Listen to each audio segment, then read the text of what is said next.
Hello, Internet. I'm Insane Lane, and welcome to Bad Erotica Book Club. Hi, Sarah Bellum. Listening covertly is allowed, especially if you're at work and trying not to get caught. That's always the best way.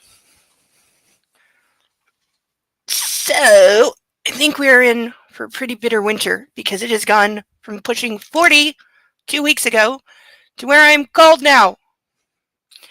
It's actually cold. The dog is complaining at me. I tried telling him if he just let me put booties on him and not think they're for chewing, but been there, done that, had to pull it out of his throat. So he's complaining at me that it's cold. The kitty's complaining at me because the dog is complaining about him. I'm cold when it should be summer. But other than that, it's been a pretty decent week. At least it was quiet. Well, except for the 2 days when the fire alarm went off every 5 minutes and made the dog threaten to run away from home. But other than that, whereas Kitty just did the, I am in the closet facing the wall, you don't see me, I don't hear you, and I'm pretending I don't exist thing. He's really good at it. So, of course, last week, what did we have?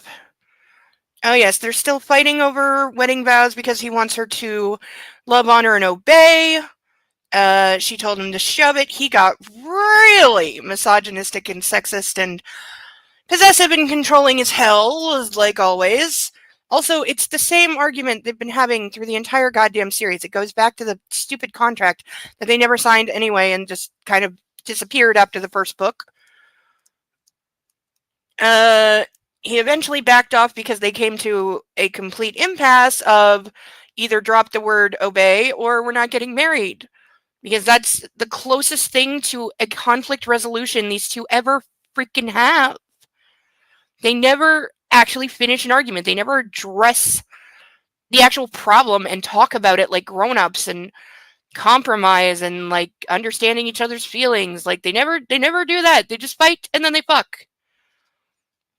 We didn't have a sex scene last week, so I'm betting it's gonna be bad this week. Because anytime there's a week without a sex scene, revenge will be had because this author hates me. And anyone else who reads her books. So I'm guessing it's going to be bad. Oh yeah, he had this ridiculous plan that he was going to fuck her into agreeing because he can ply her with sex because that's, again, one of the core tenets of their relationship.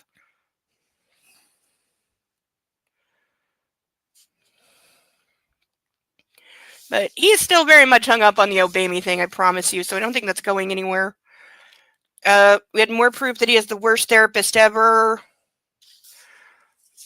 He bought a new glider that he didn't know the controls to or how to fly it. And then was just allowed to take it up because that's totally how real life works. And this is from someone that just crashed a helicopter like a week and a half ago. Oh yes, the news is out that he owns the company his girlfriend just got made the head of. And oddly enough, the entire staff hasn't quit yet. They certainly will be, or at least I would. His brother continues to be a skirt-chasing dork. They can't decide whether their little sister is 8 or 18.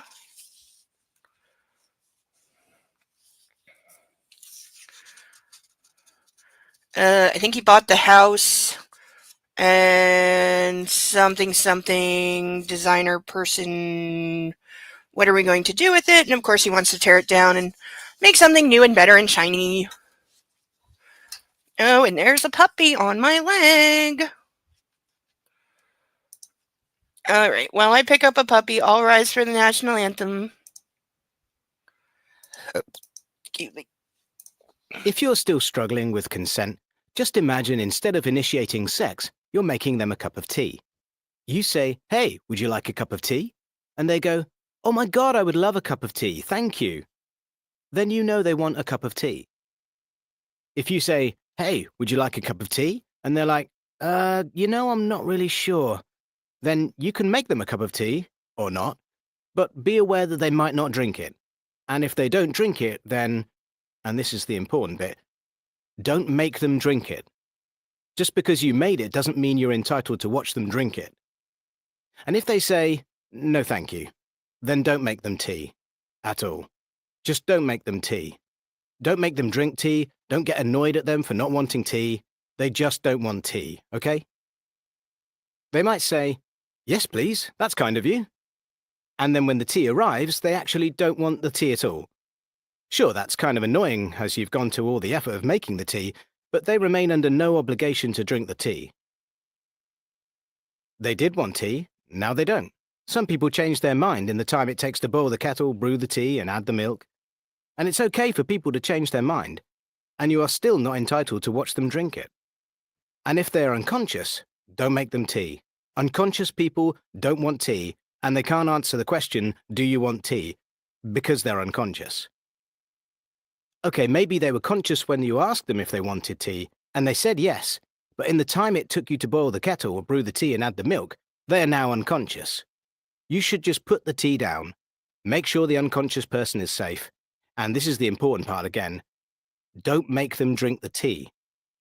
They said yes then, sure, but unconscious people don't want tea.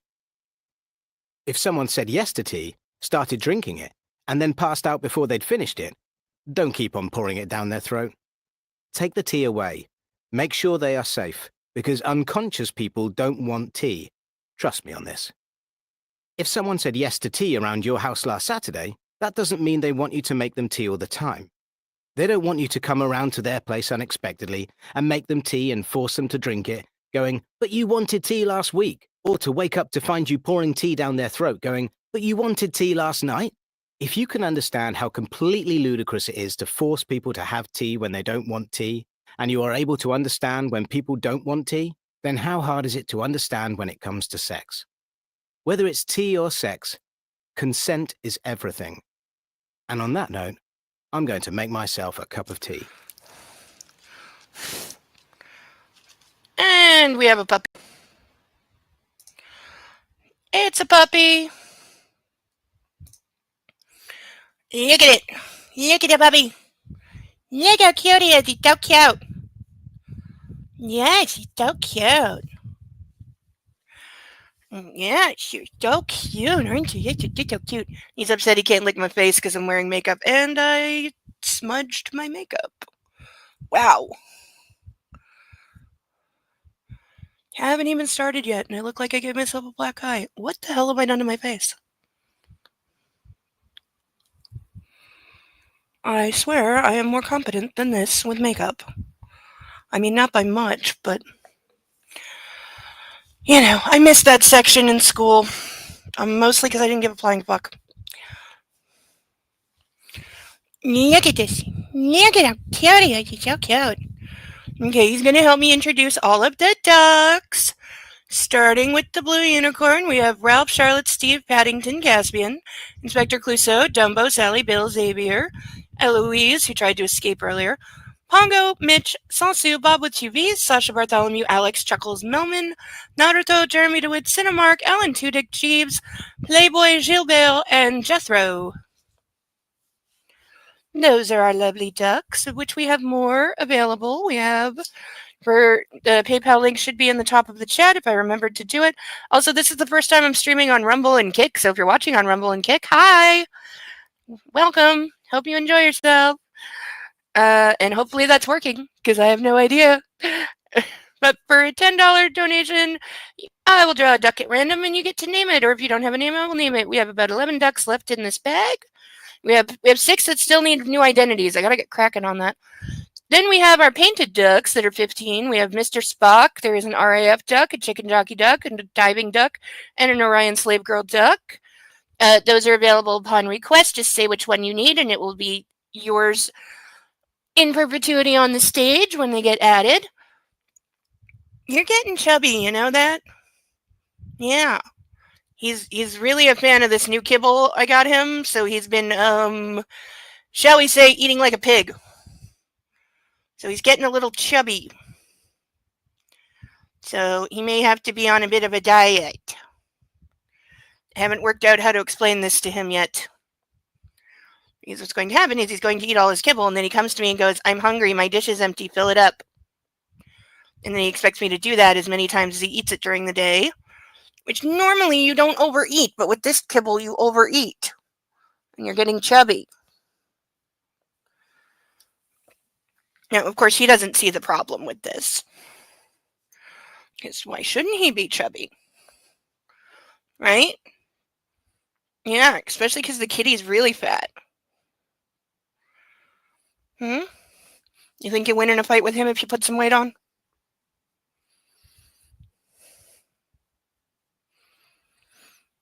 Yeah, maybe. Okay, I know you're enjoying being all loved on, but say bye-bye. Mommy needs her hands. I know you hate it when I do that with your paws. I know. I know. All right, you hold down your pillow, okay?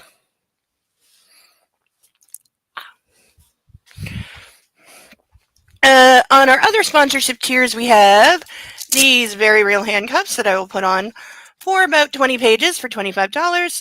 Or if you send 50, I'll wear it for the whole time. Though please specify, if you're sending 50, please specify whether it is double session handcuffs or chugging this glass of wine, which will, if necessary, be refilled only to this point. And the chugging is 50 by itself, but can only be done once during the stream. Limited to one. Because more than one, I would definitely throw up.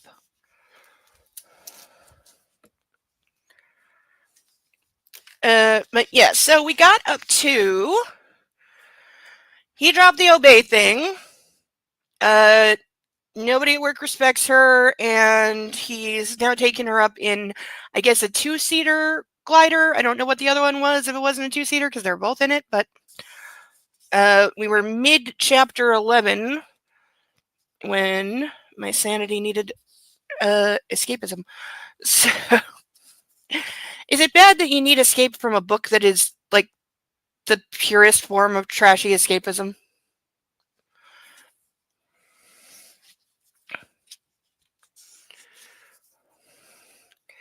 We touched down an hour later, landing as smooth as the takeoff.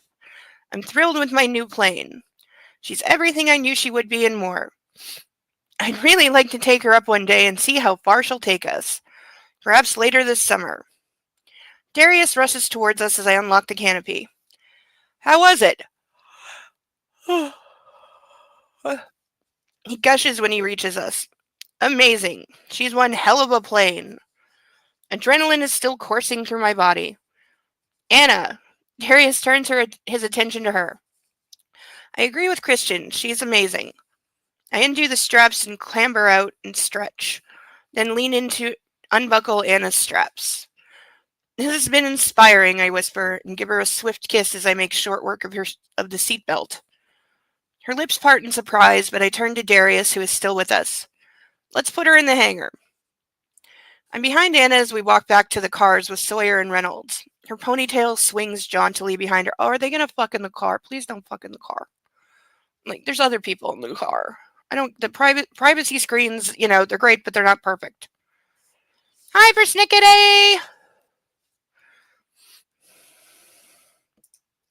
Yes, they've just landed, and he's like checking out her ass, walking into the car. Oh, yes, of course. No, you cannot expect a grown woman to undo her own seatbelt. Come on.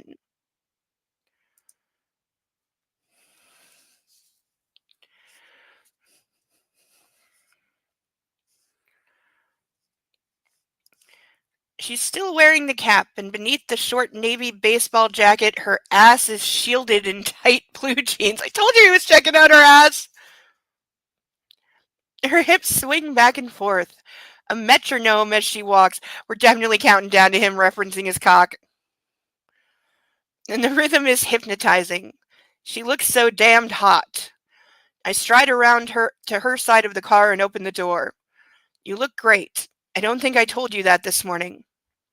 I think you did, she answers with a sweet smile. Well, I'd like to tell you again. Back at you, Christian Grey. Who talks to their person you're banging like that? Nobody does that. Nobody says the other person's full name out loud. That's not a thing. She runs her fingers over my white t-shirt and the feeling echoes through my chest and the rest of my body. Does that count as referencing his cock? I think it does. I need to get her home. But first, lunch. A late lunch. I close her door and head to the driver's side. We stop in Erotica for pizza. Do you mind if we get takeout? I ask as we enter the small restaurant. Eat in your car? Yes. Your immaculate R8? He's got a staff to clean it, or I'll just buy a new one. I would not be concerned about eating in this car, though I don't like eating in cars because I don't like eating while I'm driving because it makes me sick, but... Sure. Hannah looks puzzled. I'm anxious to get you home. Yeah, girl, you can't pick up by now that all he wants to do is bang. Why? I stare at her, quirking an eyebrow with only one thought in my mind. Why do you think, Anna? Oh, she says, and her teeth drill into her lower lip to suppress her smile, her cheeks flushing that shade of pink I love so much. Okay, yes, takeout, she blurts, and I have to laugh. This is the best damn pizza, Anna says with her mouth full. Oh, no, you cannot. No, that can be taken in too many ways. I'm glad I doubled down on paper napkins. More? I ask. So that's definitely infantilizing, saying she can't eat a piece of pizza without making a mess. Like, come on. She holds the slice up for me to bite. As I open my mouth, she moves it away and takes another bite. Oh, so she's teasing him with pizza now, and this is supposed to be cute. Hey, she giggles. My pizza. She's literally acting like a child. This is going to end so badly. I pout because I'm driving and there's nothing else I can do. Yeah, by the way, he's also definitely the guy that would drive with like one hand and his knee on the steering wheel to eat a pizza. Here, she says, and this time she lets me take a bite. This is supposed to be cute. It's putting me off pizza, and that's not okay because I live on pizza. Yes! The only time you get your full name is if you're in trouble. Anytime your parents are giving you your full name, especially if your middle name's in there, you're dead. Like don't even try to make an excuse level dead. Just stand there and hope that they only figured out half of what you did wrong. But yeah, I think I only ever got my full name like twice, but it was like get your butt down here. We knew. We all knew. Especially if you're up in your room and your parents shout your name, you fucking move your ass. Because then it's like, oh, they found out about that, huh? It usually means it's about 4:30 and your school just called.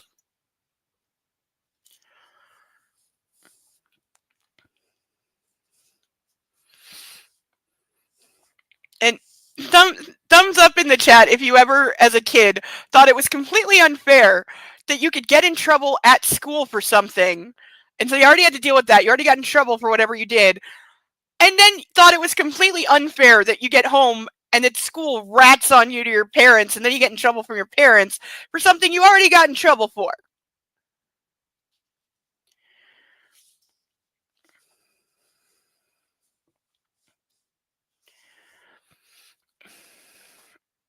You know I'll get you back. Uh-huh, she taunts. Bring it, Gray. I'm not saying that to a sadist. And I am a sadist. Oh, I will. I will. And I start to contemplate various scenarios. See, there we go. Which have an immediate impact upon my body. I shift in my seat. More pizza, please. Yeah, that's what he wants. Anna continues to feed me and tease me, much to her and my delight. We should do this more often. Drive recklessly. He does it all the time. All done, Anna says, and pops the pizza box in her footwell. Why would you? There's a back seat. Trash goes in the back seat. Everybody knows this. And they finished an entire pizza. I so would not want to bang after that. I'd want to lay down. I feel sated. I'm with my girl in my favorite car, Radiohead on play, and we're speeding through the majestic landscape.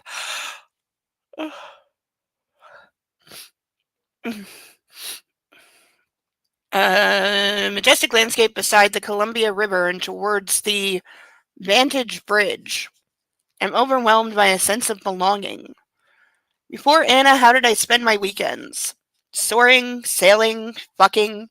In other words, exactly what he does now. I laugh. It doesn't sound like much has changed, but that's simply not true. Everything has changed, and all because of the young woman sitting next to me. I didn't know I was lonely until I met her. I didn't know I needed her, and here she is beside me. I glance at Anna, who's sucking the tip of her index finger. The sight is stirring, and I recall her earlier remarks about harnesses. Oh, this is leading up to a blowjob, and I'm not drunk yet. This is unfair. I told you there'd be revenge. You love doing that, don't you? More than you could ever know. I think I have a clue. Maybe we should do it later. Maybe we should. The thought drives me wild. Putting my foot down, I push the R8 to 90. I want to get us home, so he's speeding now. I'm assuming 90 is speeding in the States. They're in a normal city, so I'm assuming. Being in trouble, taking a swing. See, that's a good teacher, right? I bet there was a version where that was it. I bet you anything. Original draft, excuse me, that was it, and somebody probably pointed it out as like, maybe we don't want to go that far, but also save it for the next one, which goes way, way, way, way, way farther.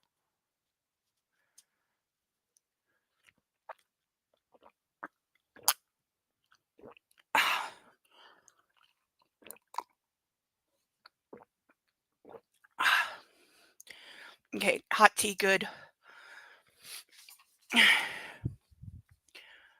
At 145? You're going to jail for that here, and I'm not kidding. The highest speed that is legal in this country is 110. Like, oh my god. Y'all drive like freaking maniacs.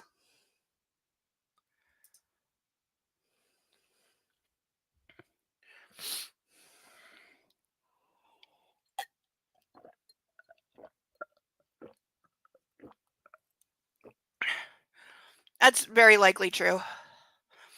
And I'm not crying, I just have allergies. The sudden hot, cold back and forth has everything over blooming, and then it stops for a day, and then everything over blooms again, and then. So if you're allergic to, nature, it's been rough. Is that actually true, or are you just like teasing the Canadian? No, if it was like Hawaii or Alaska, I could see that being true because, yeah, I really could just see it being true about Hawaii or Alaska. I was on a US highway once. We were driving for over 25 minutes before we saw a speed limit sign, and we didn't know what the speed limit was and realized we were going much, much, much, much, much too slow.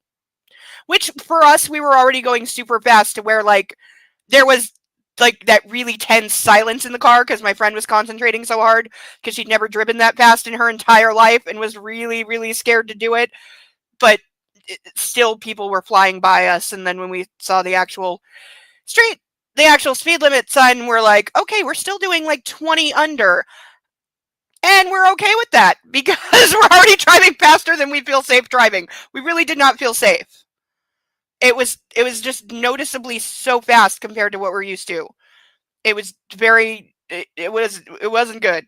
It no, like my friend said, like I'm not doing that again. Like we're not going on the highway again. We're sticking to places that don't need a highway.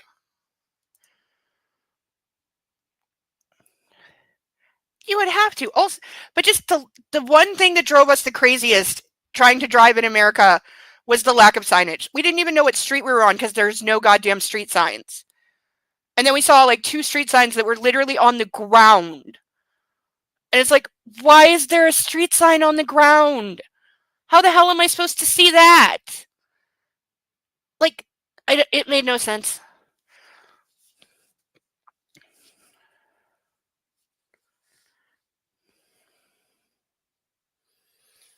Okay, all 50 states do actually have limits. Montana and Nevada for a while had reasonable and prudent. What? You may go a reasonable and prudent speed. Oh, good luck prosecuting someone for speeding when that's the fucking. Dear God. Also, it sounds like it was written in the 50s.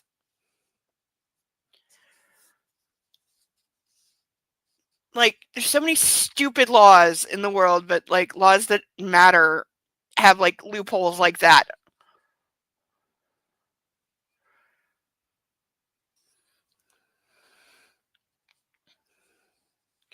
My anticipation is at DEFCON 1 when we finally arrive at the garage at Escala. Home again. I for sure thought they were going to do it in the car.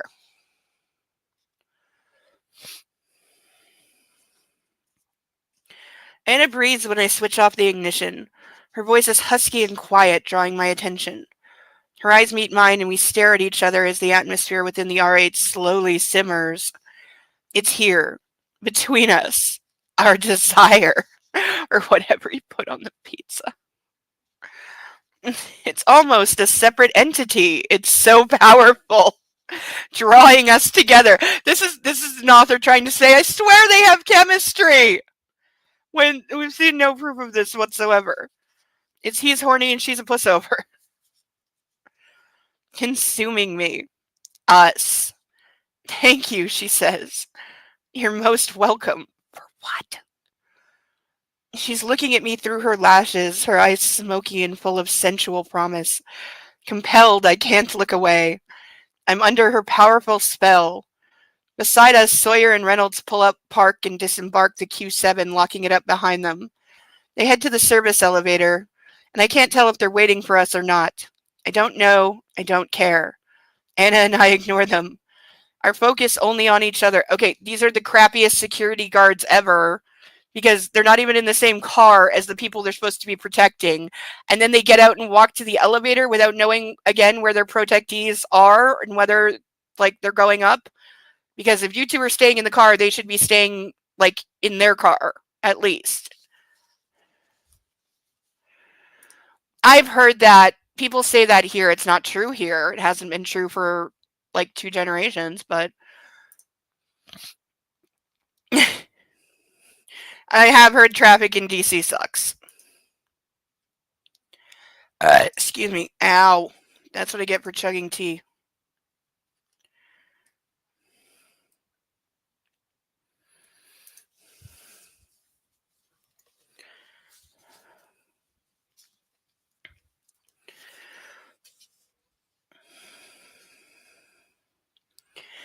So yeah, worst security ever, but, you know, that's a running theme. Anna and I ignore them, our focus only on each other. The silence in the car is heady, ringing with unspoken thoughts. The new glider. That was mind-blowing. I like blowing your mind. Okay, just enough with the fucking double entendres. Get to the blowjob and just get it over with, please, so I can die. A slow, seductive smile tugs at her lips. I like that, too. I have a plan. You do? I nod, holding my breath as myriad images of Anna harnessed in the playroom run through my head. Red room? She asks tentatively. I nod. Her pupils grow wide and dark, and her breasts rise as she inhales. I would hope so, or she's dead? Bring it. And I'm out of the car. She's out when I reach the passenger side. Come. I take her hand and trek briskly to the elevator. Fortunately, it's waiting for us, and we dart in. I squeeze her hand as we both stand against the back wall. She sidles closer to me, and her intention is clear as she raises her face to mine. No. Wait. I release her hand and step to the side as the elevator climbs. Christian, she whispers, her looks scorching. I shake my head. I'm gonna make you wait, baby. She presses her lips together, her displeasure obvious. But there's a flash of steel in her eyes. My girl does not back down from a challenge. The game is on. Again, he's imagining all of this. She's pouting because he's not fingering her in the elevator. And so he's calling her, like, brave and challenging for this. Are you fucking kidding me? Like, she's being the complete opposite. Yeah, like, seriously. And hello, Deacon, glad you're here. But yeah, like, dude, yeah, boobs go up and down when women breathe. Like, yeah, no, this is bullshit. She's not acting any way that he is talking about. Like, he's gonna be one of those guys, he's gonna wake up in 2 years and realize that he has had this delusion of who he thinks he's marrying, but she's actually nothing like what he has in his head. Like, absolutely nothing. Like, he's just made it up. Like I said, he reminds me, for anyone who knows the old HBO show Rome, he is Titus Pulo with Irene. You know, and just because that, you know, I'm not going into spoilers, but yeah, he's Titus Pulo with Irene is who he is.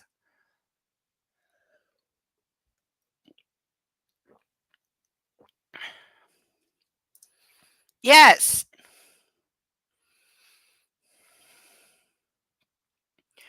Yeah, no, totally so. Yeah. Like when she's like done with, you know, being his punching bag in the bedroom, yeah, they'll make a deal where actually it's kind of like there's an episode of SVU, season 1, episode 22 called Slaves. It's a really good one.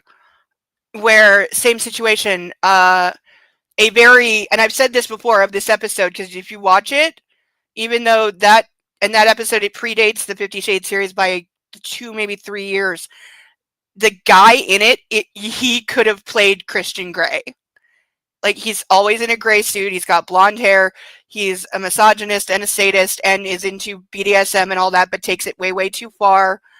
To the point of like just violence and beating and torture basically, and drugs, a lot of drugs. And again, that guy could have definitely played Christian Grey, and his character is very much, he's like a high-powered business guy, and he has a wife that he was like, you know, doing all the extreme kinky stuff to and torturing her for years, and when she couldn't take it anymore, she helped him acquire someone else to do it to. And knew about it, but she allowed it because he stopped doing it to her. So it's like, yeah, you can see that girl that I helped you acquire. Yeah, do all those things to her, but leave me alone, honey. And to the outside world, we have the perfect marriage. You know, it's one of those behind closed doors ones, but it's really, really, really good. But yeah, just look up a picture of the guy who plays the husband in that episode and tell me that is not that couldn't have been Christian Grey in the movie, because like, yeah, like he had a bit of a James Spader vibe going too. And the actor who plays him, I've seen it in so many things. Like, he's very prolific, like, character actor. I wish I could remember his name right now because he was really good. Also, has one of my favorite interrogation scenes of all time.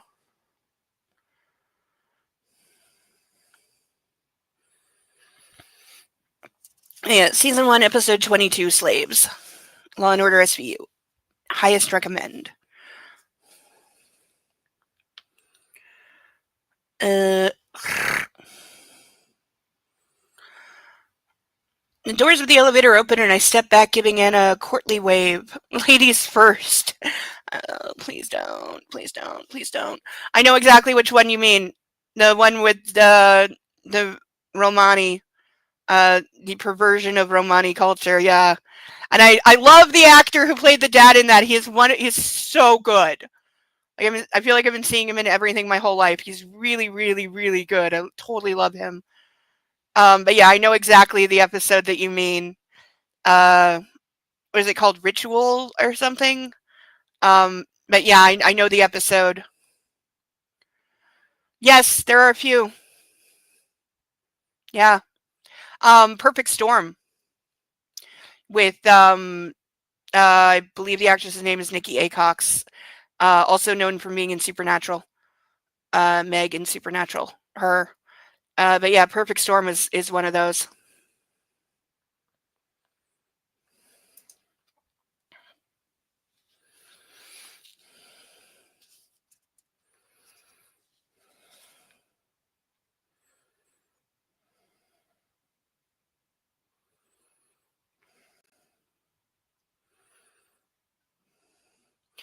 She smirks and with head held high sachets out of the elevator into the foyer, where she stops. Sawyer is waiting for us. Well, this is inconvenient. Well, I would hope your security is doing something. They already shouldn't have left you alone in the garage, especially because Anastasia's car got destroyed in that garage, so we know the garage is not safe.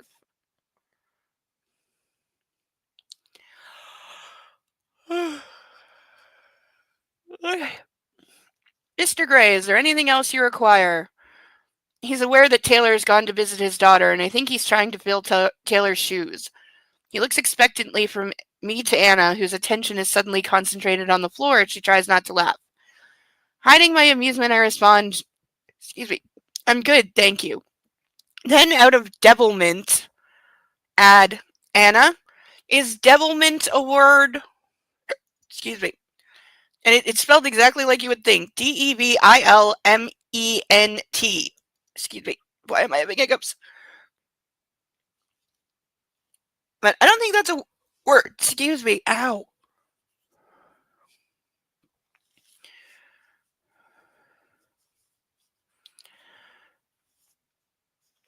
All good. She shoots me a what the fuck look, and it takes all my self control not to burst out laughing in front of Sawyer. She scuttles out of the foyer. Hugh and Reynolds can stand down. We're not going out this evening. Anastasia's going out tomorrow. I'll text you in the morning to let you know when. Anna has a fitting for her wedding dress in the morning. Very good, sir. He turns and I follow him into the corridor. A quick glance in the living room reveals Anna's not there. Sawyer heads into Taylor's office while I go in search of Miss Steele. I find her in the bedroom where she's unlacing her boots. She looks up. Mr. Gray, you are truly evil. I try my best. Playroom, 10 minutes. I turn on my heel and leave her, mouth open, in our bedroom. I don't think that it is either. I don't think that's a real word. I know, right? For a guy who's supposedly so concerned about protecting what's his and safety and blah, blah, blah, he's atrociously bad at it. I know, right? Like somebody totaled a brand new car in this garage and just like nobody cares. Like, and security you're paying for, probably paying too much for, and they just leave you? Like, and why are they driving their own car? Why are they in a different car? Ever. Ugh.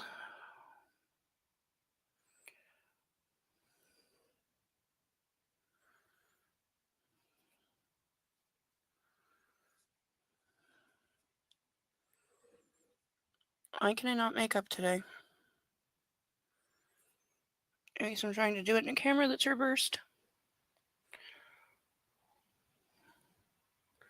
Okay, now my OCD will stop. Not because it'll actually stop, but because I said so. Why?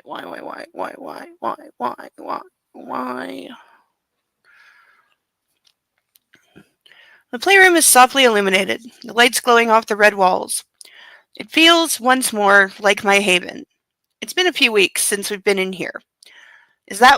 Why is that? Where does the time go? I chuckle and I sound like my dad. Ew! I strip off my jacket and remove my shoes and socks, enjoying the warmth of the wooden floor on the soles of my feet. From the bottom of the toy chest, I remove a leather suspension harness. It's going to be fun strapping Anna into this. I can barely contain myself. She won't be fully suspended, so I think she'll be within her limits. Yeah, because she said suspension was a hard limit. It was a hard no. They have not revisited that conversation. So that was a hard no, and he's now ignoring that and trying to play this borderline, like, edge of the line bullshit of, well, I'm not fully suspending her, so I think this will be okay. Yeah, he's already testing boundaries. This is why I said getting rid of, like, the canes that she was afraid of is pointless, because in a month he'll have her there. Yeah.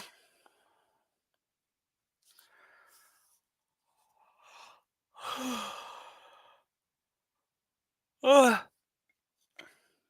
I lay it out on the bed, then retrieve a few other items, putting a couple of them in the back pocket of my jeans.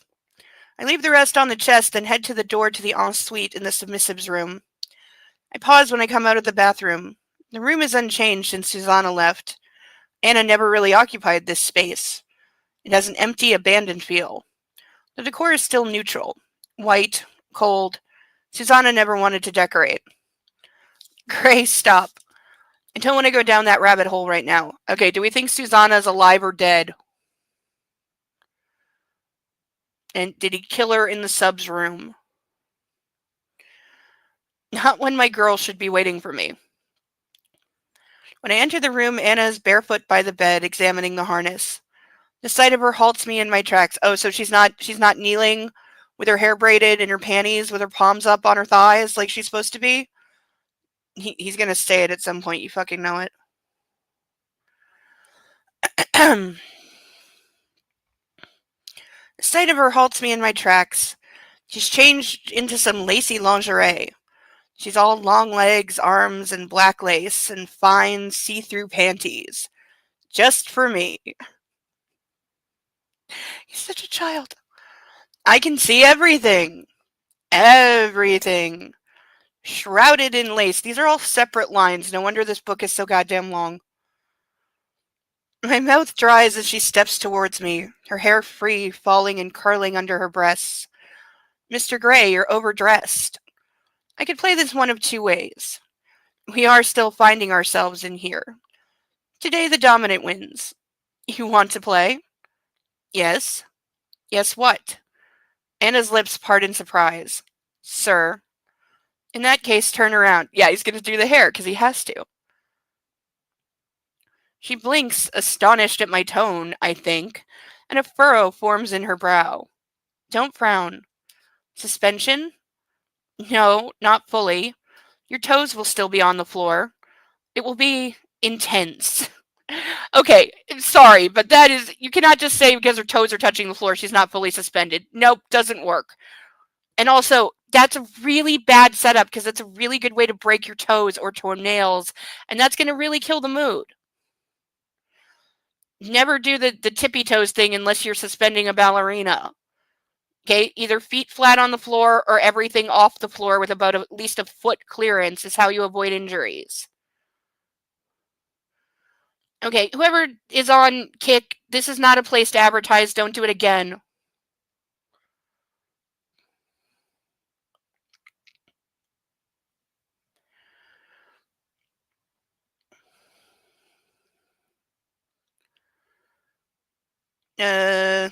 Come on, Anna, don't lose your nerve. We don't have to do this, I whisper. Her mouth twists into that challenging smirk I know so well, and I think she's considering her options. I cock my head to one side as her eyes stray to the harness on the bed. They linger on it. She's intrigued, I can tell. I tip her chin up and brush my lips against hers. Do you want to wear this harness or not? What will you do to me? Her words are breathy and barely audible. So in other words, she's telling him no. She just doesn't want to outright say the word no. But if it was yes, she would have just said yes. This is clearly no. She's clearly very anxious about it. She does not want to be doing this. And again, he's violating one of her hard limits. So he's already way past the line.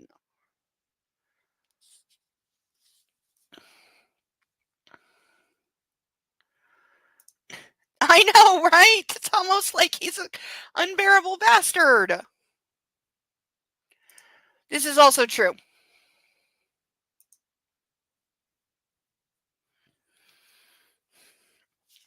I don't think he's so much testing her boundaries as seeing if he's less testing her boundaries than he's seeing if she will allow him to blatantly ignore them.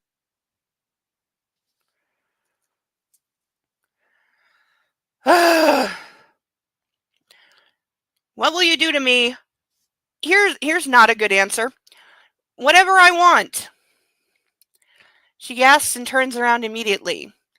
Yes. He's in his head going, yeah, at this.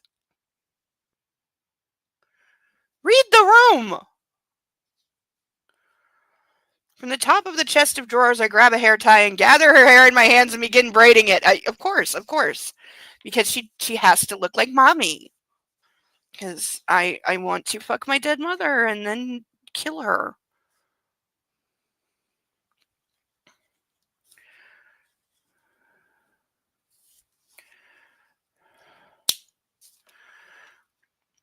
Like, even Oedipus thinks this guy is too far.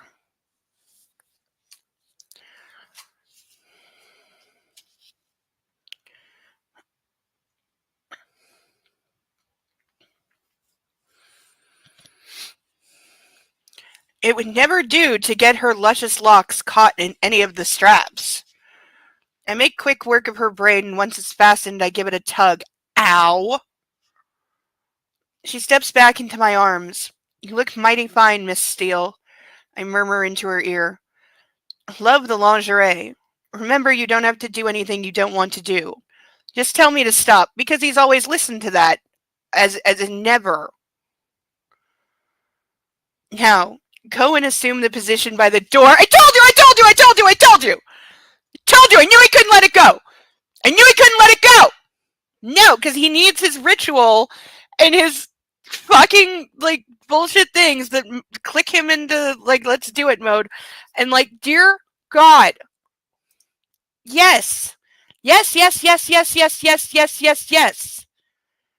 There is a lot of communication in BDSM, and most of it takes place before you start playing because you don't want to interrupt. But when somebody says no, it's no. And that's it. They don't have to give you a reason. It doesn't matter. I don't like my hair pulled. You know what? You know how many people I have played with that when I say a hard limit for me is don't touch or pull my hair? You know how many times I've been asked why? 0. Because it's none of their goddamn business, and they understand that if I say it's no, then it's no. And that's all that matters.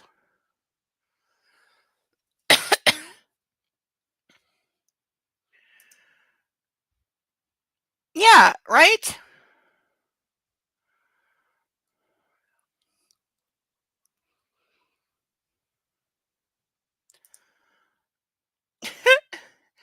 Does he have ET? Maybe. I bet you there are definitely scenarios I could see this guy being in where I bet you he couldn't get it up. Because he's so psychologically damaged and so tied to his sexuality that yeah, I bet you could totally craft a scene where he could not get it up. That's entirely possible. But he needs the braided hair and her kneeling by the door to get it up. It's true. Entirely true. I know, right? Plus, would it surprise anybody if he secretly, like, pops all the Viagra? No.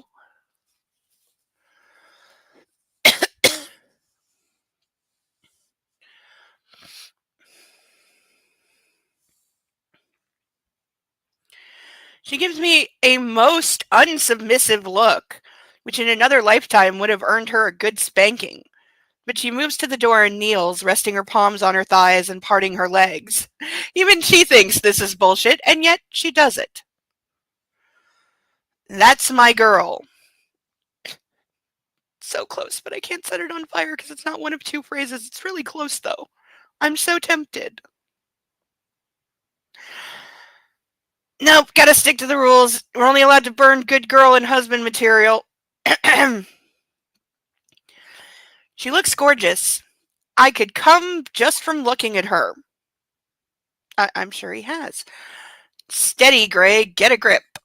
Ignoring my arousal, I go back to the chest and pull out my iPod and place it in the dock. I switch on the Bose system, choose a track, and press repeat. No! No! If I knew about this, I forgot about it. No! Oh, no, this is bad. Sinner Man, Nina Simone. No! No, I love that song. No. Also, this is my goddamn fucking proof that she stole half this fucking book, including the gliding scene in Wholesale from Thomas Crown Affair. Because that song plays at the scene with the apple and the businessman and the bowler hat and they're running around the museum and that's the final scene and that song plays in it. No! your hands off my song! That is proof. Anybody who ever fucking ever tries to tell me she didn't rip off half of this shit from Thomas Crown Affair, fuck you so goddamn hard, because it's right there!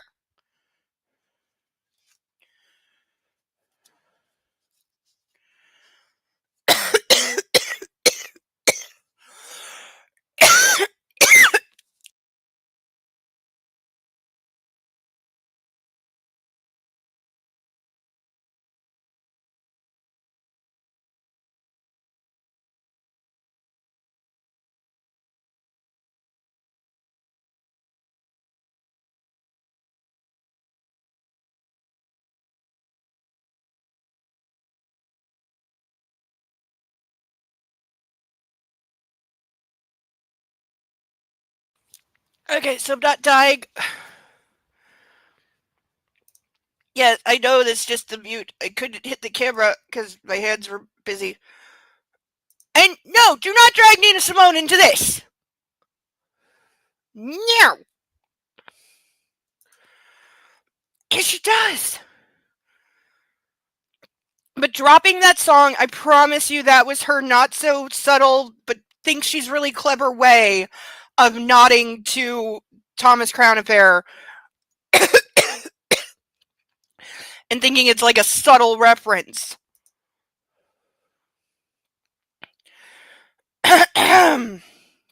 Yeah.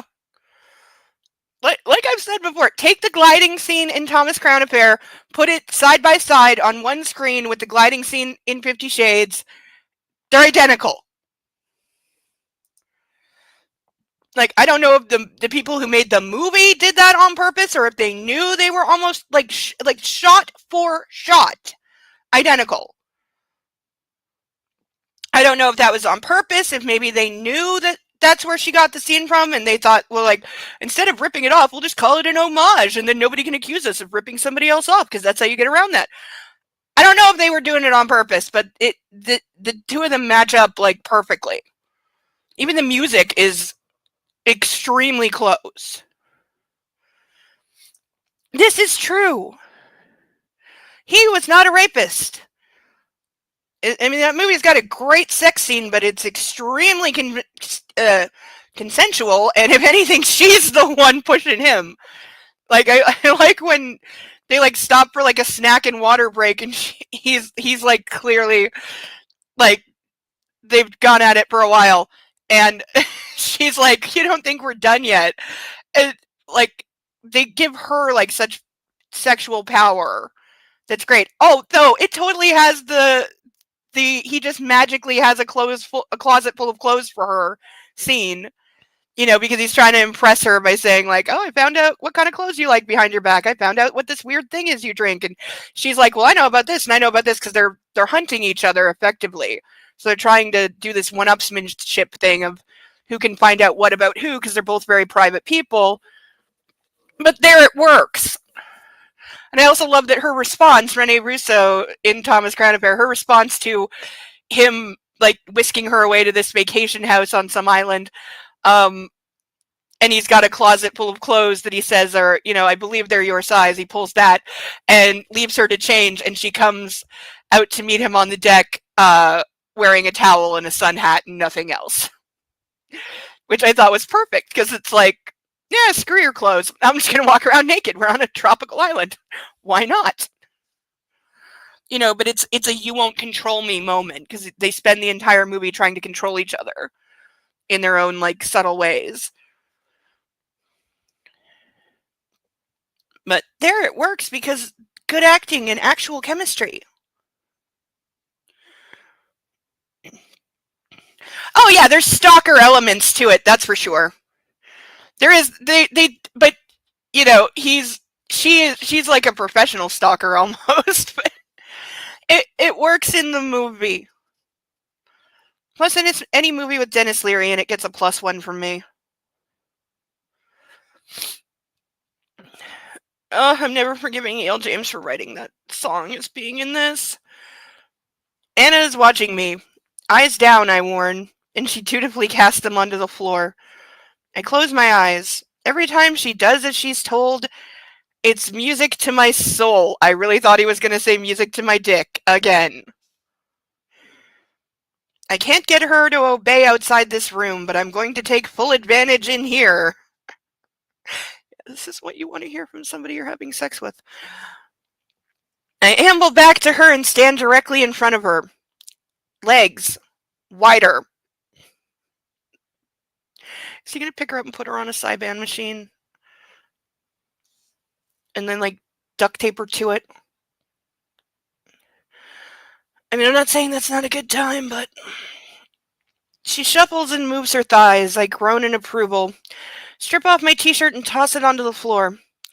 I slowly unbuckle my belt and pull it through the belt loops. Anna's fingers flex on her thighs. Is she wondering what I'm going to do with the belt? I think he's going to choke her with it. Those days are over, Anna. Yeah, right. But for maximum effect, I drop it and it clatters to the floor. She flinches at the sound. Shit. Well, die, you fuck. Reaching down, I caress her hair. Hey, don't sweat it, Anna. How about just saying I'm not going to hit you with the belt? Again. She gazes up at me, every bit a dom's wet dream. Okay, you know those are, like, specific to the person, right? There's not a universal, this is what a dom likes, because it's very, very specific to the person. There are doms who would think he's a joke for wearing jeans in the playroom. And I know my cock is bursting in anticipation. Taking my sweet time, I unbutton my fly and tug down the zipper while I'm tightening my hold on her hair. My intention is clear, and she regards me with a look that could set me alight from head to foot, and I think it's a good thing, because she opens her mouth ready for me. Oh, God. Can I drink yet? No? 2 minutes? Okay, I'm petting a dog now. Because there's a dog. Hi. Come on. Oh, you and your belly. You and your need for belly. If you come up here, I can rub your belly. Come on.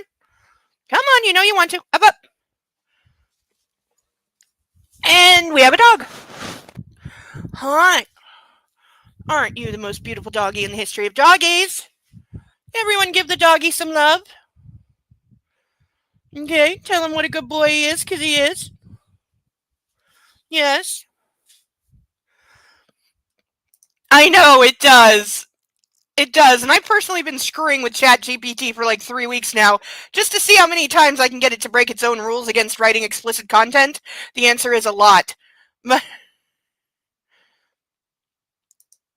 it works. Yes! Yes, yes, yes, yes! Thank you, Persnickety. That is exactly how it is. Yes. Yes, Thomas Crown is the know your opponent, we're playing like high-level chess guy. And yeah, Christian Grey has put the lotion in the basket. Oh, go puppy. Go puppy.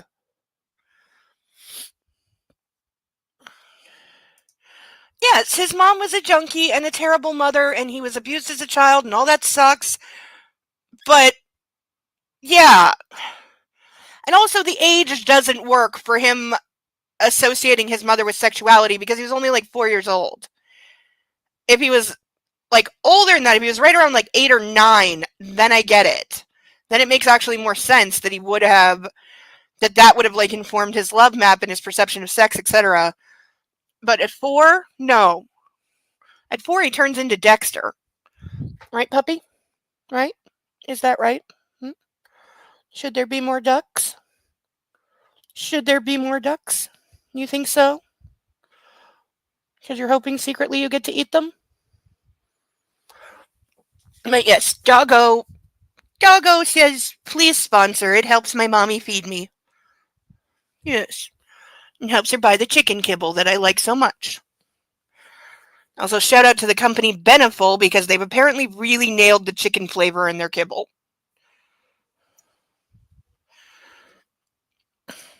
Yeah, exactly. That's also a valid point. Yes, I know. This is absolutely true. Okay, puppy, I know you want to sleep on my arm. Yes.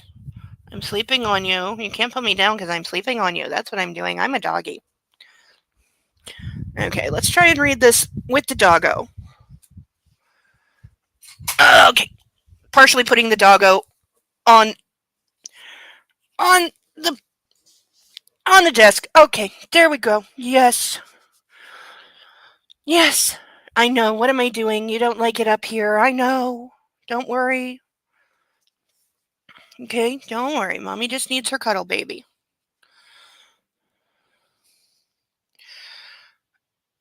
No, not yet, I whisper, and still clutching her hair, I ease my hardened cock from my jeans and run my hand up and down the length. So, is he gonna jerk off onto her face? Because I will absolutely throw up. Her eyes do not leave mine. With my thumb, I rub the bead of dew that has emerged into the head and run my hand along its length once more. I cannot. I really can't. I really might just rip this page out and keep going wherever the fuck it picks up. Oh. Oh, puppy. Help me. I wanted nothing more than to take her mouth, but I want to make this moment last. Kiss me, I murmur. Anna's breasts are rising and falling faster, her nipples pebbling under my gaze. There's a word. She's excited. She puckers her lips and presses them against my dick. Open up for me. She parts her lips and I ease myself into her warm, wet, willing mouth. Fuck.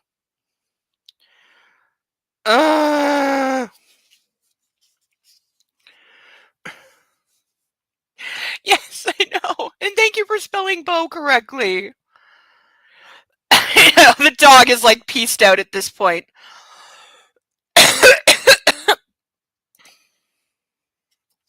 Oh. Please donate if you're enjoying my suffering.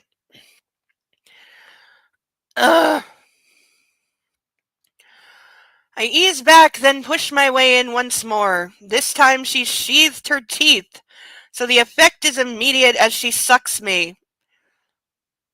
That would be very difficult to actually do. Oh yes, groaning my approval, I grip her hair and move. Back, forth, fucking her mouth like the goddess she is, and like the goddess she is, she takes me. You know, she's not actually doing anything here. All of me, over and over, more and more, deeper and deeper. The writing just gets so much worse.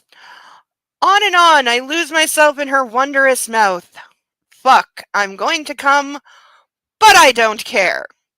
I release her head and put my hand on the wall to keep me upright, and I let go. I cry out as my orgasm rolls through me in a rush and consumes me while Anna moves, gripping my thighs, taking all I have to give. Why wouldn't she put her hands on his hips? Or are we doing more infantilizing by saying like she's so tiny on her knees she can't reach that high? I need you, Nina rasps over the sound system. I pull out of Anna's mouth and lean against the wall to recover my equilibrium. Anna peers up at me with a look of triumph. She wipes her mouth with the back of her hand and licks her lips as I adjust myself and zip up my fly. Why would you be doing that? You're clearly not done. Hey, I whisper. She smiles and I give her my hand. Up. I pull her up into my arms and kiss her, pushing her against the wall and spilling my gratitude into our kiss.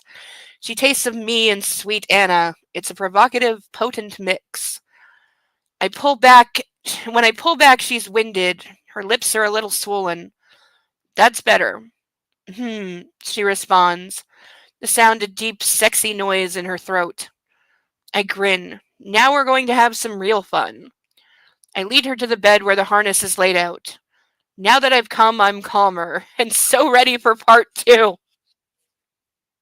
No, he's not naked, Deacon. He does this thing. Yes, she should. She should absolutely do that. I certainly would have. No, he just pushes his jeans like an inch off his hips so his dick can fly out, and then that's it? Yes, he did. Yes, that is my thought exactly. Very puke worthy, and never, ever, ever. Yeah, ew. Complete and total ew.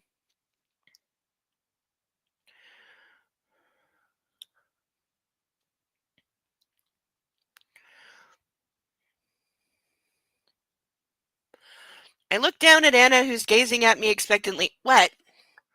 I'm getting the face. What? Oh, I'm not petting him enough. Okay, you're getting petted. Your fur is going up my nose.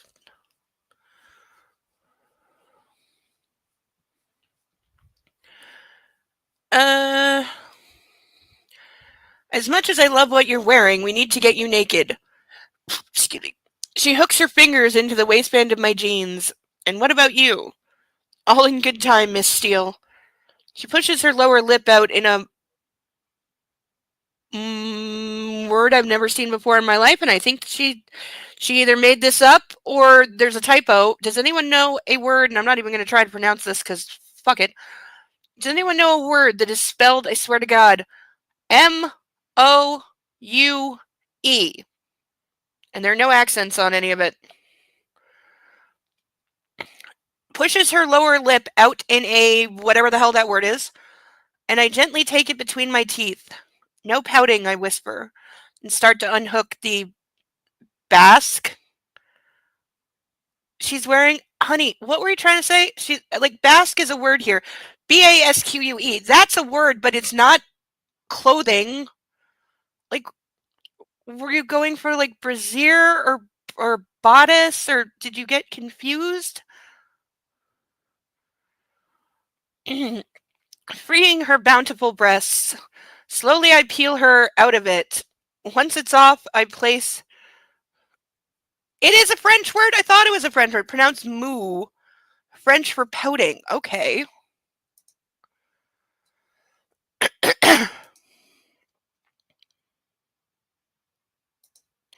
No reason to like have that in there. There's no reason you need to get that fancy during this scene. Not at all. Like I promise you, she ripped that off from somewhere else. She was watching something, reading something that had that in it, and she was just like, "Oh, that's a good word. Let me steal it." Once it's off, I place it beside the harness. And now these. Kneeling, I slide her panties gently down her legs, ensuring that my fingertips skate across her skin. When I reach her ankles, I stop and give her time to step out of them. I place them on top of her basque. Hello there. Oh God. Ladies, is this a turnoff? Hello there.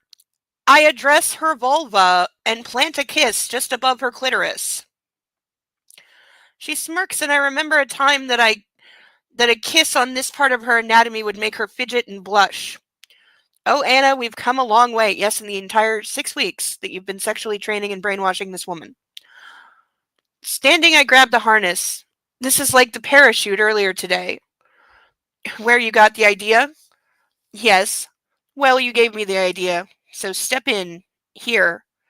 I hold the thigh straps open and Anna grabs on to my biceps as she steps in one side and then the other. Once in, I hook the shoulder bindings over her shoulders and proceed to buckle all the straps. This includes one across her chest, her back, and her waist. And and each of those around her upper arms. I step back to admire my handiwork and my future wife. Man, she looks hot. Oh, Sinner Man, Nina sings. Stop reminding us that that song is playing! Feel okay, I ask. She nods quickly, her eyes dark and full of carnal curiosity. Oh, Anna, it gets better. From the top of the drawers, I grab the leather cuffs, I fasten them to each of her wrists, and then hook their carabiners to the brass loops embedded in each of the upper arm cuffs. Anna's hands are now tethered level with her shoulders, and effectively immobile. Okay, I ask. Yes, she breathes. Gently I tug at one of the hooks embedded in the chest strap and lead Anna to the edge of the restraining system in the ceiling of the playroom. From above, I unhook the trapeze and tug it into position, above Anna. From each end of the trapeze, there are 2 short cords with carabiners at the end. I clip these to the hooks in her shoulder straps. She watches me intently as I complete the task. She's now hooked in place, her feet flat on the floor. For now. So the exciting feature of this device is that I can do this. I step over to the side, and from a large brass cleat that's attached to the wall, I unwind the cords that are secured to the trapeze via the restraining system. And with both hands I tug, and Anna is suddenly hoisted onto the balls of her feet. Anna gasps as she teeters from side to side and front to back, attempting to find her balance. I rewrap the cords around the cleat, leaving Anna dancing on the tips of her toes. This is a horrible setup. This is a horrible setup, and, I know what this is because I've seen systems like this. She's describing this so very poorly. If I didn't know exactly what this is, I would have no idea what is being described here. Not the harness, not the rig, not the way it works. I would have absolutely no idea if I had not seen things like this for myself and used them.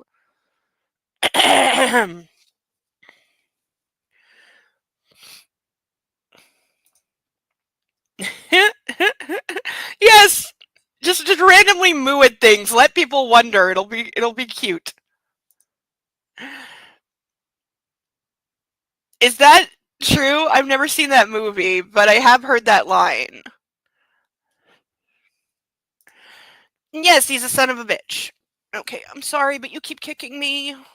Say goodbye to the puppy. Send him money for treats. By that he means anything chicken. Yes. Oh, you farted, didn't you, you stinky little thing? Yeah, you did.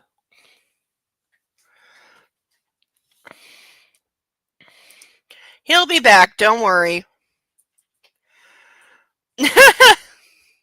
Probably none. Like I said, she got that song from the movie Thomas Crown Affair. It plays during the climactic scene. Puppy shall return. I know, right?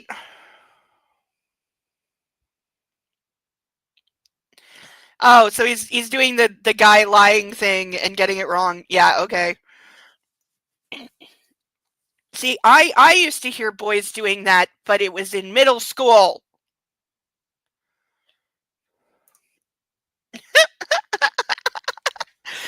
Puppy was just farting on the book. That's how he was showing his displeasure.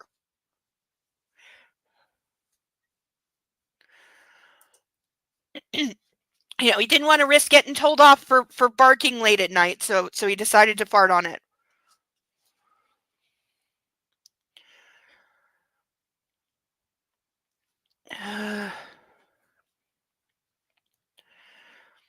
She's helpless and completely at my mercy. It's a thrilling thought and sight. What are you going to do? She asks. Like I said, exactly what I want. I'm a man of my word. No, we're not getting off this page without highlighting some of that shit. No fucking way. Next week I really got to work on the burn book for the last one. Or burn vid.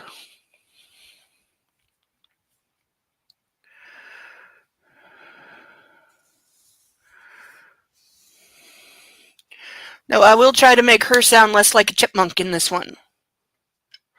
Partly it's because I have to speed up my voice because there's so many lines and it's usually longer than the video. Hello, dog sausage from Kick. Good to see ya. Welcome here.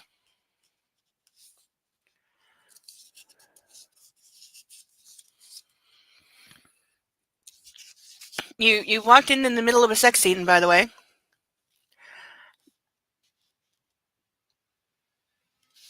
Hello, Johnny Dumpvalve. Okay. Good to see you. Thank you for stopping by. Hope you enjoy yourselves. Everyone say hi in the chat. And at least my taking the time to figure out how Kicked worked is paying off a little bit, at least.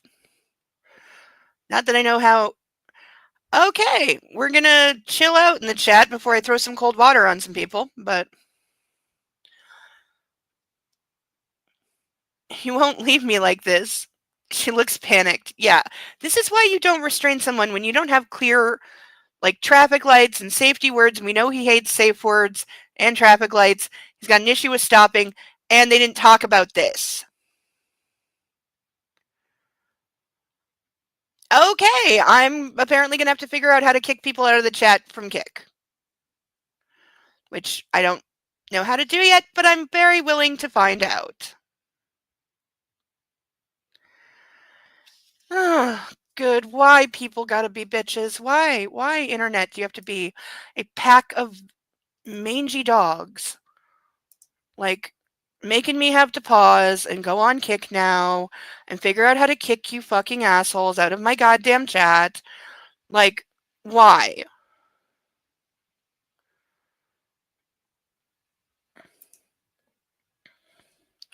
Why you gotta make me?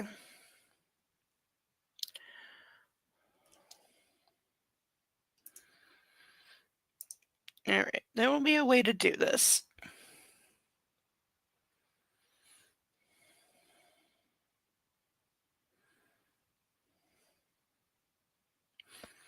You know, the Morticia Adams comment is actually not that bad because I like Morticia Adams. Whether you're talking about Angelica Houston or Catherine Zeta-Jones. I really gotta watch New Wednesday. I haven't watched any New Wednesday yet.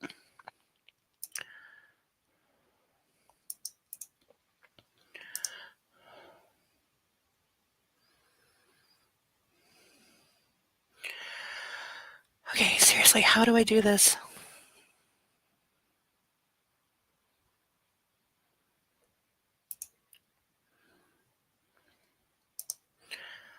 Like, there's gotta be a way. Ah, okay, maybe that's it.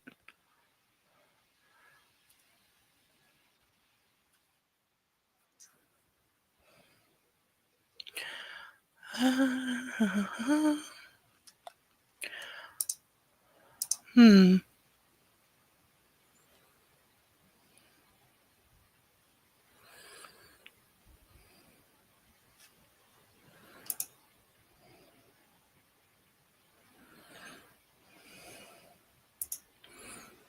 Yeah, that's not it.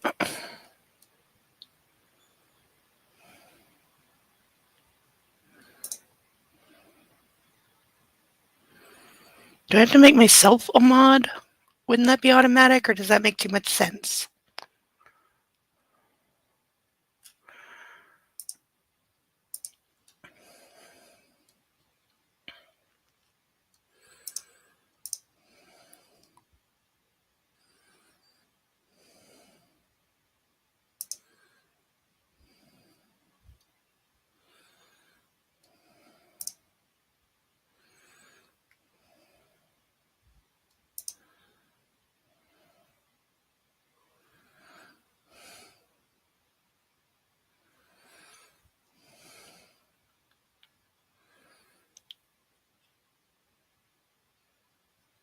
Okay, this is not working.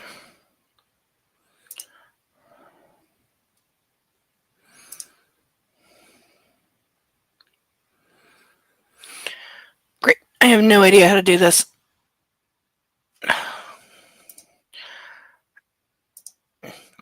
Okay, anyone who's not an asshole, if you know how to ban somebody from your chat on Kick, help a girl out. Wait, is Sethail here? I didn't see Sethail. Hi, Sethail! I'm so glad to see you! Do you know how to ban people on Kick?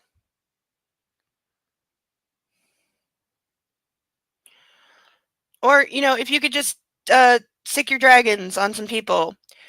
Should be able to clip their name in the chat and select timeout or ban? Okay. I thought I tried that, but I don't know. Maybe I didn't. Oh!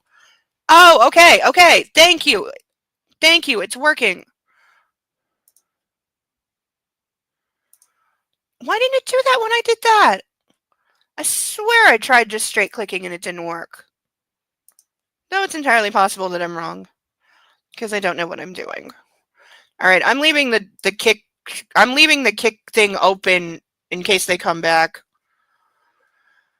Thank you, you are a lifesaver. And I love you and your dragons so very much.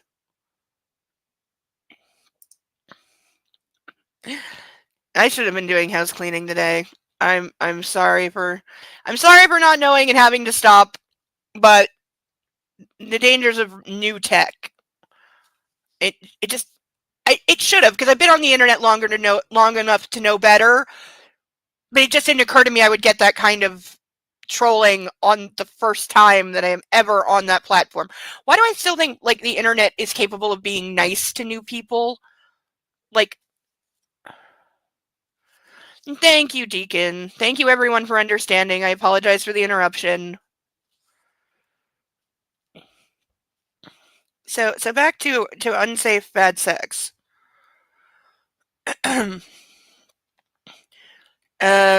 He won't leave me like this. She looks panicked. I grasp her chin. See, she's panicking being in this rig already, and he's not taking her out of it. A real Dom would see her face and her expression and her obvious reluctance to do this and would be saying, okay, we're not doing this. And I don't care if you're saying, oh, it's fine and let's keep going. No, I'm in charge of you and your safety, so I'm saying no. And we're not doing this because obviously we need to talk about it more and get you comfortable. I have it sit there now. I didn't before, which is my mistake.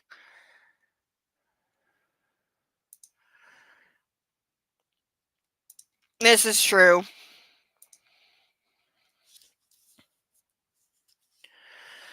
Internet's gonna internet. I just don't understand people that do shit like that. I never have. Not in my whole life. Like, I don't get why they do it. I don't get what they get from it. I don't get how you, like, get off on doing things like that. I assume that's why people do it. I don't get it.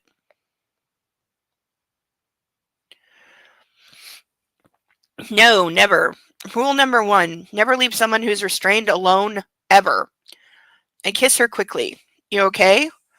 She's breathing hard, excited, and I think she's daunted, but nods. Again, so he knows. He knows and he can see that she's not okay with this. But she's not capable of saying stop for herself because he gets pissed off when she says stop and then punishes her in some other way. He should be putting a stop to this right now. I kiss her again, this time with infinite tenderness, my lips brushing hers. Right, you've seen enough. From my back pocket, I retrieve a blindfold and slip it over her head and cover her eyes. And now we're blinding her without permission, because did he ask? No.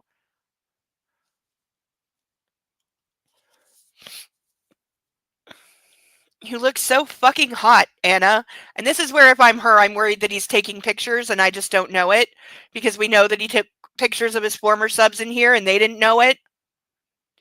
So I would 100% think that that is what he is doing right now.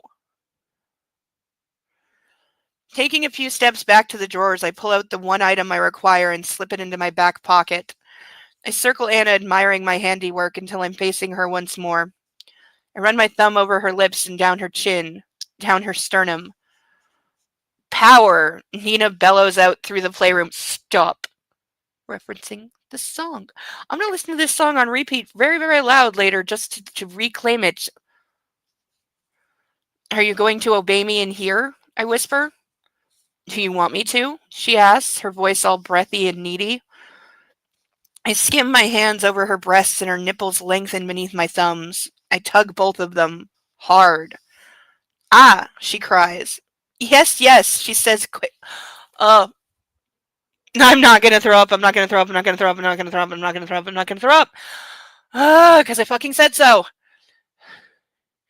I do not like what he just did there at all. That is really fucking triggering and disturbing, and I really want to chug 2 glasses of wine right now, but I'm not going to. Because that would be a bad thing to do, and giving in to being triggered, and I'm not going to do that, and I'm not going to do that, and I'm not going to do that, and I'm not going to do that. I hate what he just did, because he just hurt her deliberately to make her say yes, because she didn't immediately say yes, because it wasn't a yes, but he caused her pain, and she immediately went, yes, yes, yes. And I had somebody do that exact same goddamn fucking thing to me for the exact same fucking reason in the exact same fucking way, and that's why I'm super triggered right now, but I'm not going to throw up, and I should have just ripped the goddamn page out. I said, as soon as he got to the blowjob thing, I said I should have ripped the page out and just skipped ahead. That's what I should have done. I'm going to give myself shit later for not listening to myself, because I got to listen, and I didn't listen, and I want to set the whole book on fire right now.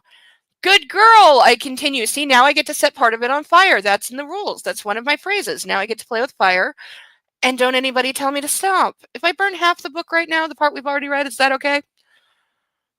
I continue kneading her nipples between my thumb and forefinger. She moans, tossing her head back and teeters on her toes. Oh, baby, I feel it. Do you want to come this way? Yellow James still can't spell come. If I ever tweet at her about anything, it's going to be learn how to spell the word come, bitch. Yes, no, I don't know. Okay, if your submissive is telling you yes, no, I don't know, you have fucked up. You've gone too far. This person no longer has any ability to even be present. You need to get them down and out of here now because they're too far gone. That is too far. If you cannot answer, then way too far. I think not. I have another plan for you. Her groan fills the room. I place my hands on her waist and dip my head and suck a nipple into my mouth, taunting it with my tongue and my lips. Anna cries out and I move to its twin and lavish the same attention on it until Anna is pulling against her restraints. When I don't think she can take much more, I kneel at her feet and trail kisses across her belly, my tongue circling her navel. Why does he like licking somebody's belly button? Because ew. And then continuing a journey south. Grabbing her thighs, I hoist her legs over my shoulders and slide her vulva towards my mouth. There are so many sexier ways you could have said that. Like all of them.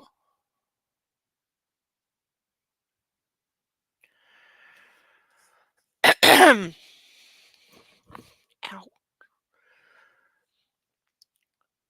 She tips back in the harness and lets out a guttural cry as my lips and tongue find her clitoris, swollen and ready for my attention. I go to town, dedicating myself to the small powerhouse at the apex of her thighs, teasing, testing, torturing her with my mouth. Christian, she gasps, and I know she's close. And now I'm going to play with fire. Fire time. Oh yes, kill it with fire. This is what we need to do. This is required. This is cathartic. The only thing I care about is that I don't set my apartment on fire. Alright.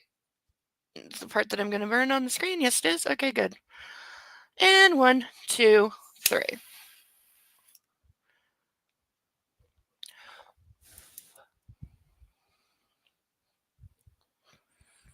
It doesn't even smell that good when it's burning. Whatever this book is, it doesn't smell as good as the last one when it burns.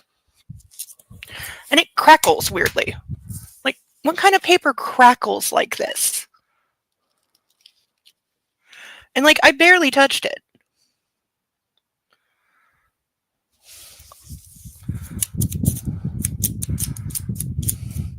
But yeah, it flakes and shit like really thin wood.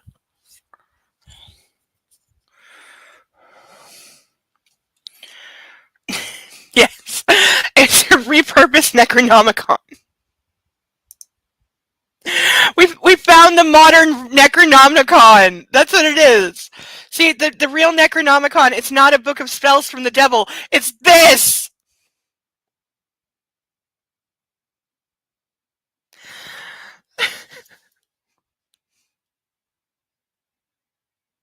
This is why I love my chat. This is why you are all the best. Absolutely the best.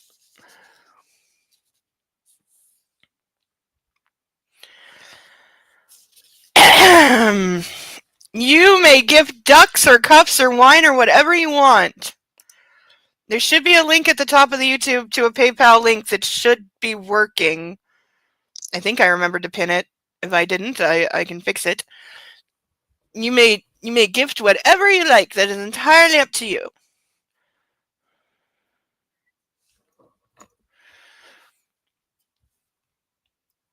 We do have some lovely ducks to choose from.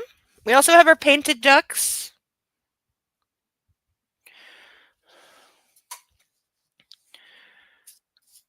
No, I really got to come up with, like, we got 6 ducks that need new identities. I got to work on that tomorrow. Just getting some ideas, not necessarily getting them painted, but just getting ideas. Yes, I feel bad for the the ducks that need a makeover and haven't gotten one yet because they can't have the possibility of earning their place on the stage until they're ready. So, it's not fair to them. And yes, part of me never got over being 2 and thinking that things like that are alive and have feelings. Don't judge me. I mean, I was the kid who said, you can't put my stuffed animals face down because then they can't breathe.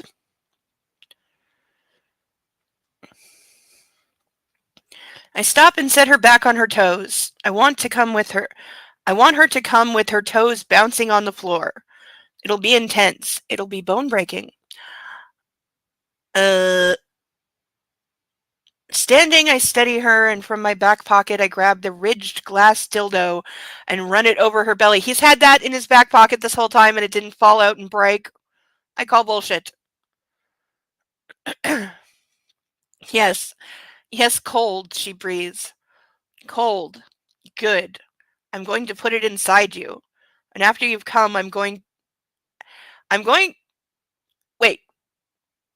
Oh, okay. I missed a word and I thought it was just straight up repeating. I'm going to put it inside you, and after you've come, I'm going to put me inside you. I missed the word me. She makes a strangled groan. Legs apart, I order. Anna ignores me. Anna! Tentatively, she moves her feet, and I run the end of the dildo up her thigh and oh so slowly slip it inside her. Ugh! She groans. This time it's ARGH. So she's not enjoying this. Cold. Gently to begin with, I pump my hand, knowing the glass wand is shaped to hit that potent, sweet, sweet spot inside her, so it's a G-spot. No. Also, yeah, absolutely not. And again, if the tip of that was in the back pocket of his freaking jeans, yeah, ew. I don't mind the glass. Glass is fine. Like, I have plenty of glass. I have probably this exact one. I don't have it next. Well, actually, there might be one next to me. But I have glass dildos because I'm allergic to latex. I have glass and steel. But the glass is like Pyrex. It's not just glass. But I have had them break. I had a black rose one that I really, really liked. And a friend of mine put it on a shelf and it rolled off and shattered, and I'm still pissed off about it because I can't replace it. Also, it was a gift, so that made it special. And I was mad at my friend. Oh, and my email has not been working. I didn't know that my email is not working.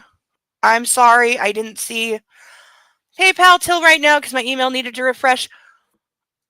I gotta get email that's not Yahoo. It just doesn't work. I tell it to pop up notifications and it doesn't work. And holy hell. Holy hell. Deacon, I'm assuming this is you. Holy hell, and thank you so much. That helps me so incredibly much. And thank you so much, you incredibly generous person. And Sethiel, thank you too. Again, completely wow. Okay, I'm not seeing a note. Are there notes?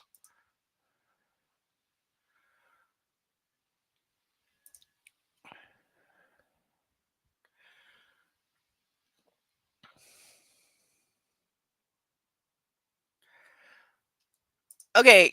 Sethiel, what is okay, both of you, if you're still listening, what is it? Oh, okay. Deacon wants all the ducks. Yep. Okay, so Deacon just sponsored five ducks, and Sethiel. Oh, thank God, you kind and generous, wonderful human being. I love you so much. I have not had these on in way too long. As always, we practice safety. I have a key directly in front of me. There's another one on a string tied around my monitor. So I will always have a key within reach. Even if I drop this one, that one cannot be lost because it's on a string. So to anyone out there, we practice safety here.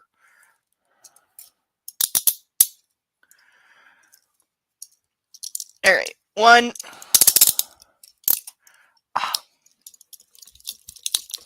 Oh, fucking A, that feels so good. Like instant stress relief. It's better than Valium, I swear to God. Ah, wonderful. And it's occurring to me that I now have to draw 5 ducks with these on, which I don't think I've ever done that before. But we're going to do it. Because we all crazy. Until the string breaks. It is a ribbon for that reason. It's a fabric ribbon. So it would take a lot. You'd have to cut it or burn it. Not that we don't have those capabilities, because we do. Okay. Ah! Drop the bag. Okay. We got 5 ducks to draw. So, I can do this. I can do this. I can do this. I can do this. The logistics are not a problem. Okay. Okay. So I just got to make the bag shorter. So we just got to crumple up the bag. Okay. Officially closing my eyes so I don't look because the ducks are drawn at random. Unless you wanted to sponsor one you didn't specify. So I'm just trying 5 ducks at random when we get to name them. So, okay. I hope this is on screen because I'm not looking. Okay. This is duck number 1. Santa duck. Or Christmas duck. Santa and or Christmas duck. Okay, so it's ducko number 1. Oh, make sure everybody's in the mix. Okay, eyes closed. This one. Fire Captain Duck. He's got a little badge on his hat, and I think he's Fire Captain Duck. Oh, he's got a little hose. You can't see it, but there's a little, he's got like a little imprint of a hose nozzle. Fire Captain Duck. Okay. This one. Oh, this is the one because it's got a baseball hat and a bow. I dubbed this A League of Our Own Duck. Because that was a good movie.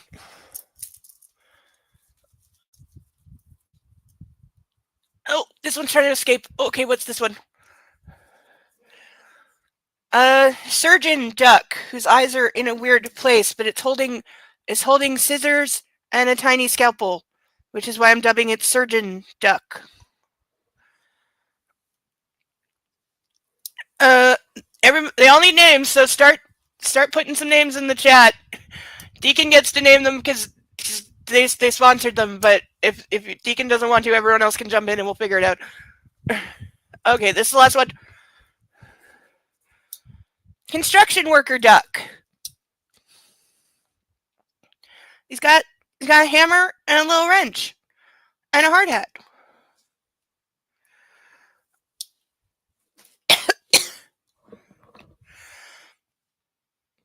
Okay, so I can't type right now, so somebody take notes. We've got Christmas duck, Fire Captain duck, League of Their Own duck, Surgeon duck, and Construction duck.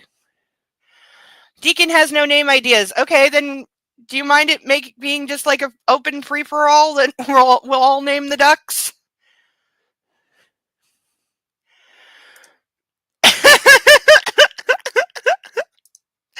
Would tour that I could oblige. Dr. House Duck! This needs to be a thing. Okay. Surgeon Duck is Dr. House Duck. We bless it as so. Okay, Surgeon Duck is Dr. House Duck. I'm never going to remember this. Why am I not drinking yet? It's almost 10 o'clock and I have not had a drink yet. Nostrovia.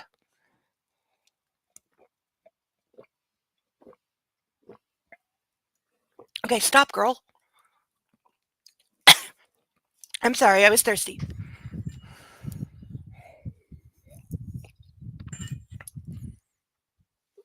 Okay. We will line these up in their places. Christmas Duck, Fire Captain Duck, League of Their Own Duck, Dr. House the Surgeon Duck, and Construction Duck. Okay, I want to name the Construction Duck after Canadian icon, but it's a little self-serving, so I'm not going to. Because it's being selfish and it's for other people, so everybody else enjoy. But if you're Canadian, you know who I mean. I knew somebody was going to say Bob the Builder. I knew it. There's a Bob the Horse? Is that real? Susie the Builder Duck. Maybe. Okay, we can go with Susie the Builder Duck. I like a girl being the construction duck. I like that. That's a good notion. There should be more women in construction.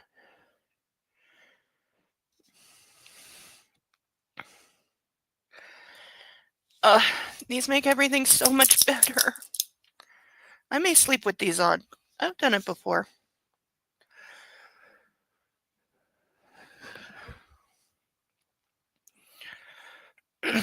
If I do sleep with them on internet, I will have the key on a string around my neck in case of emergency. The Ren Fair where you got that really sexy dagger has a horse named Bob? I love it. If you ever go there again, please take a picture of the horse. Oh, love horses. I've always wanted to ride a horse. It's on my bucket list. I'm the only person impressed. Girl, you need better friends. You are not a weirdo. I own dozens of daggers, and they're all awesome. The dagger you bought is sexy as fucking hell, and you should absolutely, put that shit on a garter belt and wear it around your thigh quite damn proudly.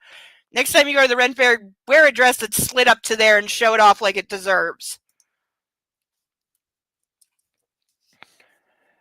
Because that is a thigh dagger, by the way. That is what it's for. Yeah, see? Link is right. Daggers are awesome. Yes, hell yes.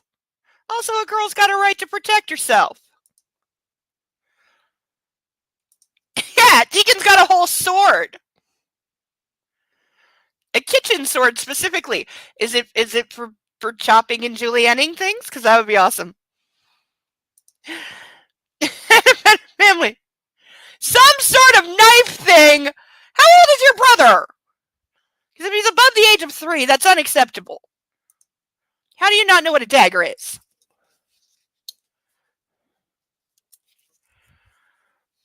It's for sushi. So it's a katana. I have 3.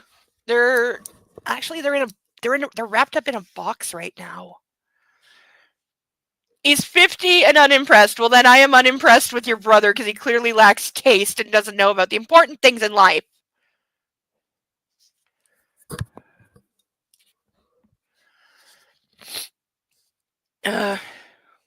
Okay, so he's fucking her with a dildo that is unnaturally cold because they're in a heated room, and no, glass dildos are not naturally cold because they're glass.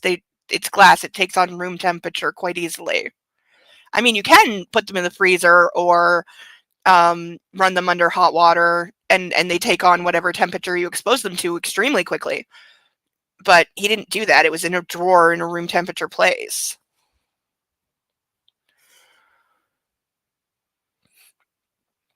This is not going to take long. It's already been 6 pages.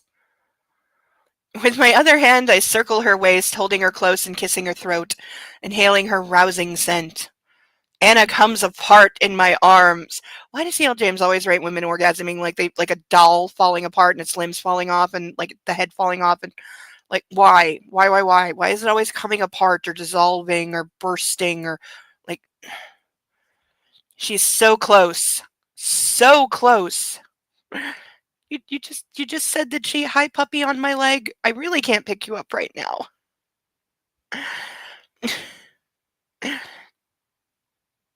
Her legs are stiffening and suddenly she goes rigid and screams as her climax rips through her. She bucks against her bindings as I thrust the dildo inside of her, making her ride out her orgasm. When her head tips back, her mouth slack, I ease it out of her and toss it onto the bed. I unclip first one, then the other carabiner from her shoulder straps and carry her to the bed. I lay her out, still harnessed, hands still tied. I remove the blindfold. Her eyes are closed. I unzip my jeans and swiftly remove them, and my boxer briefs. He was wearing jeans and boxers while she blew him? Ew! Standing over her, I grab her thighs, lift them to either side of my hips, and slam into her. Then still, he has not once entered a woman gracefully. It's always slamming, and she cries out and opens her eyes. She's wet. Really wet. Well, yeah, she just came, you fucking idiot. And mine. Our eyes stay on each other. Hers dazed and full of passion. Yes, puppy, I'm aware that you want to come up because you're a puppy and you hear that voice tone and you're doing your job being a puppy and your tail is going insane because you're such a good puppy and everybody loves you. But I got to get to the end of this chapter, okay? It's like 5 more lines. Then when we get to the end of the chapter, I'll pick you up and cuddle you, okay? By the way, we're still on chapter 11. This is still chapter 11 that we got halfway through last week. And we've been at this for almost 2 hours and we haven't even gotten to the end of the chapter yet. And remember last week we had a chapter that was literally 1 page?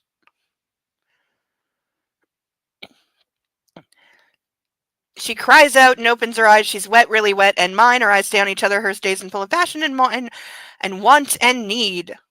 Please, she whispers, and I flex my ass and start to move, grinding into her. What does flexing your ass have to do with?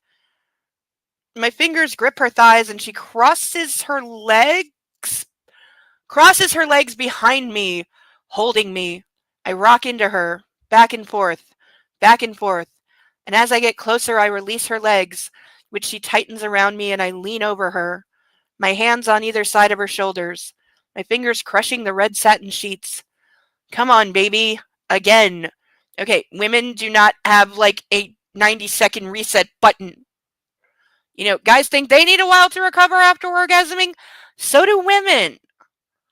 Like, I've had to tell so many guys, like, I'm not a bubblegum machine. You can't just put a quarter in and make something happen.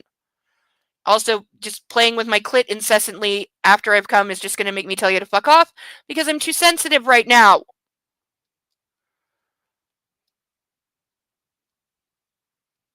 Like, you need to back off and give it a minute to recover. I shout, and my voice is almost unrecognizable to me. Anna lets go, taking me with her. I come long and hard with a cry, and it's her name, Anna. So she just orgasmed twice in about 20 seconds. So E.L. James knows nothing about how women work and apparently has never had an orgasm. Who's surprised by this? Nobody? I collapse beside her, utterly spent. As my reason returns, I lean up over her and unclip the wrist restraints and then pull her into my arms. How is that? I murmur. I think she says mind-blowing before she closes her eyes and nestles into my arms. I grin and hold her close. And we couldn't get out of this chapter without doing this one more time. Nina is still singing her heart out. I find the remote on the bed and switch her off, letting silence fall over Anna and me and the playroom. Well done. Excuse me. Ow. Well done, Anna Steele. I'm in awe of you, I whisper, but she's fast asleep. In the harness. I smile and kiss the top of her head. Anna, I love you and I love your inner freak. End of chapter.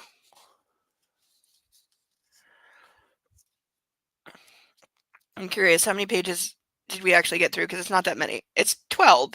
So, wow, we're significantly behind time, but I don't give a flying fuck. Because that's perfectly fine. We can adjust. Oh, puppy has gone off to puppy. Sorry about that. But, oh, stretch break. Everybody remember, stretch. Get up, stretch your legs, stretch your arms, get some water, get a snack, use the bathroom. Still gotta take care of yourself, rules of the internet and all. Yeah,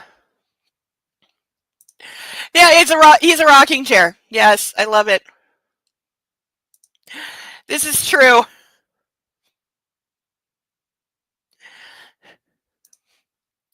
There's so many questions. DM them to me, Deacon. I'll do my best to not answer.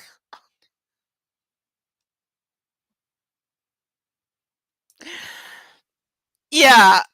No, we don't. On Oh So Much. You could just apply the words I call BS to pretty much any page of this and be correct. Yes! Yes, she is like a religious conservative freak as well, so entirely possible. I remember when we got to grade 6 and we got like health class and that, and the kids that had to give the teacher a note saying they were opted out of the 2 to 3 weeks that we covered sexual biology, which is just like no. No, this is the place to make all the jokes. That's what this place is for. Yeah, send me 100. I'll get through. It really does. It really does. That's why E.L. James did not take health class or biology class in school. You know that. That is a fact because the woman doesn't know shit about sex or anatomy. So there's no way she was allowed to take those classes. But given that she is like in her 50s, that makes way more sense.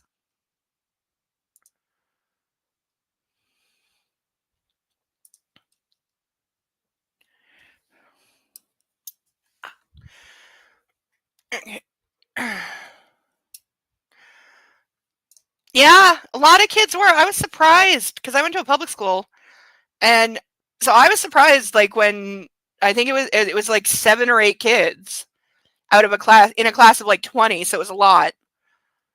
That just didn't. Right. Also, yeah.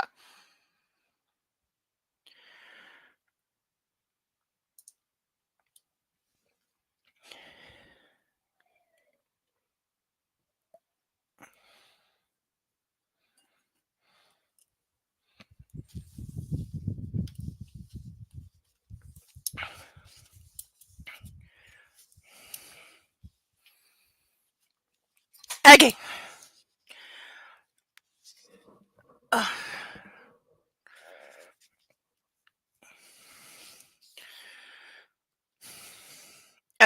minor disclaimer: if we get to play with fire again, I am taking one cuff off while playing with fire just for safety reasons, because I need to be able to reach for water if it goes badly. Not that that's gonna happen, though. I do want to play with fire again. So, book, don't let me down. Chapter 12, Monday, July 18th, 2011.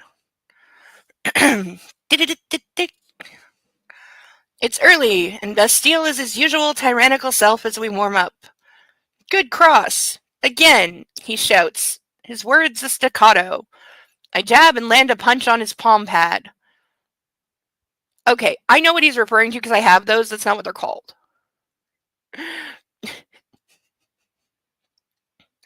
Okay, Deacon, how about if I'm not playing with fire, I'm using it effectively to eradicate things that shouldn't exist?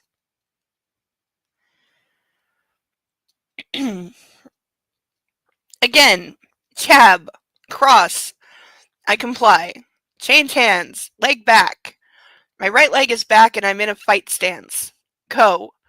I throw my weight behind my right glove and the sound of leather slapping on leather echoes through the basement gym at Grey House. Good. Again. Keep going. We gotta keep you in shape, Gray. You gotta look good walking down the aisle. He cackles. Ignoring his tone, I rain blows on his palm pads. Cool. Good. Enough. I stop and catch my breath. I'm wired. Ready. Pouncing on my toes. Adrenaline flowing through my veins. I'm ready to strike. I'm on top of the fucking world. I'm the king of the world. And then everybody hated James Cameron for quoting his own movie when he won all the Oscars in the history of the Oscars. Come here. Up, up. It's okay. I'll catch you. Up, up. You can do it. Yep. Come on. You can do it. Up, up. Come on. Yeah. I got you. I got you. I got you. Oh, I got you. Okay. Okay. This doesn't work well. Hi. Okay. This really doesn't work.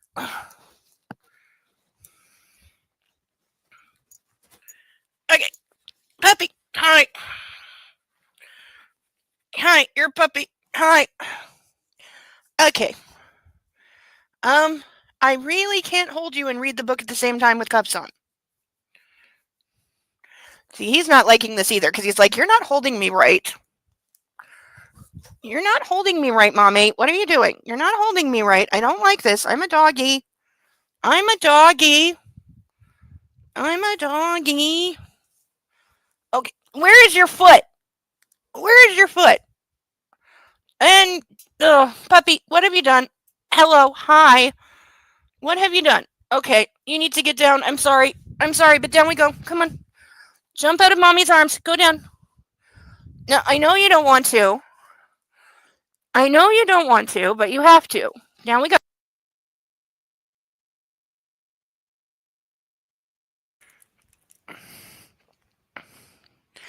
Hello.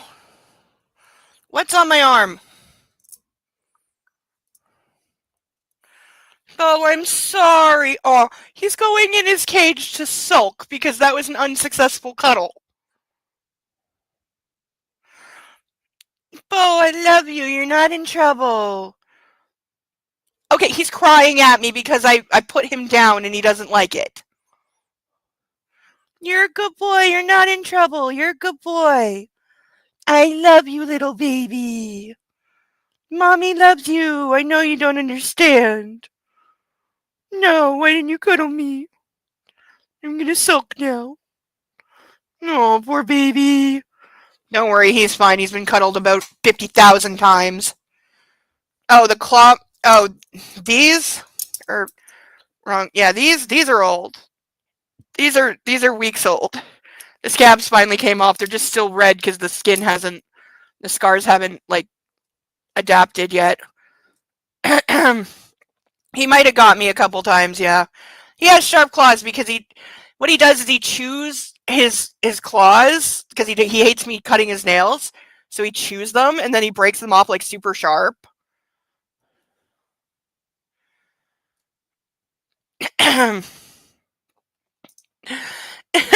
I know. Puppy's like, I'll pee on the book for you. I know. See, this is where we know the forces of Satan were involved. But yeah, he chews his nails and then they're super, super sharp. Like he actually, I had to get rid of the pillow that's here next to me, that's his pillow. I had to get him a new pillow once because he chewed one of his back nails and then he was kicking at it to like, knead it and make it comfy for him. And the fabric just went rip. And I remember I was right here when he did it and he heard the sound and he looked at what he did and he looked at me like, am I in trouble for this? I didn't do it on purpose. I didn't mean to do it. Then, of course, he had to crawl inside the pillow because that's where the fluffy stuff was. And, oh, look, I fit in here now.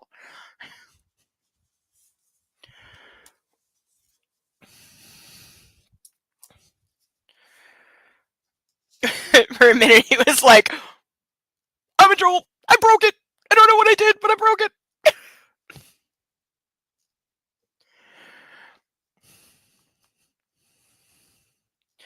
I was just glad he wasn't on my bed when he did that. His pillow cost $3. I can replace that. Replacing a full set of sheets is much harder. I have so much laundry I have to do on Monday. I gotta do all the winter stuff because it's getting cold now, so I gotta get all the blankets out and wash them.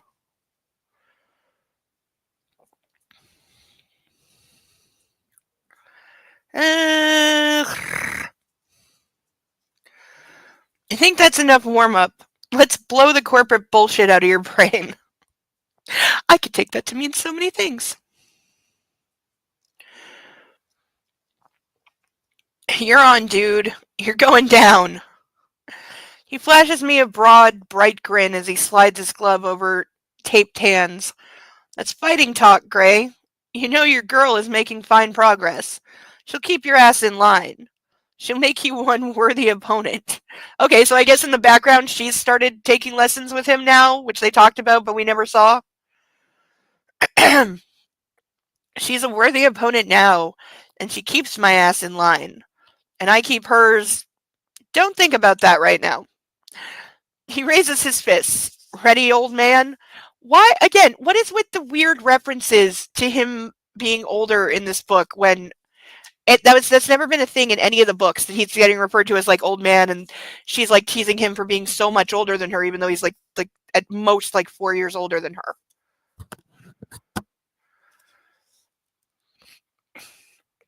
What? I'm 10 years his junior. Old? I'll give you old, Bastille. I lunge at him. Feeling refreshed and ready for my day, I take my seat at my desk and fire up the iMac. Okay, no corporate businessman is using a fucking iMac. Anna's waiting at the top of my inbox. Oh, and again, we have teeny tiny print. Her to him, soaring in and out of the red room. My dearest Mr. Gray, I know it's hard to know which I prefer. Sailing, soaring, or the red room of pain, and then pain is crossed out. Pleasure. Thank you for yet another unforgettable weekend. So her brainwashing is coming along. She now refers to it as the red room of pleasure rather than the red room of pain, even though what he did to her was definitely extremely painful.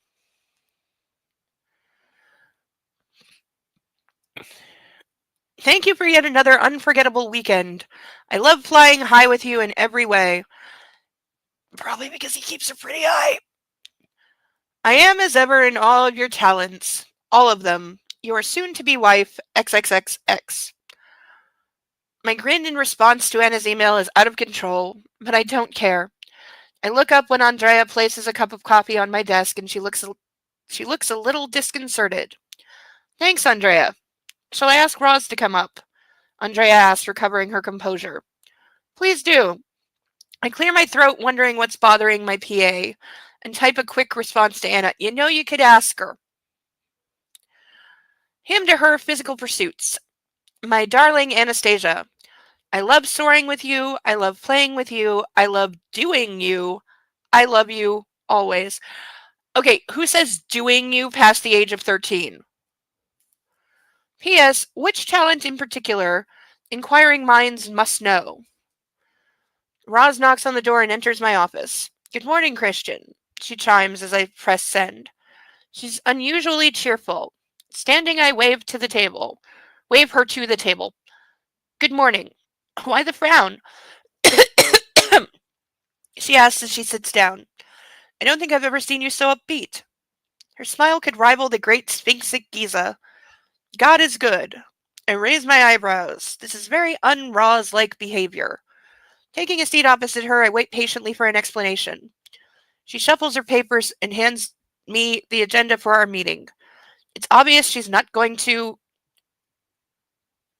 elucidate. Okay, somebody ban E.L. James from thesaurus.com. ELUCIDATE.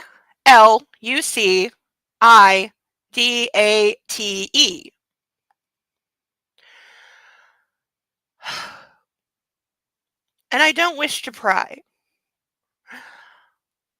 I glance down at the first item, the Taiwan shipyard. They're offering a full disclosure of their L&P, their assets, and their liabilities. They want to partner with a U.S. company. They'd like to pitch. They sound eager. They do, Ross confirms. I think we should take them up on their offer and conduct our due diligence. Then we can take it from there. Agreed? I think so. We have nothing to lose at this stage. Okay, let's do it. I'll put the paperwork in place. Ross scribbles down a note and moves to the next item on the agenda. There's an email from Anna waiting for me when I conclude my meeting with Roz. It means explain. Okay, thank you. I figured, but you could have just said expand, extrapolate, go into detail. Yeah, I was gonna say, Deacon, I know some of the worlds you inhabit, and you definitely know people who would name their child that, because we both do. How the hell is it? Eludicate? Eludicate? Yeah, I'm gonna have to hear that out loud before I have a shot. I wish I could see your face too. Is it this? Is this your face right now, Deacon?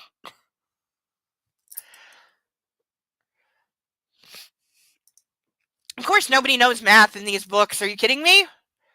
Math is evil science of the devil, don't you know? It's what liberals use and environmentalists. Elucidate. Okay, that I got. Yeah, elucidate. Okay, it sounds too much like hallucinate in the way he roofies her. Yeah.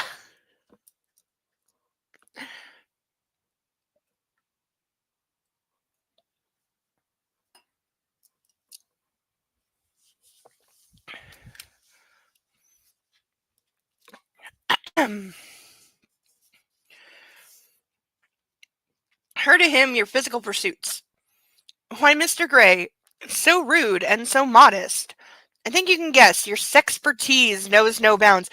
Thank you, God, for not making sexpertise become a fucking term from these books, or I would have died. I'm very much looking forward to seeing the house again this evening. I'm in a meeting that concludes at 5 p.m. I'll see you then. AX.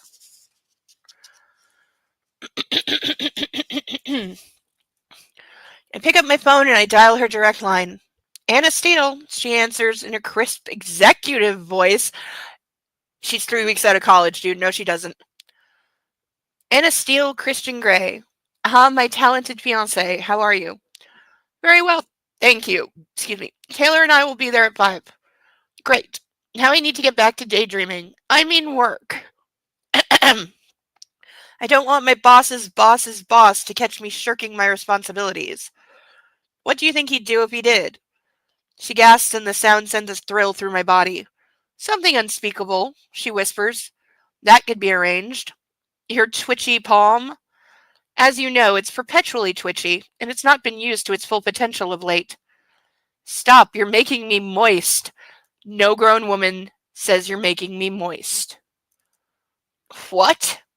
Moist? I clear my throat. Miss Steele, that word should be reserved for cakes. I like you wet. Okay, Book can especially suck my dick for making me agree with him. I like that you like me wet. Her voice is almost inaudible. I shift in my chair. 5 p.m., I whisper. How can you make 3 syllables sound so alluring? It's a curse. It's a gift. Her voice is husky. Damn, but she has an answer for everything. These two flirt worse than teenagers. See you at 5, Anna. Laters, baby. I'm seriously considering adding laters, baby, to the burn list. All those in favor, say aye. I'm at the top of the world. She giggles in that delightful way she does, and it takes all my willpower to hang up. I bound out of my chair, feeling effervescent. Flirting with Anna is always a joy, and so is discussing the latest prototype of the GEH solar tablet with Fred and Barney. I head out of my office wondering if I should have studied engineering at school. Oh, the school you dropped out of. Okay, and that's an eye from everybody. Okay. So we're doing that now. Okay. So I gotta take one cup off for a second.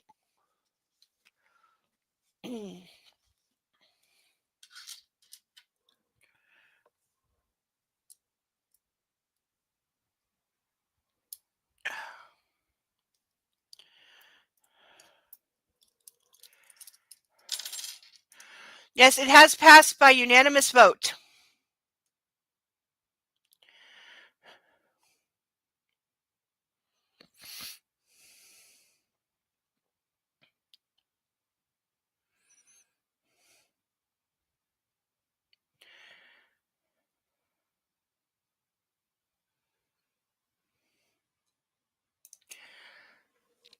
Therefore, kill it with fire is in effect. Okay. And 3, 2, 1.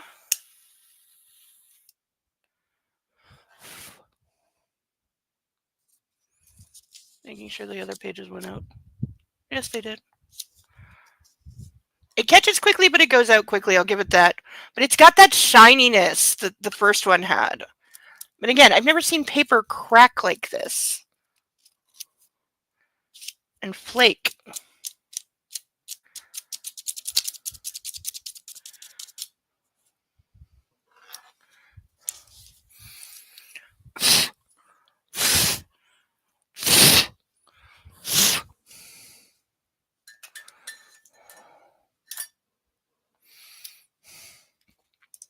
Why do you need to stop watching C-SPAN? What's wrong with C-SPAN? You have one of those lighters? Aren't they great?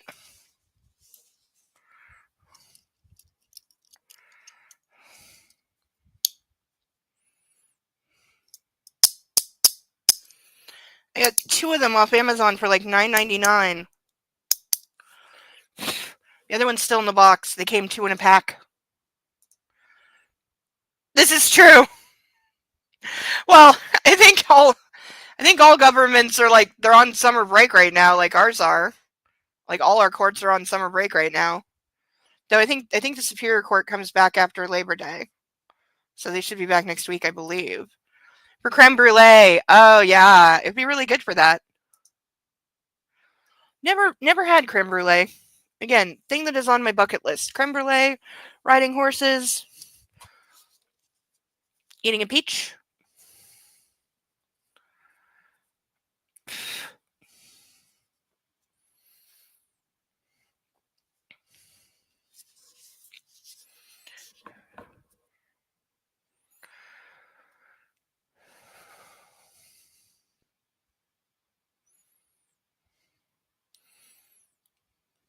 Oh, also eating a pomegranate because I'm just really curious what they taste like.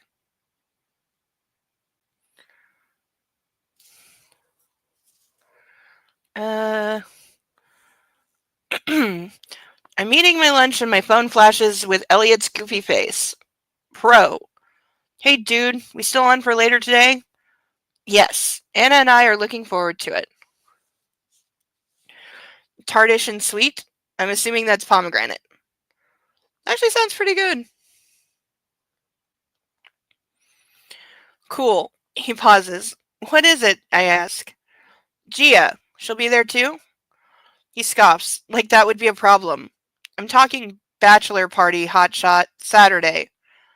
Elliot. Don't be an uptight asshole, he interrupts. It's happening. Even if I have to kidnap you. Fuck. No ifs or buts, bro. I've got the construction crew on standby with duct tape and a cargo van. Suck it up.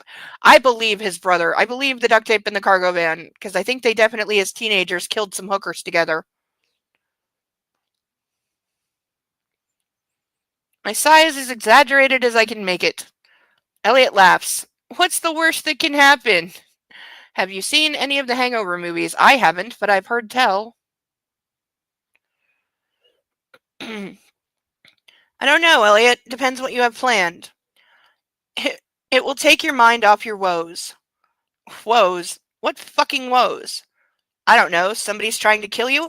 Oh, finally somebody noticed! Finally somebody in one of these books noticed that, yes, somebody tried to kill him and nobody, including him, seems to care. Or have noticed until now. Like, dear God. Oh, yes. That. You're so crass. Hard to believe we've been raised by the same people. He laughs. Laters, dude. Ah, I should have included all forms of laters and I didn't. Damn. And he hangs up. Asshole. But he has a point. Welch has made no further progress in uncovering Charlie Tango's saboteur. I've fired the entire team responsible for her care and maintenance, and I'm still waiting for the report from the NTSB. I'm beginning to wonder if the original FAA assessment was hasty in suspecting malicious interference, or if the damage was a random act of vandalism. Yeah, because you randomly sabotage a fucking helicopter? Like, no. No, no, no. Both these outcomes are possible and give me a modicum of hope, but I don't want to drop my guard yet. Anna's safety is all I care about, which is why I hired the worst security in the world. I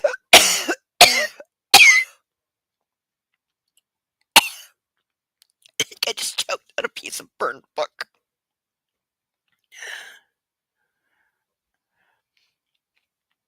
I've had security ramped up at the GEH Gulfstream, and she's been on 2 test flights since Charlie Tango's demise. She'll be taking us to Europe for our honeymoon. If he didn't change airports, I swear to God. I'm still waiting to hear from Burgess about the yacht, but I have my fingers crossed that I'll get the one I want. I imagine Anna stretched out on the deck in a bikini. Wait, does she own a bikini? I don't remember including swimwear in the clothes the personal shopper at Neiman Marcus sourced for Anna. That was a lifetime ago. As my wife, Anna's going to need more clothes. For her vacation, functions, her work. I scroll through my contacts, and when Caroline Acton's name appears, I press call. More emails now. Several more emails. Him to her, dedicated follower of fashion. My darling Anastasia, I've made an appointment for us to meet Carolyn Acton at 10:30 on Saturday morning to furnish you with a new wardrobe for our honeymoon. No arguments, please. Her to him, threads. Me, argue. Do I need a new wardrobe? I don't think so. I have plenty of clothes. I'll see you at 5. I frown. This is not going to be easy. Also, she ripped off this entire scene in the other books as well of the guy insisting on buying her clothes and no, I don't need them and blah blah blah. And this is going to get stupid. Him to her, yes you do. Her to him, is brevity the soul of wit? Him to her, yes. Her to him, I'm late for my meeting. Stop being so funny. Laters, baby! And this is her this time, so we get to play with fire again. My phone buzzes. Yes, Sam. Christian, Star Magazine has gotten a hold of some shots of Anastasia and want to run a story on her. A rags to riches kind of thing, because that's not insulting. What the fuck? I know. What kind of shots? Nothing salacious. Thank fuck. Wait. There shouldn't be any salacious shots of Anna. Should there? Tell them to fuck off. Rope Roz in. Threaten them with legal action. Maybe you ask your girlfriend? Maybe you ask her? I mean, she just got appointed to a new job. They could run a profile piece on the rising star, blah, blah, blah.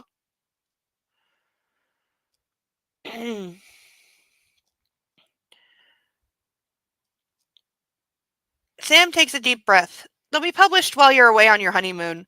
The photos are okay. If you want my advice, let them run and ignore it. It'll be more of a story if you don't. Again, this is good advice, because, yeah, if you shut them down, they're just going to get worse, so let it go. You know, as long as it's just a puff piece, let it go. There's more important things in the world. You don't need to be worrying about it. Actually, we're on chapter 12, so this is an even number 1. It's like reverse Star Trek.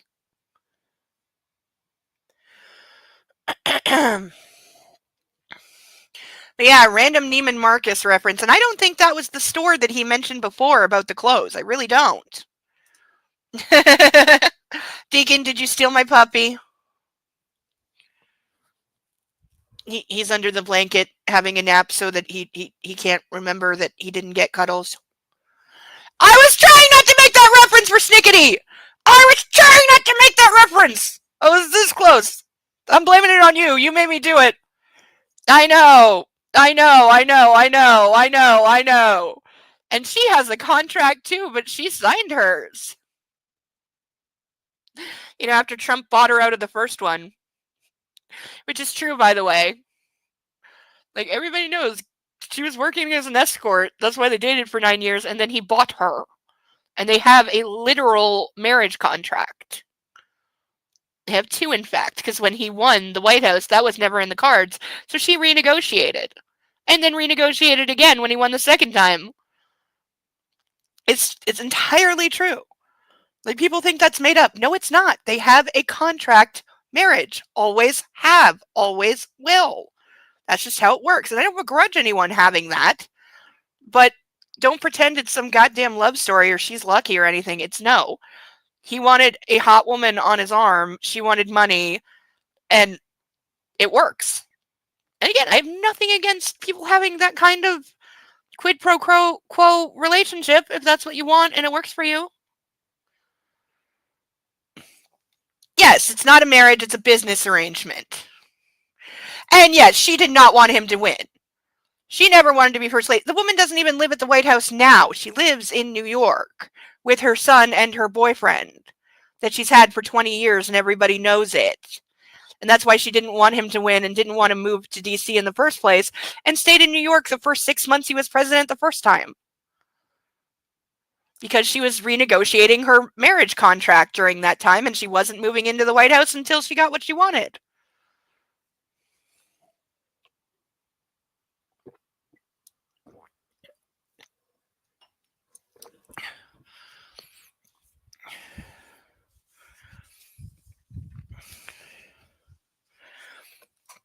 So, yeah, total business arrangement, which again, no more power to you. More power to you. If that's what you want and you can get it, work it, girl.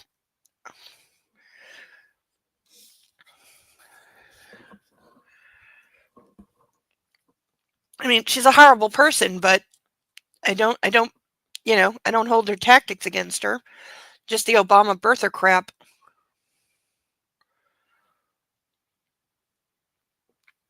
I can almost hear his I told you so vibe over the phone. He wanted us to do a photo shoot. Maybe I should have conceded. Hell. Send me what you have, I snap. Fucking paparazzi. A moment later, his email pops up in my inbox and I read the attachment quickly. Grudgingly, I admit he might be right. It's not that bad, and the photos of Anna are okay, if grainy. But they also have her yearbook photo. Excuse me. She looks so cute. And young. I call him. Let me think about this. Excuse me. At the new house, we follow Gia Mateo through each room. I love the staircase, she enthuses. I'm not surprised you want to retain it. She beams at me as if it were my idea. Sweetheart, I wanted to knock the house down and build something new. It's Anna who's fallen in love with the old place. I love the period features, Anna asserts. Gia flashes her smile. Of course, she says. We follow her into the main living area. Elliot hangs back. He's uncharacteristically quiet, and I wonder if it's because he has a sexual history with Miss Mateo. I don't know. She's vocal with some out-of-the-box ideas, and I remember meeting her briefly when she did that renovation to my house in Aspen. She did a fantastic job on that. I love this room, Gia says when we enter the main living room. It has such an airy quality that I think we should embrace. She reaches over and pats my arm. Damn. I've spent my life subtly maneuvering myself out of anyone's reach. It's a self-defense mechanism that I've cultivated over the years to keep people out of my space and make them back the hell off. A step here, a slide to the side there, angling my shoulders left or right to avoid physical contact. I have it down to a fine art. I hate to be touched. No, I fear it. Except by Anna, of course. Kickboxing has helped. I can tolerate the rough and tumble of a match and a firm handshake, or or the bite of a cane or lash. Don't think about that. But that's it.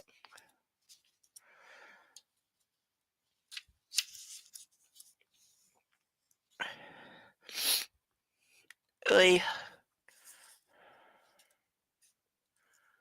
Did I miss a page? No.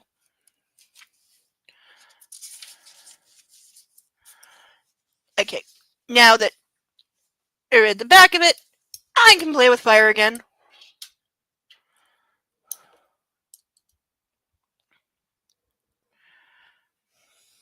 Come on.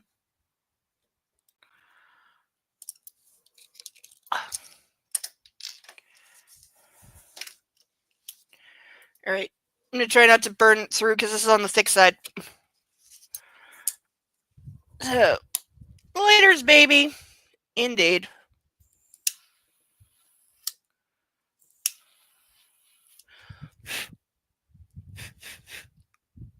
Okay, it's out.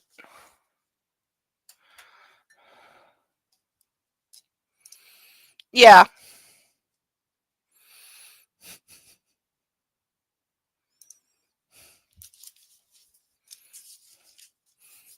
Okay, it only went through a little bit. But it's okay.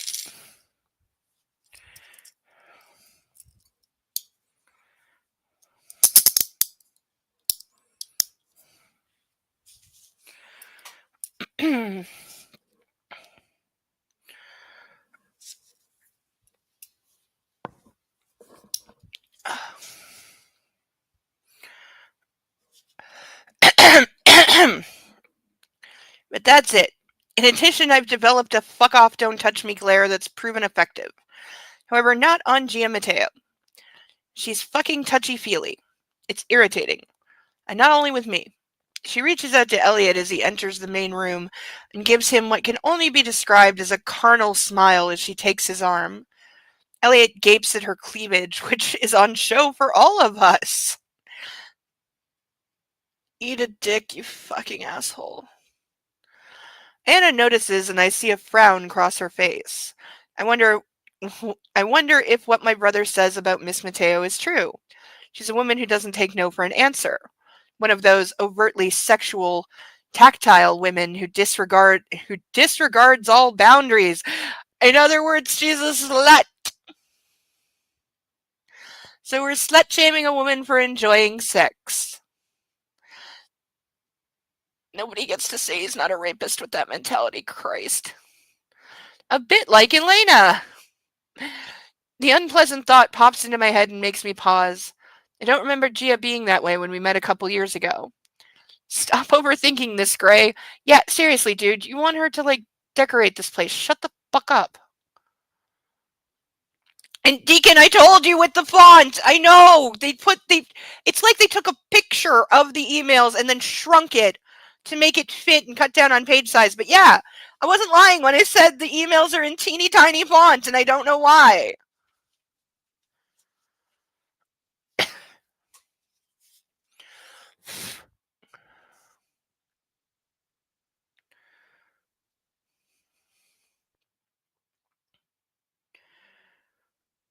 You should appreciate someone who tramples over other people's boundaries. That's his entire relationship.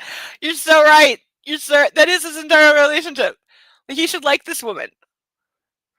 But she's too willing. That's the problem. He doesn't like willing women. You know, that got boring a long time ago. That's why he needs them unwilling and needs to rape them now. He can't get off with consensual sex anymore. He's crossed that line. Because he said himself, it's pushing them too far till they're screaming and crying in, like, agony. That's what gets them off. He said it.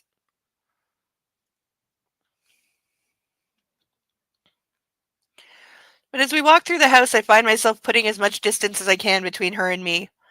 A glass wall would be amazing at this end of the room, Gia says. It will really open out this whole space.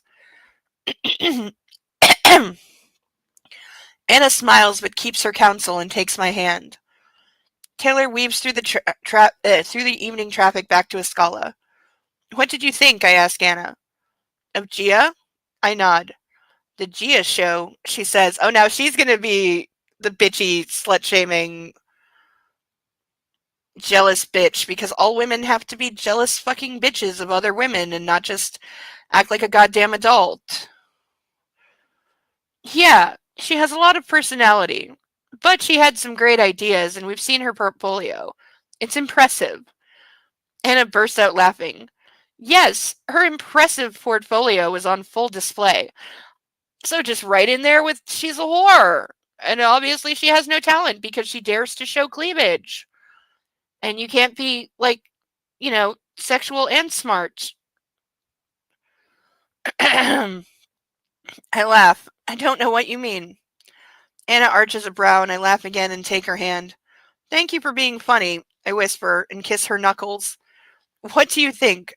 Should we find someone else? I would say yes because her ideas are terrible.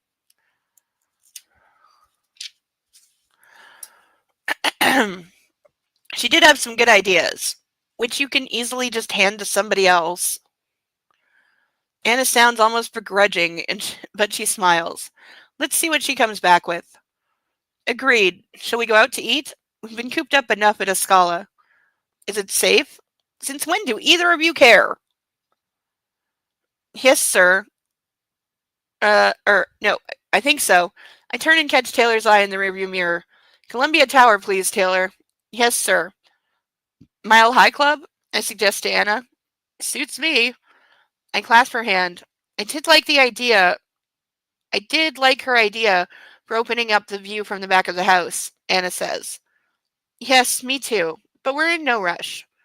She smiles once more. I love your ivory tower. I love having you there. Her eyes meet mine and her expression is suddenly serious. I'm glad because you're about to commit to having me there for a lifetime. Whoa, I swallow. This is huge. A whole lifetime with Anastasia. Will it be enough? You're supposed to be like, aww. But really, I'm just like, God, he's stupid. Good point, well made, Miss Steele. And from nowhere, I'm overwhelmed with the depth of feeling that has become all too familiar. But it's still new and shiny and terrifying. I'm happier than I've ever been before, but I'm afraid to. It could all end. Everything could come crashing down. Life is ephemeral. I know this. I've lived it. From nowhere, the image of a pale, still, young woman comes to mind. She's lying on a grubby rug in a grubbier room as a small child tries in vain to shake her awake. Shit. The crack whore. No, don't think about her. Reaching over, I take Anna's face between my hands, memorizing every detail. The shape of her nose, her full lower lip, her stunning eyes. I want her with me for a lifetime. I close my eyes and kiss her, pouring all my fear into her. Don't ever leave me. Don't die. He's gonna kill her on their honeymoon.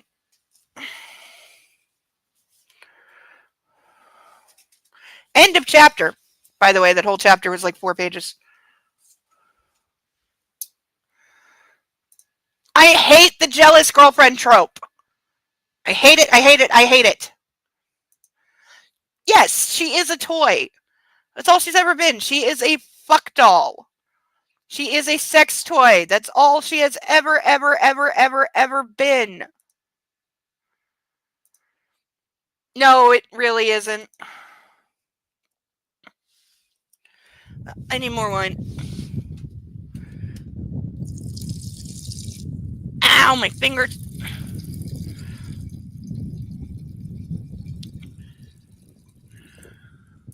Whew.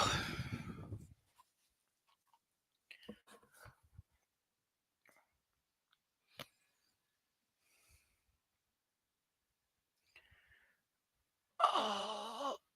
Oh.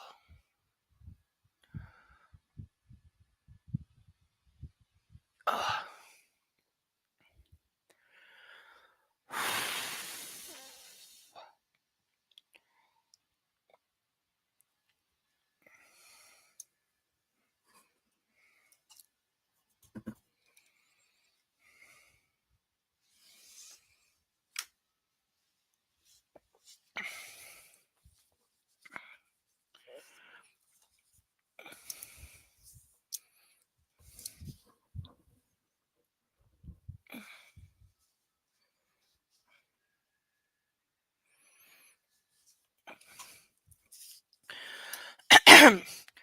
Okay, this book is the first one where we're actually skipping days because the chapter 12 took place on the 18th. Now we're skipping ahead to chapter 13, where it is now Saturday, July 23rd, 2011. This is the first book where she's ever skipped so much as 1 second of any day, and now we're skipping entire days. And you know this is just to rush to the wedding. This is just to count down. But also, we're this far in, and we haven't even gotten to the goddamn wedding yet. Then we have their extended honeymoon. Then we have everything that comes after that. Like, no wonder the movie just starts with them on their honeymoon already.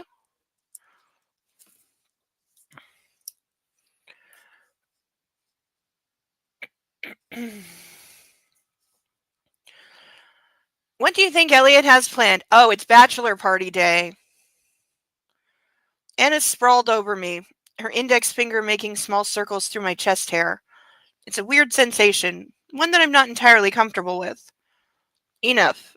I grab her hand, threading my fingers through hers, and plant a kiss on the tip of her offending digit. How about you just say, honey, I don't like that? Too much? She whispers. I slide her finger into my mouth, clamping my teeth gently around her knuckle and teasing the tip with my tongue. Ah, she coos, as a sensuous spark ignites in her eyes and she tips her pelvis against my thigh. Baby. She tugs her hand and I relax my jaw but close my lips as she eases her finger out of my mouth. She tastes mighty fine. Not answering that. Tenderly, she kisses the spot on my chest that her finger traced while I stroke her hair and revel in this quiet moment. It's early, and the only items on today's agenda are my bachelor party, Anna's bachelorette party, and a shopping excursion with Caroline Acton. Anna raises her head. Do you think he'll take you to a strip joint? Like she's so innocent she had to struggle to stay strip joint. Okay, Sethel, fair point. You make You make a good point there. I know, right? Yes, it's probably for the best.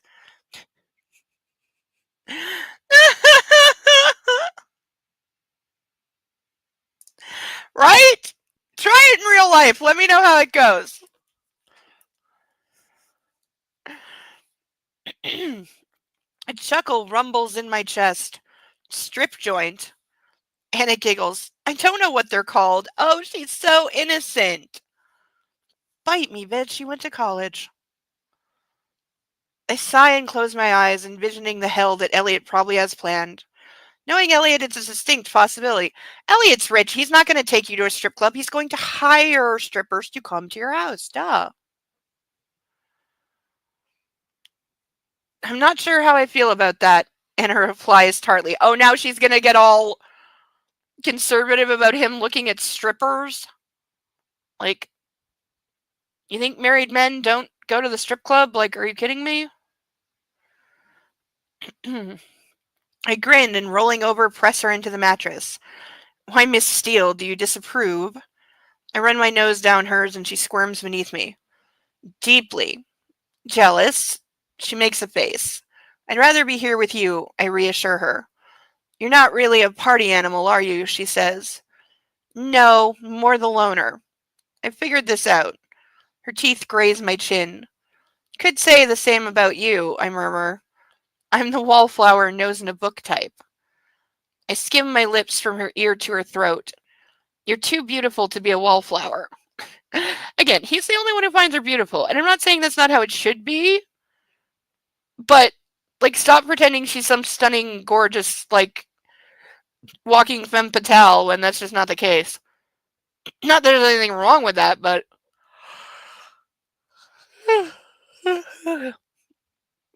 She groans and runs her fingernails over my shoulder blades as her body rises to welcome mine. She's still slick and wet from earlier, and I ease into her, and we move together.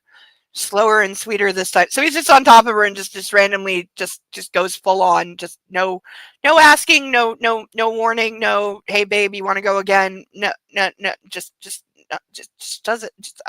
I wasn't expecting that, and now my brain is short circuiting because I wasn't expecting him to just literally just put it in and start doing it in the middle of a conversation. My brain has quit. Her nails dig into my back as she wraps her legs around mine and she raises her hips to meet me. Over and over, slow and sweet, she's building. I stop. Christian, don't stop, please, she begs. I love it when you beg, baby. I move slowly and grip her hair at the nape with both hands so she cannot turn her head. Okay, I guess this needs to be a thing. I gaze down at her, marveling at the intricate color of her irises. That is not a sexy sentence. I move again, slowly, in, out, and then stop once more. Christian, please, she breathes. It will only ever be you, Anna. Always. Don't be jealous when I start fucking other women. I love you. I start once more. She closes her eyes and tips her head back and comes around me, triggering my own orgasm. With a cry, I fall to her side and catch my breath. So he literally just put it in and then he was done in 1, 2, 3, 4, 5, 6, 7 lines. So that's about 8.5 seconds.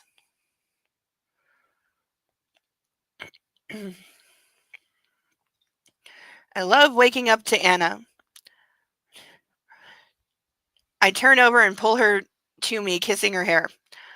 I love waking up to Anna. Closing my eyes, I imagine every Saturday could be like this. Anastasia Steele is giving me a meaningful future, something I've not considered with any seriousness before. And next Saturday, I get the piece of paper that proves it.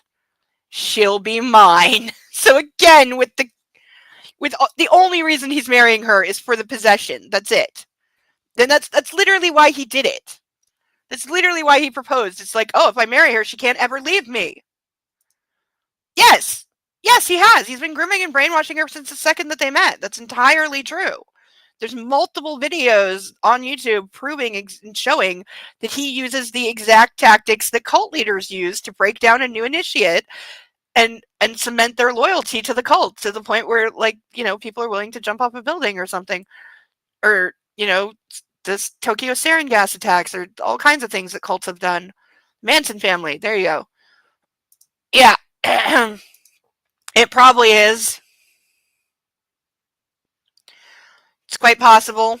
I don't think we've ever seen him last longer than that.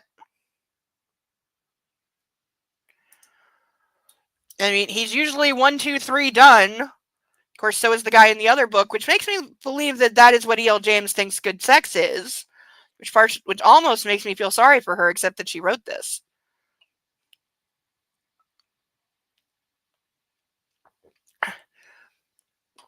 I do.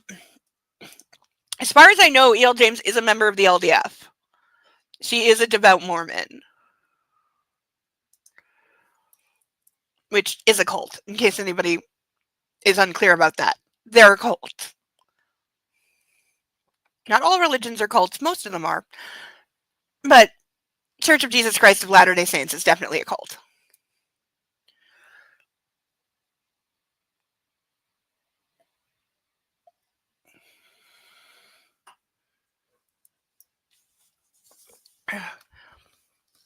And Scientology, of course.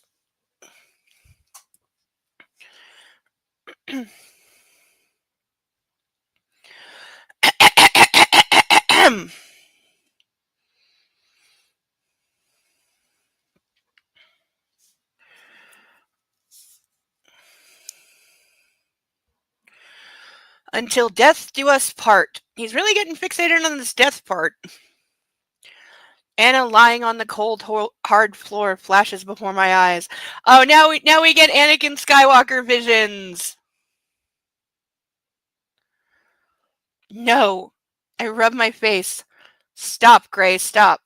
I kiss her hair, breathing in her life-affirming fragrance, and I'm calmer. It must be about 9 a.m. I grab my phone from the nightstand to check the time. There's a text from Elliot. Elliot, good morning, asshole. I'm sitting in your vast living room waiting for you to get your lazy ass out here. Stop what you're doing. Now, you dirty dog. Okay, dirty dog is like, I've only ever heard military men use that.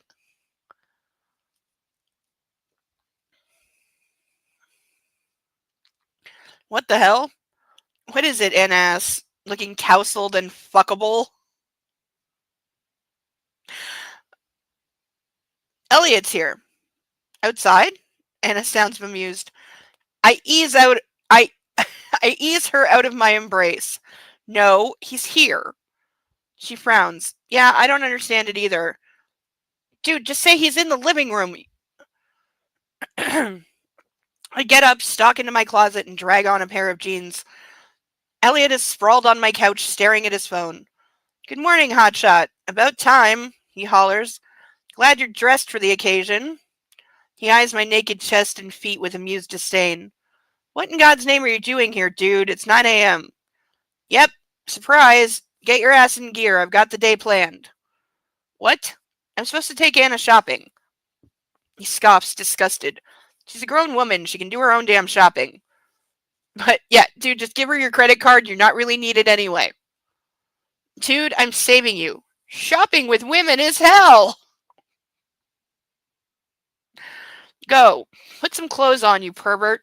And for fuck's sakes, have a shower. I can smell the sex from here. Wow, am I throwing him out of my house? Fuck off, I reply without heat. He really is a douche sometimes. You'll need hiking boots and sneakers. He calls after me. Both? How did you get in? I ask when we head down to the garage to the elevator. Also, yeah, his brother just effectively broke into his living room when they're supposed to have fucking security.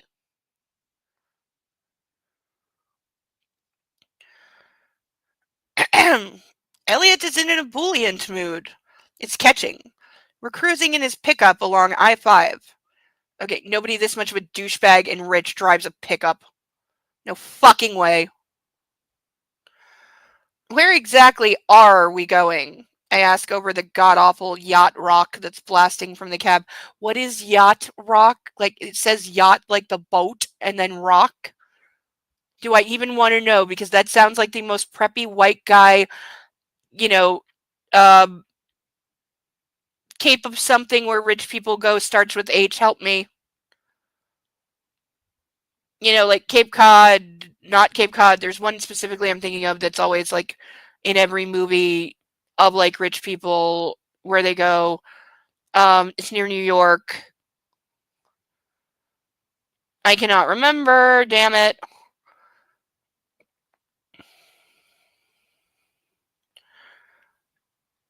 Surprise, he shouts. Hamptons! Thank you for snickety. Yes, Hamptons. That is where I meant. Thank you. Hamptons. Thank you. My brain was failing me, but yes, that's entirely it. Relax. It's going to be fine. It's too late to tell him I'm not a fan of surprises, because like his brother wouldn't know that already. So I sit back and enjoy the cityscape as we head out of Seattle. We haven't spent any time together since we went mountain biking near Portland.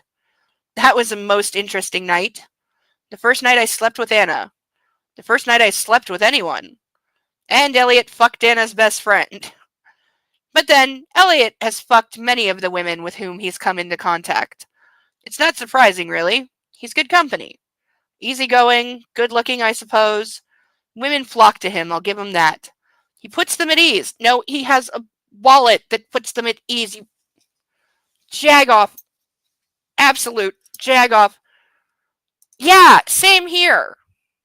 I totally agree. It's so outdated. Like that's why, like I said, and I still have only ever heard actual military people use it.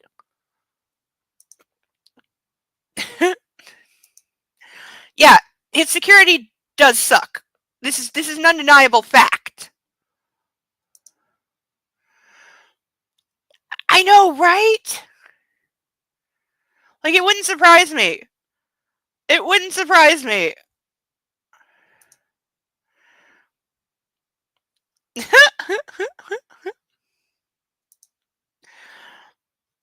I know! Deacon, if you want to be personally offended by that, the only reference I can find is a music genre that used to be called West Coast music. Okay, well, they are on the West Coast. They are in Seattle. So maybe it's a Seattle thing. I don't think it should be. It sounds atrocious. It sounds like Morpheus would be displeased with this.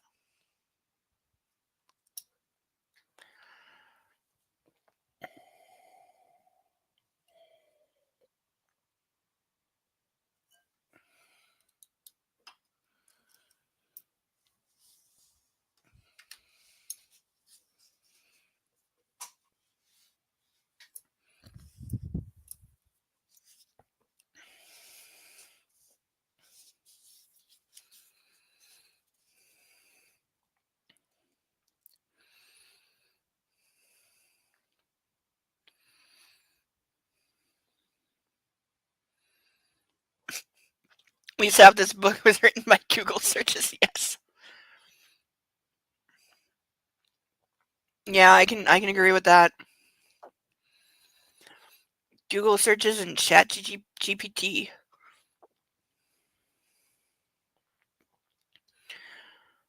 I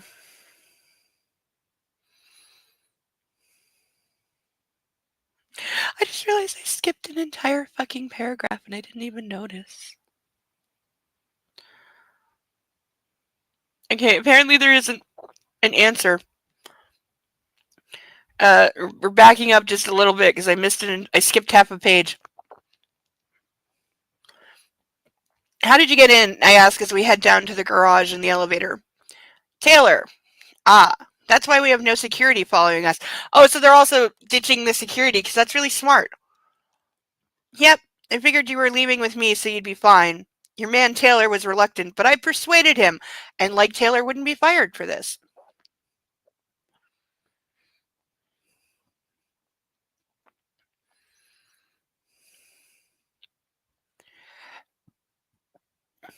Uh, Deacon, I'm sorry, but the only Toto I know is from Wizard of Oz.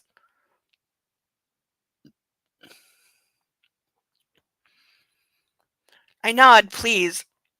Being continually dogged by our close protection team has been wearing. Anna and I have been holed up at Scala for what feels like forever. Sawyer and Reynolds will keep an eye on her today, though. That's non-negotiable. Yeah, he's the one who's actually been targeted, but he doesn't need security, but she does. Can you say like any more that like this is just spying on your fiance and keeping tabs on her? He's been very helpful, Elliot says. Who? Taylor. And with that, he hides a shy smile and stops talking. What does he have planned? Okay, that was the paragraph that I missed. He's always been able to charm our mother. So going from Elliot talking about how he can pick up any woman he wants to, he can also charm our mother. E.L. James has mommy issues, I swear. He knows how to treat Grace. I used to envy the easy way he'd spin her around the kitchen floor, or hug her, or give her a passing peck on the cheek. He makes it look easy.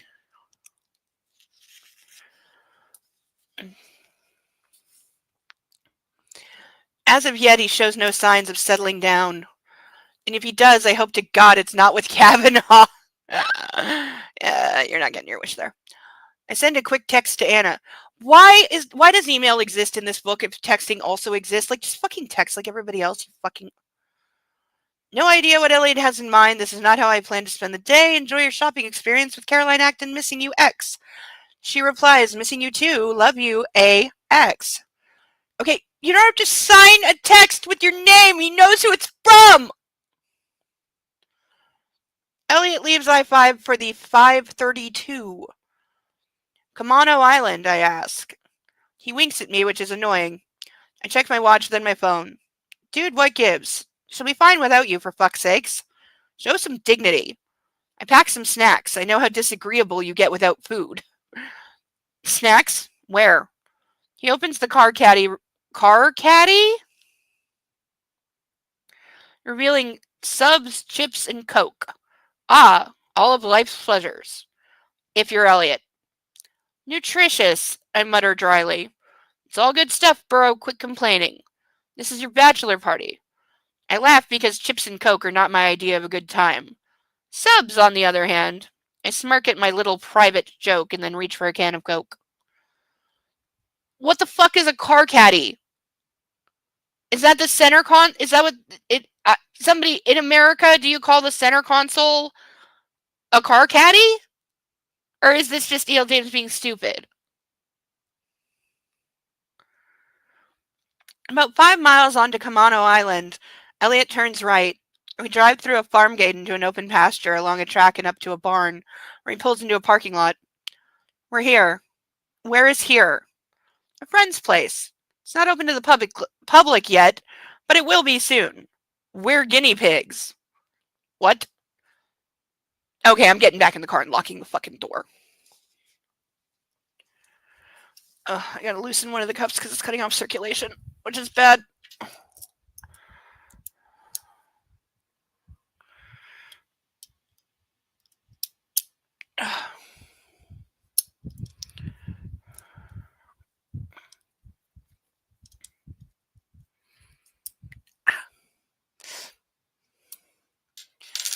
Okay.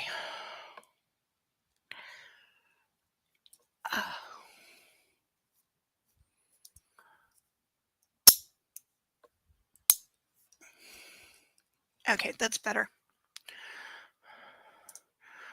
I know, right? And yet I know people, I definitely went to school with people who conversed entirely in emojis. This is the only reason I know some of the emojis mean. Oh god, that would suck. I like that song though. No, you do not call it a car caddy. Nope. Okay, thank you for confirming. Small cooler that holds a small amount of food and drinks. Haven't heard it in 25 years. Okay, so... Okay, and yet, there have been emojis printed in two of the books. As part of emails and text messages, they actually printed a goddamn emoji. But she doesn't know how they work, clearly, because it's like the basic smiley face. That's it. That's the only one she knows. But yeah, what is with the old timey like references? Like, because she's like I said before, she is like a woman in her 50s, but she's not. She's not 90. Like, what is with these like seriously old references? Why? Because she wouldn't have grown up with them. Like,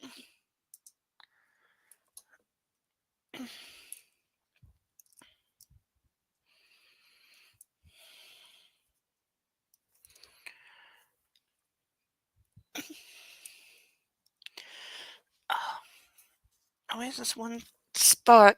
Let me.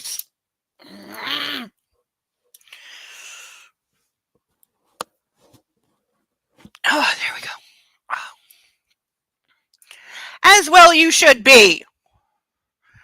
And I'm trying to consciously dissociate the Nina Simone thing.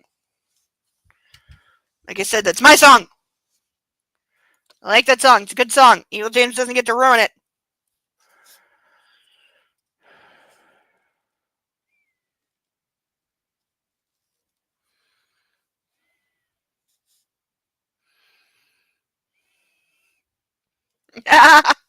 Yes, I agree with persnickety. Don't remind me. And so they'll hear that guy at work. See, I like that guy though, because that guy is fun. And I can send you back random ass answers because I don't understand your emoji speak anyway. So I can just send you random ass things back. I'd respond to your string of emojis with like a string of GIFs telling a story. That's what I'd do to you. I'd be like, all right, to play at the internet guess what I mean game, and I'm good at it, so let's go. We could keep that going for weeks. Ugh. Oh, I have to adjust this. It's not sitting correctly. Okay, there. Come on. Yeah, okay. There we go. Nope.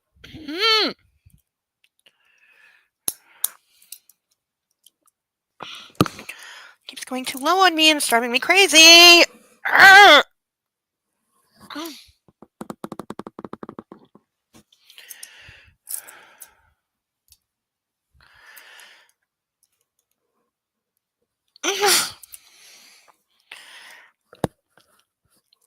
There. Finally. Much better. Well,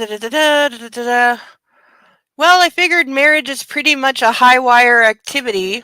I thought you should get some. Are they gonna like walk on tightropes? Because I may skip. Because fuck this shit. Fuck it. What are you talking about? We're going zip lining. Okay, not the worst idea I've ever heard. He grins and clambers out of the car. This is my bachelor party. Excuse me. It's not what I was expecting, but hey, zip lining could be fun. Elliot greets our hosts and we're directed into the barn where a series of hooks hold the safety equipment. How? So they're ziplining what, like 100 feet at most? You're ziplining inside a barn? What?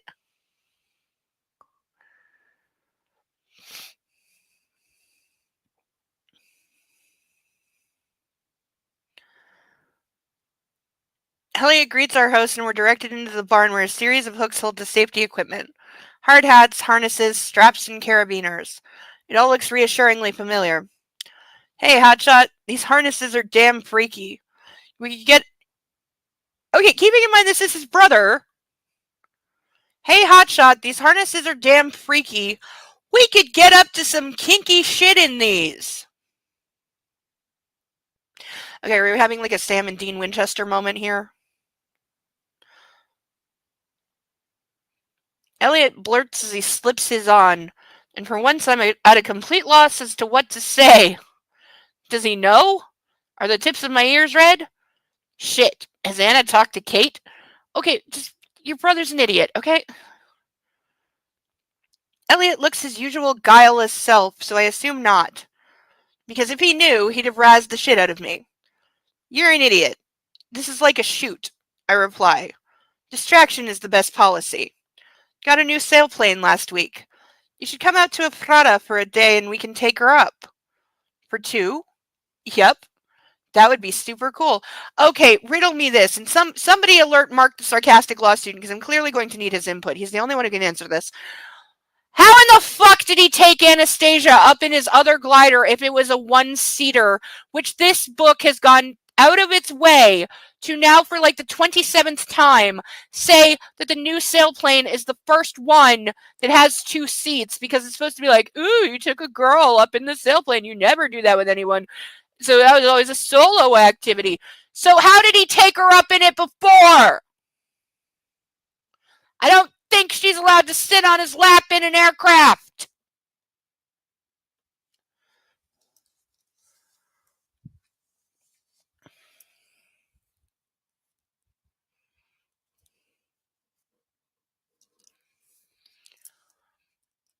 Yes, somebody alert Mark.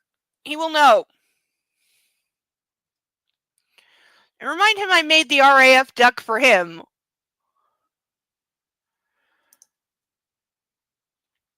See, I was always taught not to use emojis at work. Not that I always listen. Because sometimes, like, on like an email memo or something, just putting a thumbs up is all you can do. Because no one cares. Yes, totally should. And again, why are they in a barn? I don't know. It's stupid. I don't know. Let's hope. I would pay to see that. I would pay to see that lot. I'm not. Okay, if it had the power to summon orcas, that would be cool. But no, yacht rock isn't. It should not. It sounds like drunk hipsters came up with this term while they, clam baked on in the Hamptons. It shouldn't be a thing, and please stop making it ever a thing. Oh God. Okay, I think it's a Hallmark one, but did you ever see there's like 50 of them now because Chris Potter is hot. I loved him on Kung Fu, The Legend Continues, but after that, is it Porter or Potter? I don't remember. He played the son. And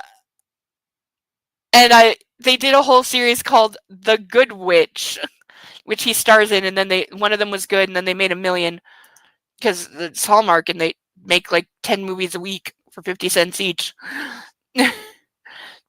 Absolutely. See, right? Yeah, no, she couldn't possibly. So how did he take her up in a one-person glider? Because they're making so much fuss over the fact that he bought a two-person glider. How did he take her up the first time if it was a one-seater, which everyone says that it is? Yes. I'm sure they have their moments where they're great because they are the ultimate switch off your brain movies, that's for sure. You met him? I'm jealous. I think I knew that, and I'm still jealous. I was jealous before, I'm still jealous. Yes, I love that show.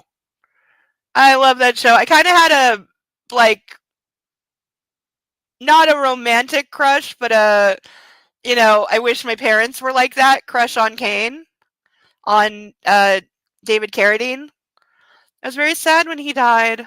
Very, very sad. I was young when he died, too. I remember Chris Potter actually at the funeral. He was leaving the funeral, and some reporter got in his face being an idiot and asked him if he'd seen the photos because infamously David Carradine died in an autoerotic asphyxiation accident. And I think it was a maid had taken photos of his body, still like hanging in the closet, and sold them to the tabloids, and they'd been splashed all over. And Chris Potter got asked if he'd seen them, and he was like really offended and angry. But I think he limited himself to just like, no, I haven't seen them, and walked away. But you could tell he wanted to beat the shit out of the reporter who asked him, and I wouldn't have blamed him.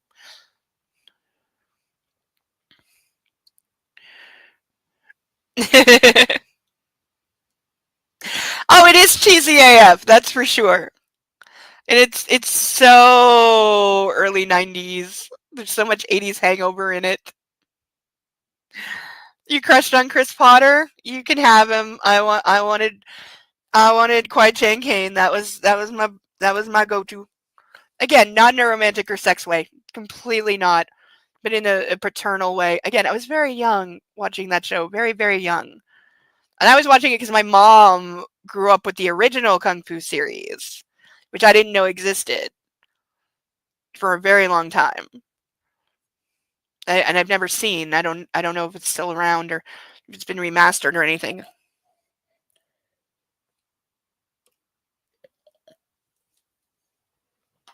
I really liked the theme music. It had a really good theme song that I really liked.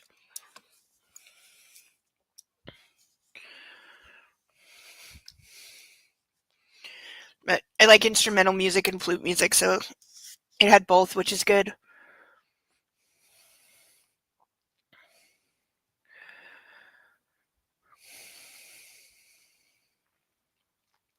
We're on the first platform surrounded by pine trees. Okay, so I guess the equipment is kept in the barn and then they're out in the woods somewhere. Oh, Deacon, you would love it.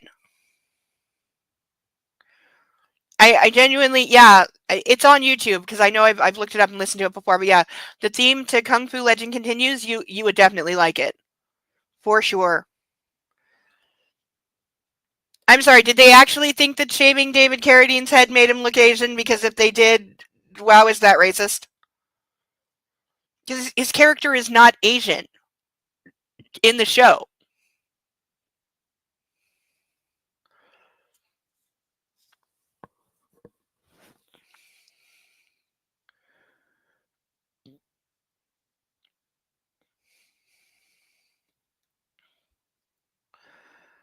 We're on the first platform surrounded by pine trees. To infinity and beyond. No wonder this all got cut. Elliot shouts and leaps off with all the fearlessness that I associate with his devil-may-care fucking attitude. You do way more riskier shit than this on the reg. Shut up. He whoops like a gorilla in heat. I hate that line with everything in my soul. As he whizzes down the line, his joy contagious. He lands surprisingly gracefully on the next platform about 100 feet away. Danielle, one of our guides, radios ahead to say, "I'm set," and clips my lifeline onto the zipline trolley. "Ready, Christian?" she asks with an overeager smile. "As I'll ever be." Off you go. Taking a deep breath, I grab the carabiner beneath the trolley.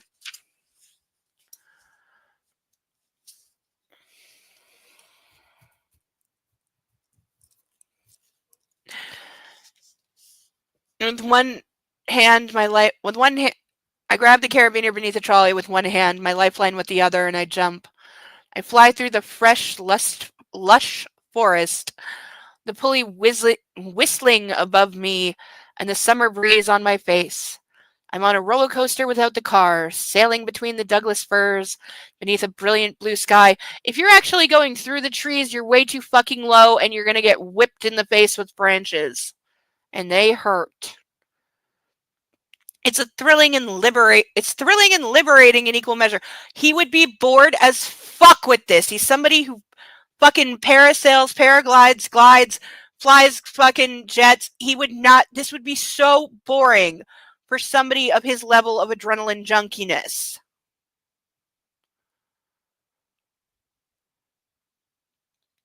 I land safely on the platform beside Elliot and the other guide. "What'd you think?" Elliot claps me on the back. I grin. "This is pretty fucking excellent." "No, it's not. Not to him. I mean, I wouldn't do it because I don't trust that shit. And it's not made for somebody of my weight, so I especially don't trust that shit." Danielle is the last to land on the platform. That was our first. They get higher and faster. "Bring it," I exclaim. "So you're starting lower and then you're going to get higher? Because that's not how ziplining works." "I've seen it on TV enough to know." Wait, there was a Toy Story show? Well, of course there was, but... And the original Kung Fu is 50% Asian, so they shaved his head and said, "Good enough"? Really? Like, I know the original show. I don't remember if the original show was 60s or 70s, but holy racism, Batman. Yes, Buzz Lightyear. Yes, Tim Allen. It very much could be. Yeah, Tim Allen did the movies. I didn't know there was a show. Yeah, no. He would not get a rush from this. He'd be falling asleep. There's a Buzz Lightyear show? Like, I know they made a movie called Lightyear quite recently that I don't think Tim Allen voiced. Though why, I'm not sure. I mean, maybe they didn't want to pay him enough. That's probably it.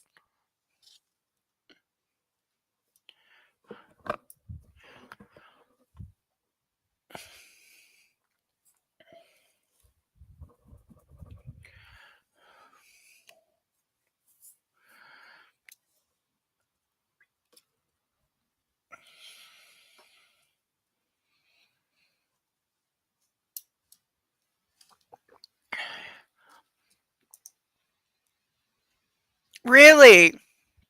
Like I said, I know nothing about the original show. I've never seen it.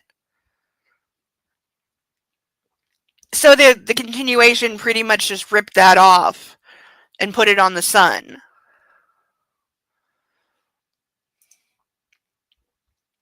It was an animated show. Okay. Makes sense. I mean, the movies were hugely popular, and, like, 3 decades later, they still are. They still make money.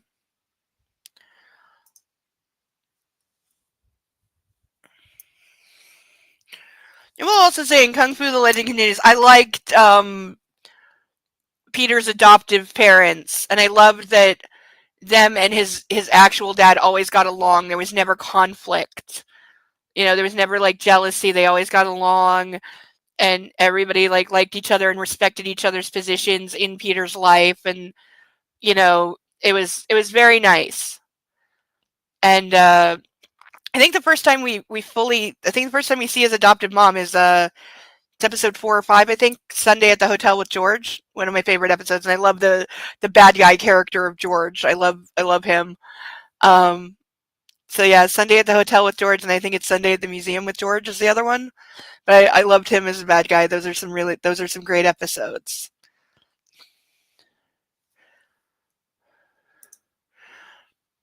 Pissed off my ex-fiance by telling him that isn't Kung Fu. Yes, right? His dad was grateful that he had loving, supportive, adoptive parents who genuinely cared for him, cared about him, took an interest in him, and they said when I met him at the orphanage, he was just an angry kid looking for a fight and going down a bad path, and he needed someone to take a hard line and straighten him out, and it worked. They saved him from probably having a life on the streets and in jail. So yeah, like, I love that there was always that respect of, like, hey, I couldn't be there for 10 years in his life or longer. I'm not sure how long they've been apart. I don't remember anymore. I think it's like 10 or 15 years. And I love that, that his biological dad's like, yeah, you did a great job raising him when I couldn't be there. And thank you for loving him and taking care of him. And, we can all be parents together. We don't have to fight. There's no jockeying for position.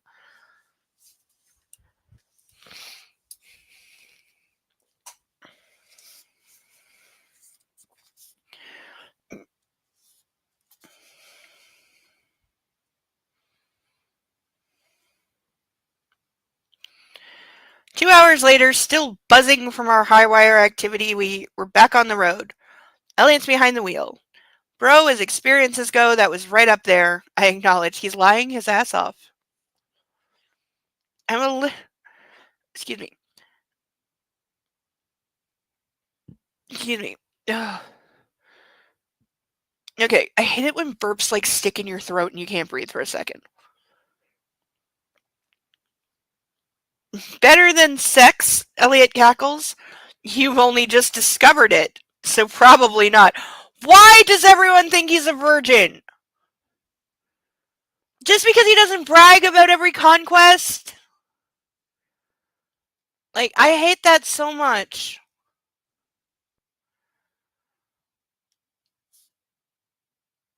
Like, I had sex in a cemetery behind a statue being renovated at 16. Did I go around school and my life and who I was living with telling them that so they would know that I was not a virgin, which I was already not a virgin before that? No, I did not.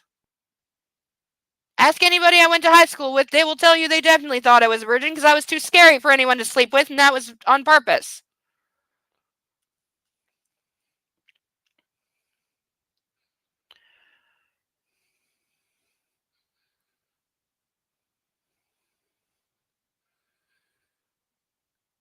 I'm a little more discerning in my taste than you are, dude. I just like to spread the love around. The big E wants what big E wants. And it's not Biggie like Biggie, it's BIG space capital E. So Elliot is referring to himself and definitely his penis as Big E. How is it the brother and not Christian Grey that is named his penis? Because Grey is so much more the type that would name his dick. Also, the big E is making me think of a porn series I liked a long time ago that's now really difficult to find.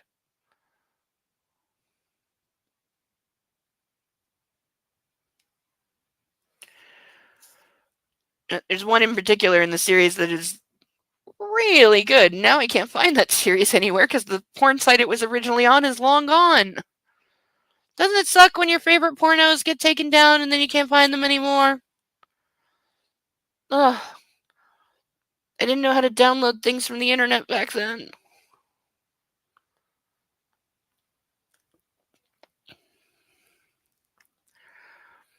I shake my head with a snort of derision. I don't want to think about the big E. Okay, can we kill this term? Kill it with fire. Can we get some real food now? Elliot grins. Nope. Sorry, bro. You don't want a full stomach for what we have planned next. Eat the sub. Like a sub isn't filling? I would regard a sub as being very filling. It's a lot of bread, meat, lettuce, like whatever sauces you're putting on there, other veggies. Like, a sub is not a light meal. Now I really want a meatball sub, and it's way too late to get one from anywhere. Not that I would, because no. I'm trying to put a moratorium on. Generally, I have a moratorium on ordering food. I do tend to break it once a month, as a personal treat, but only once a month. I'm trying not to, because I got bills to pay. Oh, and I still need, I don't know how I'm going to do this, but if I don't find $1,600 in the next 2 weeks, I'm going to be looking for a new place to live or else. So there's that hanging over my head. And yes, that's about my building with the back rent. Now they've filed in court, and so we go to court in 3 weeks. And if I don't come up with the money, I'm screwed. Blowing them up doesn't seem to be a viable option because as much as it would be satisfying, it wouldn't actually make the problem go away. So, self-defeating there.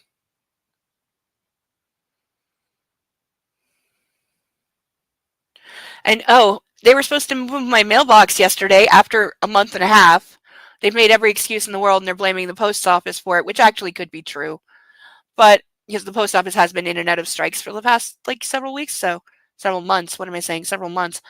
So that could actually be true. But it was supposed to be moved yesterday, and it wasn't.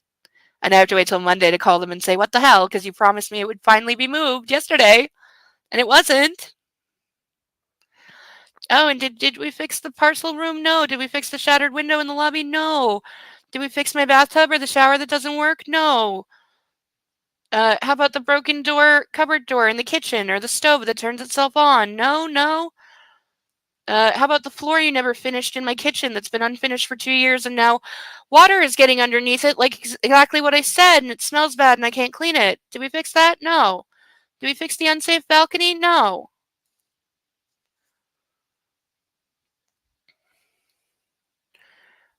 And I'm going to stop ranting now.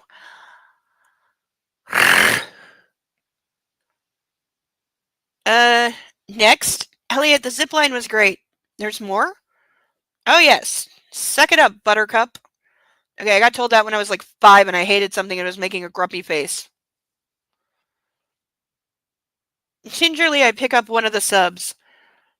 Those are made by my own fair hand. I'm not eating anything this guy made. Don't put me off. Yes. The finest bologna, tomato, and provolone cheese this side of the Rockies have gone into those sandwiches. You made a bologna sub? Ew! I've never even seen that as a menu option, not even at Subway. I'll take your word for it. You need to broaden your culture, your culinary horizons. With bologna? Whatever it takes. Unwrap that for me. And yes, there is an N in there. It does not say bologna. I know what bologna looks like. It's bologna, which I think is a uniquely American thing. I don't think we have that. It sounds like that clown meat from the UK. And yes, that is actually, clown meat is a real thing. Google it. It's like ham or bologna that literally has the face of a clown printed onto it.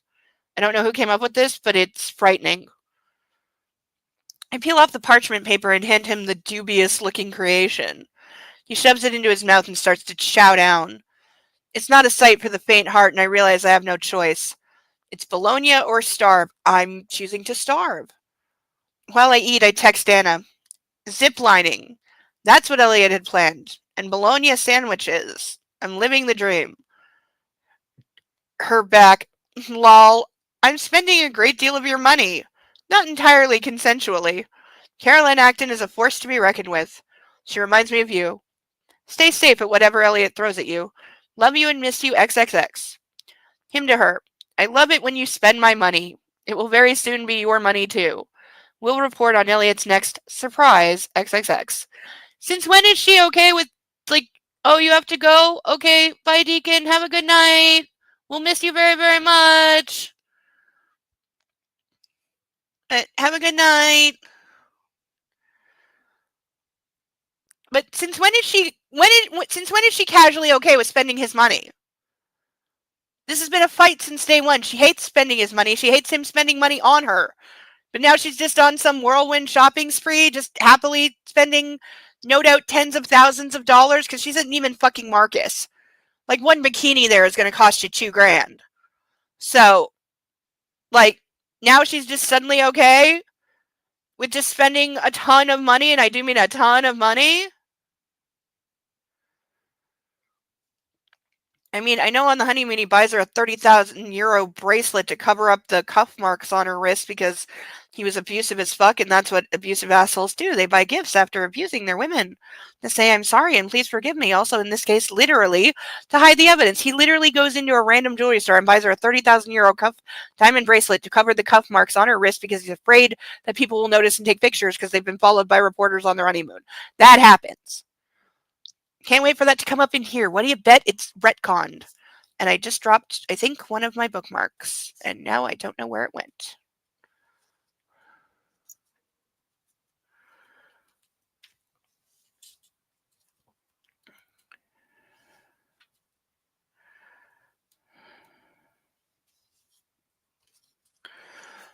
Oh, come on. Ow. That's ow in the good way.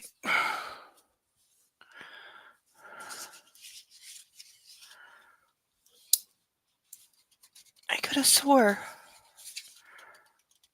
Did one of the back ones drop? What am I missing? I saw one of them fall, I swear.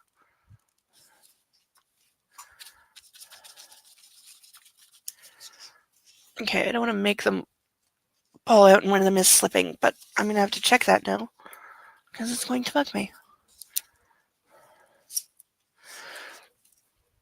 And, yes, thank you, nobody puts bologna in a fucking sub! That's not a thing!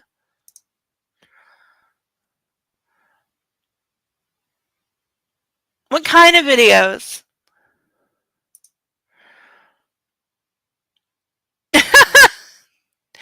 Maybe. It's okay though.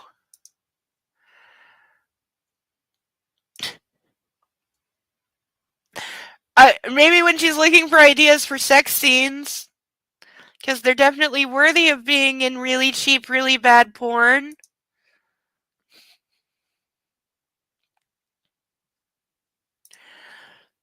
I know we are. We're having a better conversation about kung fu than this book. No, she would not. You heard what name?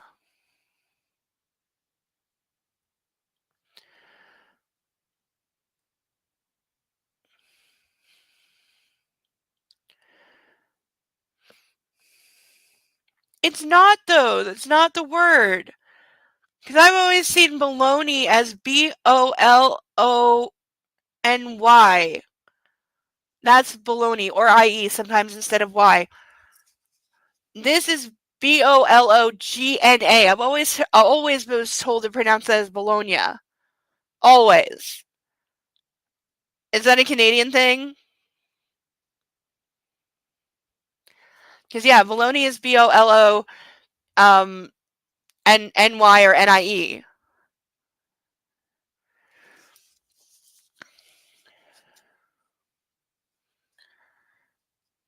I could be entirely wrong though. Again, not really a thing here.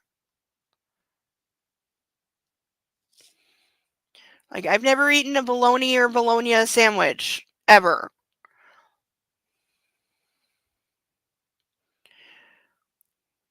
I mean, I've seen it on the store shelves, but I've never actually seen anyone buy it. And I have seen it spelled both ways on the packages of, the 50-cent lunch meat. It's kind of like in Canada, it's kind of considered like spam. Like how Hawaii is like obsessed with spam and treat it as actual food, even though it's not.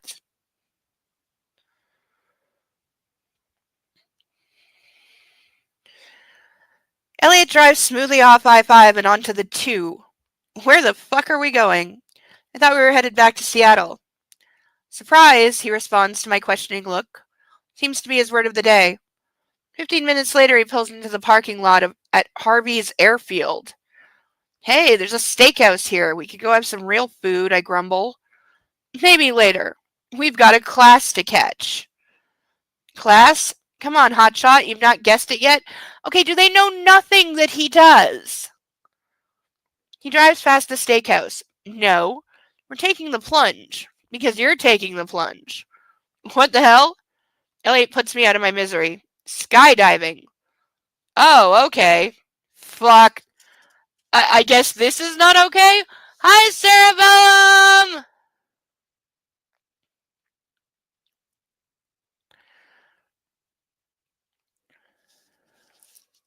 You've heard them both? Yeah.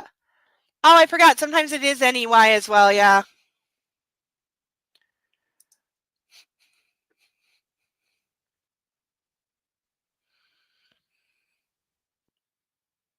What geographically is Bologna? I don't know the reference. Help a girl out. I'm with you there. Either way, I'm not eating it. Regardless of what it's called, I'm not eating that. I'm sure Big E has been mentioned in porn games. I need more porn games. I used to have this really good one. It was like a make your own porn movie maker that was 3D animated, and you could design the quote unquote models, and there were sound effects and toys and settings and clothes, and you could like literally it was like you click a button and like they get in this position, and then you could tell them to fuck and you could record it. And let's just say I spent a lot of time having fun with that game. I spent about 80% of my time doing the designing and not so much the actual porn part, because I like design games.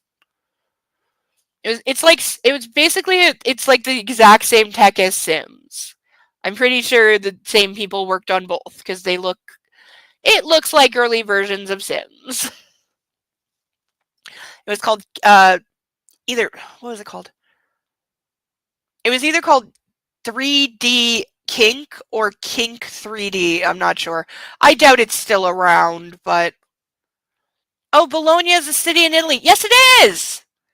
Yes, it is. I'd forgotten that. Thank you for telling me. Thank you, thank you, thank you, thank you, thank you. Sarah Bellum, I am so sorry that you have been listening to this but unable to express your rage in the chat. We welcome you now being able to chat. Feel free to comment on anything that you want that we already covered that you could comment on. We will be forgiving because it's worth shouting about. There's been so much to shout about tonight.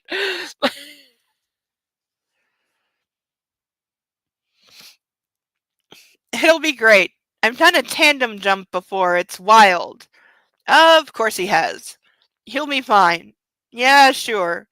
Listen, you get married and women don't let you do this shit? Come on. So let's just have some overt sexist pig talk while we're at it. Let's just do that. Together we walk through the parking lot towards the skydiving school and my heart races. I like to be in, excuse me. I like to be in control. Tandem jumping means someone else is in control. And I'm strapped to them. Okay, so why don't you just tell your idiot brother I don't want to do this? Or I want to jump solo. Why not, like, again, speak up, have agency. You know how much trouble I have telling someone I don't want to do that? None. You know when I started doing that? When I was 5 and my aunt invited me to go with her and her kids to the zoo, and I didn't want to go to the zoo. And yes, I had to threaten to throw a fit for my grandmother to take me seriously when I said I don't want to go, but I didn't go. I've never been to a zoo, which I kind of regret now, but not as a 5-year-old and not with my aunt because I didn't trust her and I knew what the fuck would happen. So there's no way in hell I was going to the zoo with my stupid, abusive, sadistic aunt. Though I would someday like to go to a zoo as an adult. I heard the Toronto Zoo is really good. I've never been there, but I heard it's good. But it was one of the rare times I threatened to throw a fit as a kid.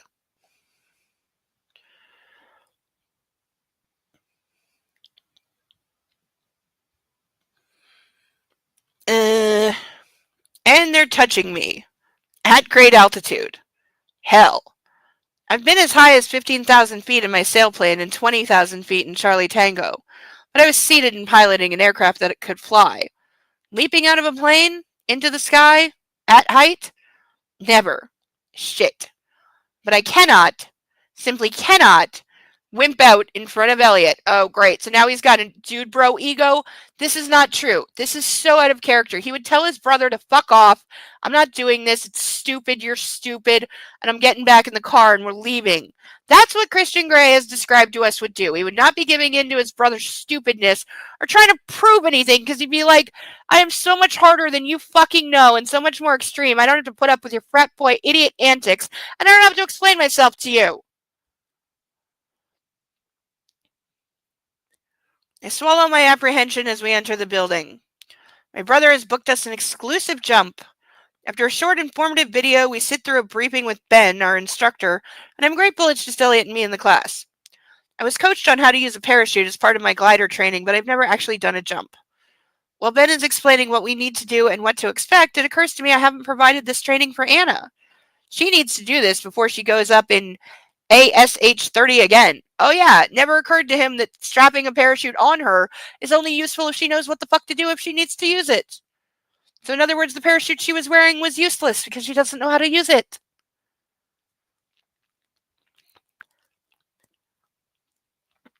When Ben, who looks younger than me, has completed our instruction, he hands us each a waiver. Elliot signs it immediately while I read through. My anxiety begins to climb, settling in my stomach. I'm about to jump out of an aircraft from high altitude. Deep breath, Gray. Again, if you don't want to do it, just don't fucking do it. Duh. I realize that if something were to happen to me, Anna would be left with nothing. To hell with that. Once I've signed the form, I write on the back, oh God, bitch, why? Why this font? Why? Why? Why? Also, publisher, why?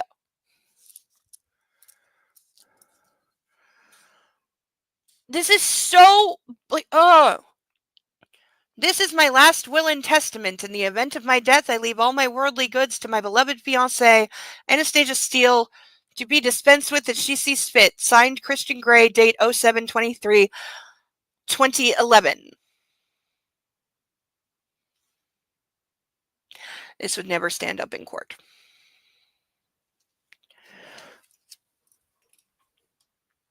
Oh, that's right, he is. Da Vinci, I believe. No, they have not, apparently.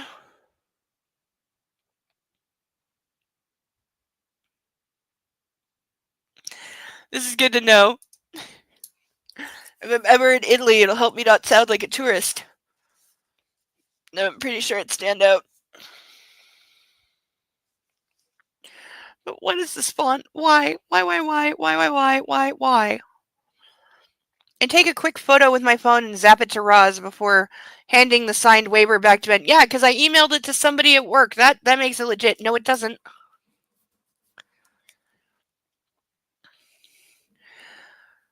You'll be fine, Christian. Just preparing for all eventualities. I give him a quick forced smile. He laughs again. Okay, let's get you suited up.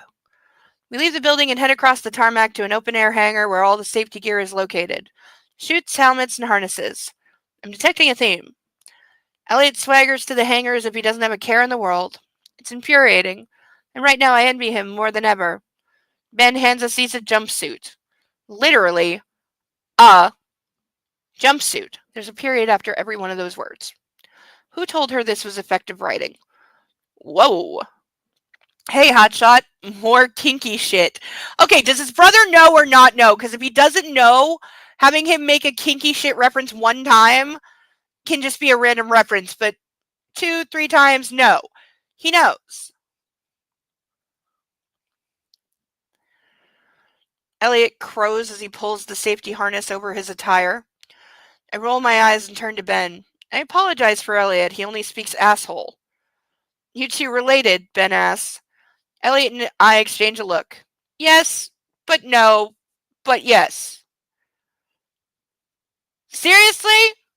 They're adopted siblings who were raised together from an extremely young age, and they don't have a clear, concise whether he's my brother or not? Or whether we refer to each other to others as family? What in the actual fuck? Brothers, Elliot responds, looking at me, and we both break that secret smile that adopted siblings share. What in the actual fuck? I feel like that is offensive to everyone who's been adopted or has adopted children ever.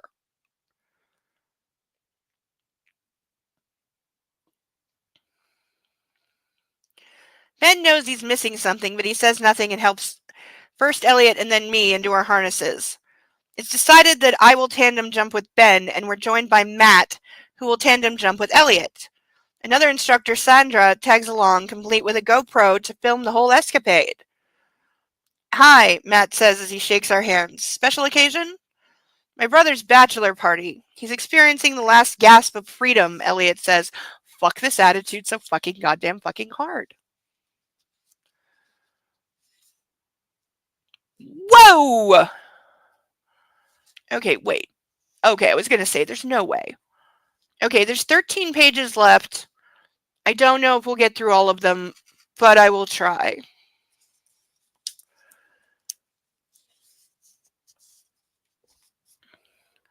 Congratulations, Matt says. Thanks, I mutter dryly. This is a surprise. Good surprise? Jury's out. Matt laughs. You'll love it. Let's go. Pilot's ready. The 5 of us make our way across the runway to the waiting single-engine Cessna. Last chance to change your mind, Gray.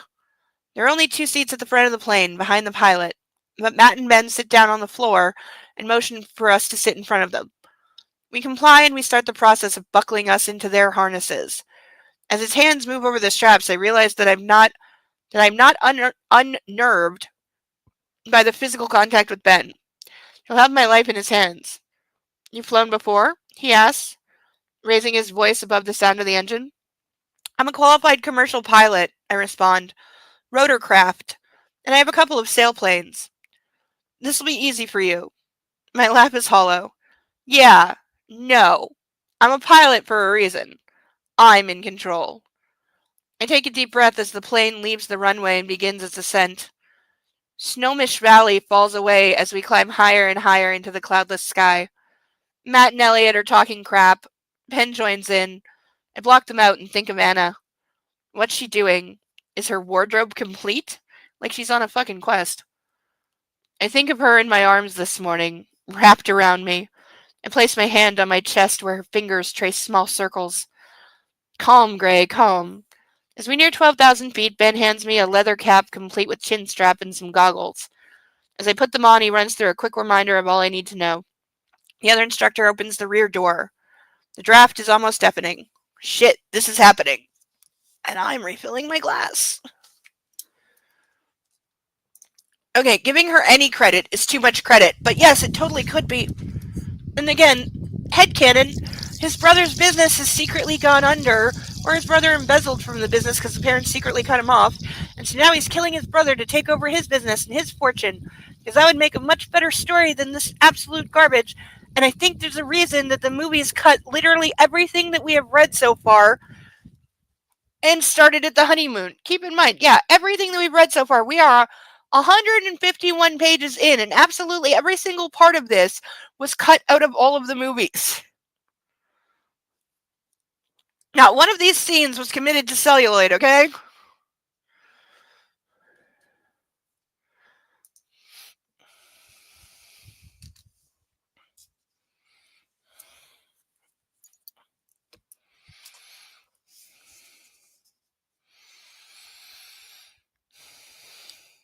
You got that?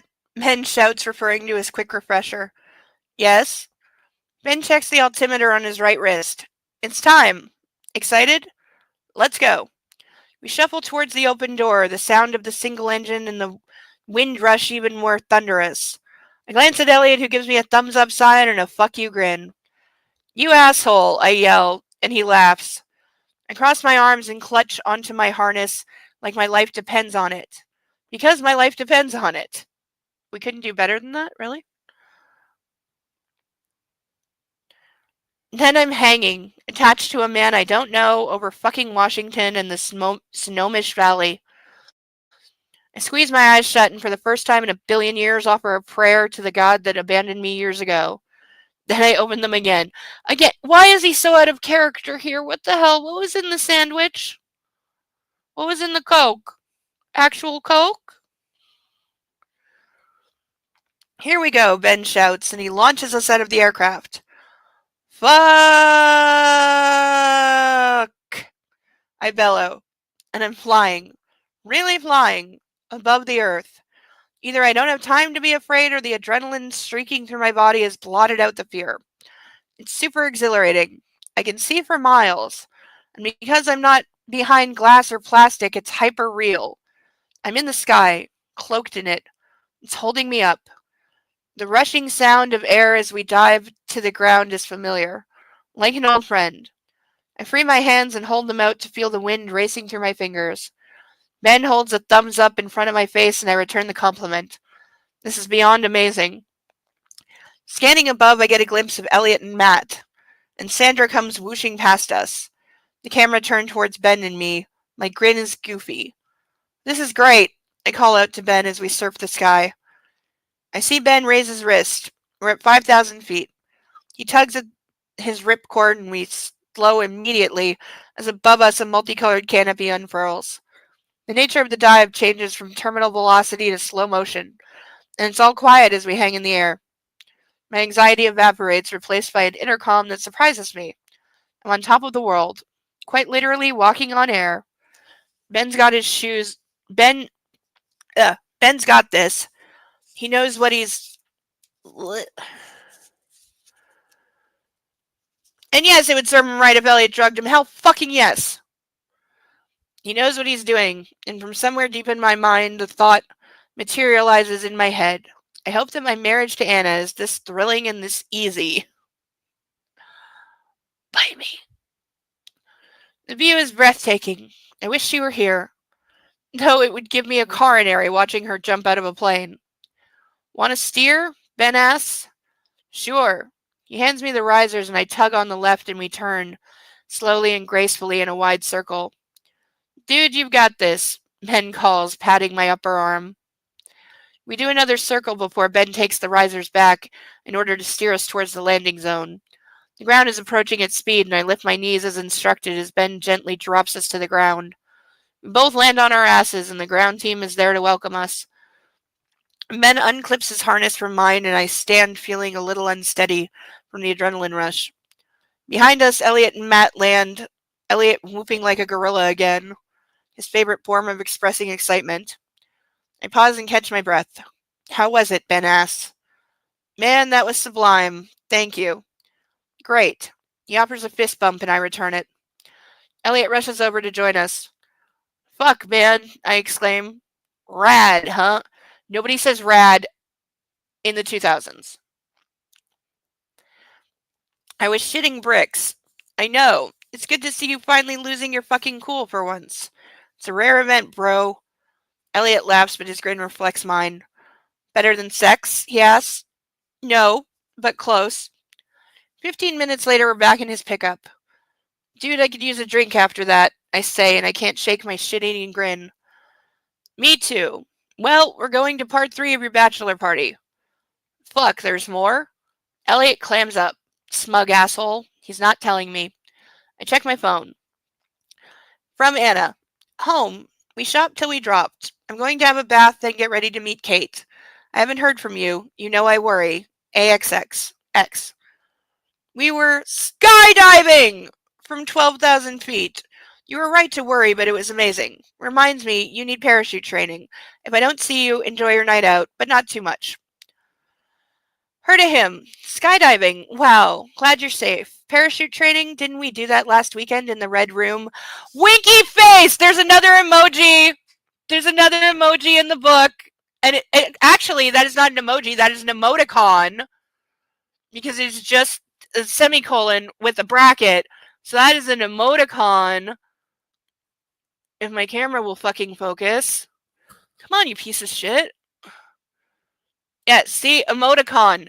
But there have been printed emojis. There was a full smiley face with a circle around it. So she can't even decide between printing emojis and printing fucking emoticons.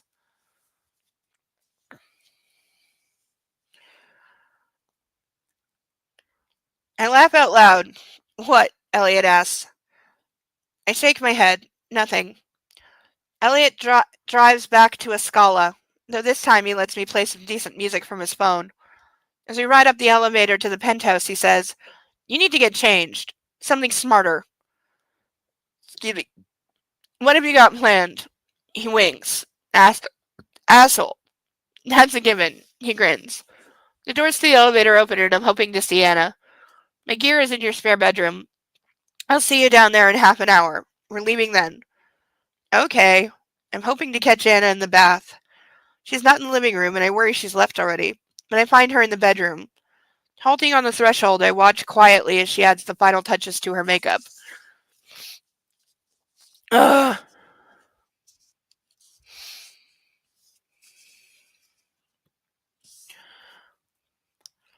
Wow. Anna looks stunning. Her hair is styled in an elegant chignon.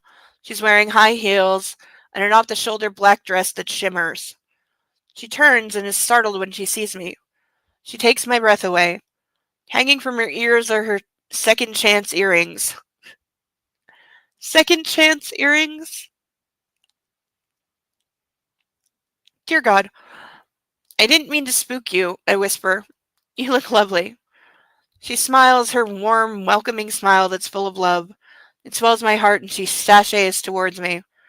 Christian, what a lovely surprise. I wasn't expecting you. She raises her lips to mine and I give her a quick kiss, then pull back. She smells of heaven and home. If I kiss you properly, I'm going to mess up your makeup and peel you out of that elegant dress. Oh, that would never do. She wiggles and does a quick twirl.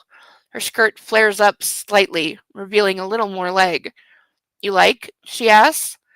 I lean against the door jamb and cross my arms. It's not too short. I approve. You look great, Anna. Who's going to be there? I narrow my eyes, feeling at once ridiculously proud that she's mine, but also territorial. She's mine.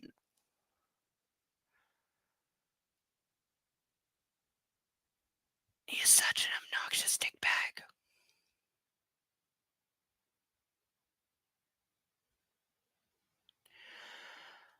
All of the no. Kate, Mia, some girlfriends from WSU. Should be fun. We're starting with cocktails. Mia? Anna nods. Have we even established that his sister is legally old enough to drink? Because the way she's portrayed in this one, she's like 10 years too young.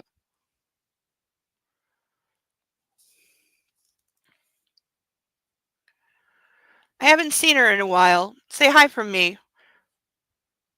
What do you mean you haven't seen her in a while? I hope there's food on your itinerary. I arch a brow in warning. Drinking rule number 1. That is him referencing the contract. That is not friendly advice. That is him referencing the contract because he has a thing about drinking. Oh my god. Right. Entirely.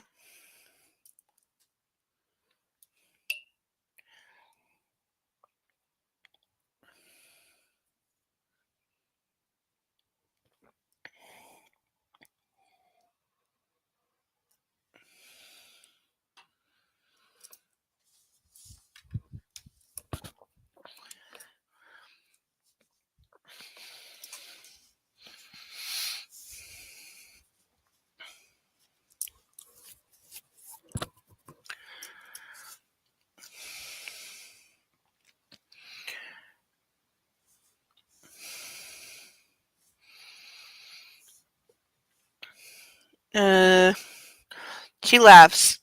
Oh, stow your twitchy palm, Christian. We're having a meal. Good.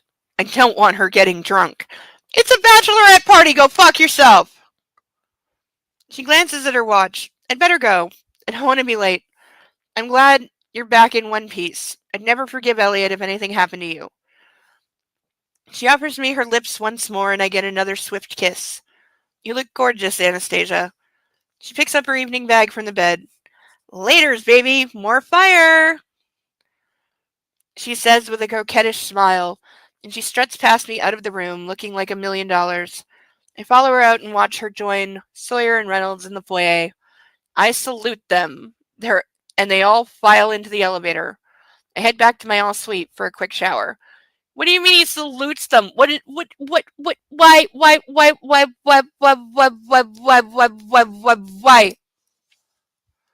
Now we get to play with fire.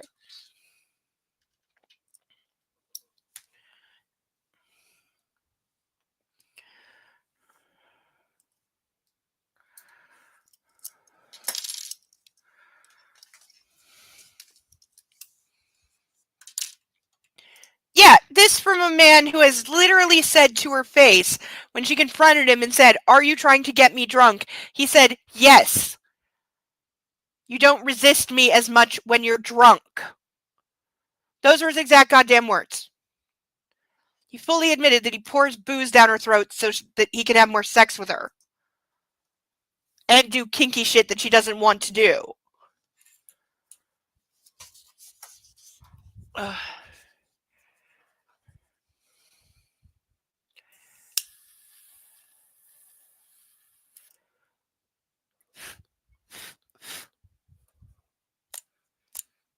Come on.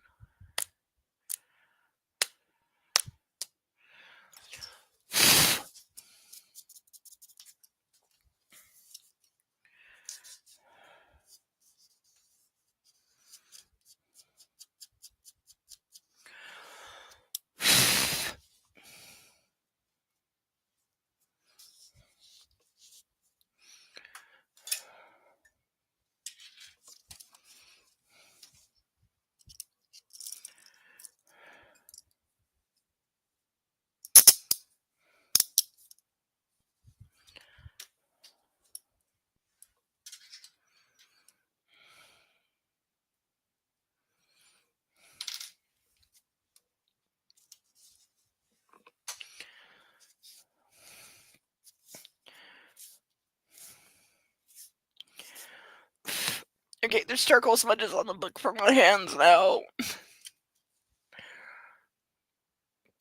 20 minutes later, I'm dressed in a dark navy suit and crisp white shirt. I'm in my kitchen waiting for Elliot.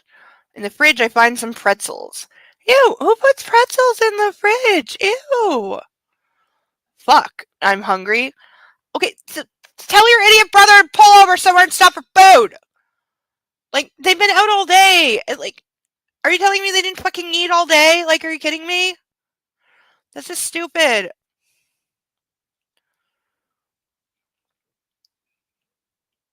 Elliot appears in the doorway. He's wearing a dark suit, a gray shirt, and a tie. Shit. Do I need a tie? Where the hell are we going? No. Sure. Yep. Why are you wearing one? You get to dress like this all the time. I don't. Changes it up for me. Besides, a suit and tie is catnip to women. No, it's really not. What about Kavanaugh? Oh, so what, you're suddenly concerned that he's cheating on the roommate? You don't know if they have an open relationship. Elliot smirks at my questioning look and Taylor joins us. Ready, sir? He asks Elliot. Taylor drives us south on I-5. Where the fuck are we going, Elliot? I ask. Excuse me. Relax, Christian. It's all good. Excuse me. He looks out the window, seemingly at ease, while I drum my fingers on my knee. I hate not being in the know. Taylor takes the turn off for Boeing Field, and I wonder if there's some seedy strip club based around here. I glance at my watch. 6:20 p.m. He turns into signature flight support, and behind the terminal, sitting on the tarmac, is the GEH Gulfstream. So his brother can just call up and order his company plane? No. What? I exclaimed to Elliot. From inside his jacket pocket, Elliot produces a passport. You're going to need this. We're leaving the country? So his brother not only can order up his company plane, but has somehow gotten a hold of his brother's passport!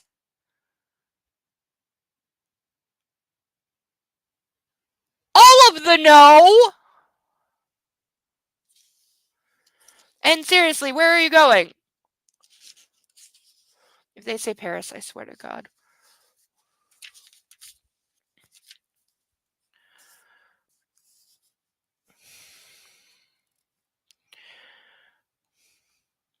Taylor drops us at the terminal entrance and I follow Elliot into the building, bewildered. Elliot! Kavanaugh's blonde surfer dude brother strides up to my brother and shakes his hand. He scrubs up well in his pale gray suit. I note he's not wearing a tie either. Ethan, great to see you. So now we have the one the sister ends up hooked up with. The sister of indeterminate age and extremely immature twittering. Elliot responds and claps him on the back. Christian, Ethan shakes my hand. Hi, I respond. Mac, Elliot exclaims, and Liam McConnell, who works at the GH shipyard and also looks after my yacht, the Grace, strides towards us. We needed exposition? Mac, we shake hands. It's good to see you, I tell him. I'd just like you to know I have no idea what the hell is going on. In other words, I apologize for whatever my brother dragged you into. We all laugh and I turn to Elliot as Taylor joins us. You knew about this? I asked Taylor. Yes, sir. His look is earnest and amused in equal measure. He's worried about getting fired. I laugh and shake my head. Shall we go? Elliot says. Canada, I guess. Correct, Elliot responds. No, I refuse to read about these douchebags coming to my country. Like, what? No, why?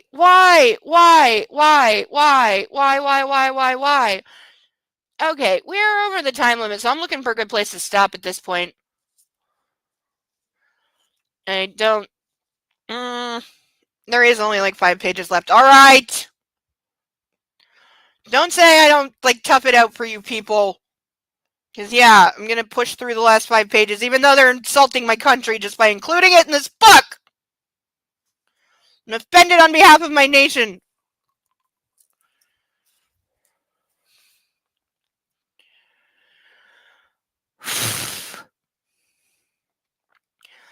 We're installed in the first 4 seats of my G550, sipping Cristal champagne and eating canapes that Sarah, our flight attendant, distributed as we taxied onto the runway.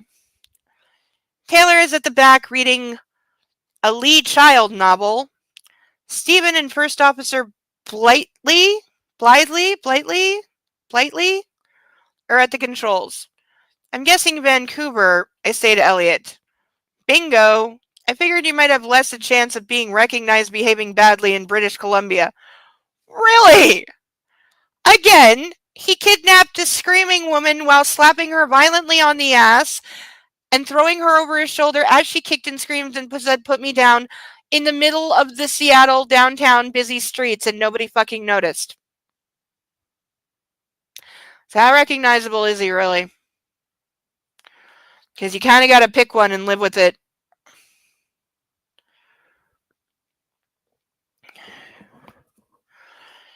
What the hell have you got planned? Easy, Tiger, Elliot responds and raises his glass. Once we're airborne, Sarah serves beer and fresh, hot pepperoni pizza from a local pizzeria in Georgetown. I think this is the first pizza in my private jet. But this is Elliot's idea of heaven. Okay, why is his brother such a tool? He has to know that his brother, he has to know Christian Grey hates this kind of food. He has to know that. Like, why is his brother being like a backhanded asshole all the time? Frankly, I'm so hungry, it's mine too. Mac, who's sitting opposite, and I both wolf down our food. That didn't touch the sides, Max says in his Irish brogue. Elliot's had me ziplining in tandem skydiving already today. Holy shit, no wonder you're starving. Yeah, seriously, that shit takes, like, body fuel. The journey time is less than 50 minutes. When we pull up outside the Vancouver Signature Flight Support Terminal, Taylor is first off, carrying our passports for the immigration official who's come to meet the plane. Ready? Elliot says, unbuckling his seatbelt and standing up to stretch his legs. Taylor's at the wheel of the Suburban on the tarmac. We all pile in. He sets off for the bright lights of downtown Vancouver. We have a cooler full of beer. My 3 companions dive in, but I decline. Man, you're not staying sober tonight, Elliot sputters in disgust and hands me a beer. Fuck. I loathe being drunk. With a roll of my eyes, reluctantly I take the bottle. It's early. We'll be drinking more. I'll need to pace myself. I clink bottles with him and Mac and Ethan, who are sitting behind us. Cheers, gentlemen.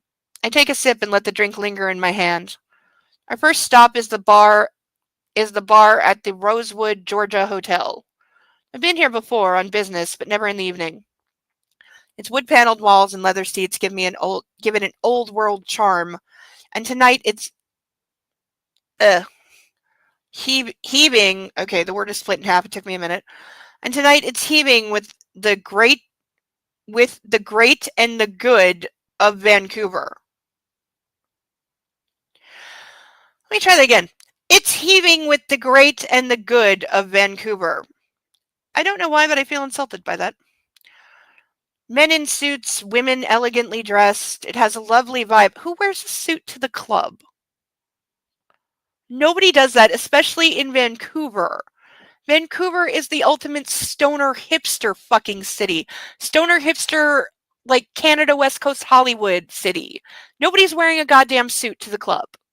Or a tie, ever. Ever.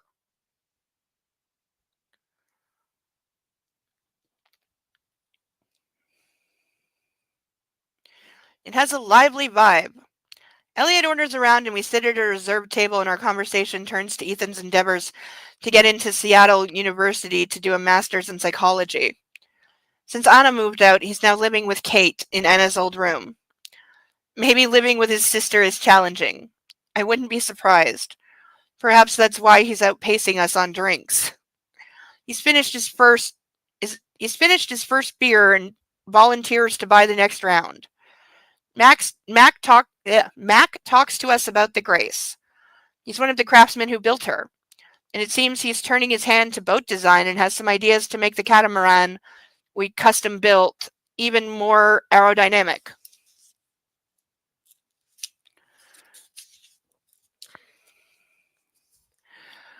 It's weird. I never do this. It's only when Elliot drags me out, usually with his friends, of whom there are many, that I get to enjoy the company of men my own age. Elliot is a social glue, sticking us all together and never letting the conversation lag. He's such a people person. Our conversation moves inevitably to the Mariners, then the Seahawks. We're all fans, it would seem, of both teams. By the end of the second round, we're all relaxed into one another's company, and I'm enjoying myself. Okay, drink up. Next stop, Elliot announces. Taylor is waiting outside in the SUV. Ethan's already buzzed. This could get irritating. Interesting. I'm tempted to ask him about Mia, but part of me doesn't want to know. The next venue is in Yaletown, a district renowned for redeveloped old warehouses that now house hip bars and restaurants. Taylor drops us at a nightclub where dance music pulses into the street even though it's still relatively early. Inside the dark industrial interior, the bar is doing brisk business and we have a table in the VIP area. I stick with beer while Ethan and Max scan the room. I think to check the local talent. You're not interested? I ask Elliot. He laughs. Not tonight, hotshot. He side-eyes Ethan, and I wonder if he's holding back the big E because Kate's brother is here. I glance at my watch, curious to know what Anna is doing, and I'm tempted to call Sawyer. Yeah, I can't just text my girlfriend. No, I'll call the people I'm paying to spy on her.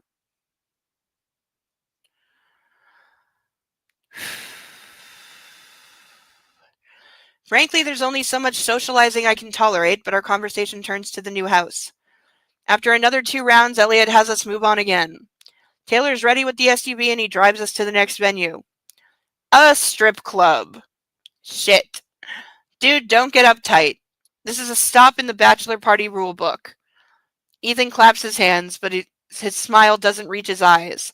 I think he's just as uncomfortable as I am. Do not, under any circumstances, buy me a lap dance, I warn Elliot.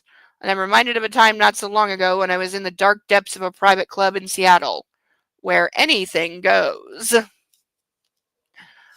That was a lifetime ago. Elliot laughs. What happens in Vancouver stays in Vancouver. He winks at me and we're led to another VIP table. This time my brother has ordered a bottle of vodka, which arrives with ceremony. Sparklers and a chorus of women in short red skirts and bikini tops that barely cover their nipples, who are all cheers and enthusiastic applause. I worry for a moment they're going to sit down with us, but once the shot glasses are lined up, they move on. There are beautiful women everywhere. I watch one, a lithe blonde with dark eyes. She starts to remove her clothes with athletic grace, while doing various gymnastic moves and poses on the pole. That's a hell of a feat with a vertical pole. I can't help thinking that if she were a man, this would be an Olympic sport. Well, way to say he's not interested to say he's imagining her as a man. Or that he's closeted. Mac is mesmerized, and I wonder if he has a partner. Because married guys can't enjoy the sight of beautiful naked women swinging around a pole, because I assure you that they can. They enjoy hookers, too. No, I'm single. Looking, he says when I ask. His eyes return to the energetic blonde. I nod, but I'm at a loss as to what to say because I'm in no position to offer any relationship advice. I'm still amazed that Anna has consented to be mine. In fact, she's consented to a great many things. He has such a delusional notion of what this marriage is going to be. I smirk as my mind catapults to thoughts of the Red Room last weekend. Yeah, the memory has an arousing effect on my body. I take out my phone. For a second, I thought he was going to say he takes out his cock because they're in a strip club. No, Elliot says. Put it away. My phone? We both laughed, and I sink a shot of vodka. Let's go somewhere else, I say. You don't like it here? No. Jesus, you're one uptight motherfucker. Dude, this is not my scene. Okay, we have one more stop. This was the traditional, customary part of your bachelor party. You know, the unwritten law. I don't think Anna would be very impressed. Ethan claps me on the back and I freeze. So don't tell her. I knew his brother was going to try and get him laid. Like, that's obviously the point.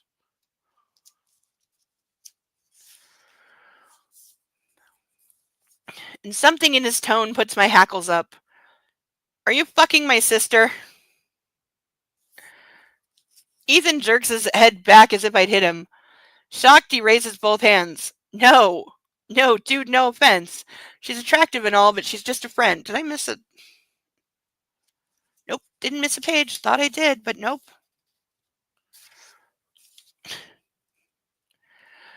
Good. Keep it that way. He laughs nervously, I think, and downs 2 shots of vodka. My work here is done. So now he's scaring this guy off his sister for no reason at all. Because he doesn't care about his sister at all. He finds her an annoying nuisance. You gonna frighten off all her would-be boyfriends? Elliot asks. Maybe. He rolls his eyes. Let's get you out of here. Again, how old is the sister? Because, again, in the original book, she's in fucking med school. Now, all of a sudden, she's like a sophomore in high school. Like, what the actual fuck? Let's get you out of here. This place is doing nothing for your mood. Okay. We ditch the vodka and I leave an obscene cash tip on the table. Back in the SUV, my humor's restored. Taylor's at the wheel and we're heading out of downtown Vancouver in the direction of the airport. But we don't go back to the plane.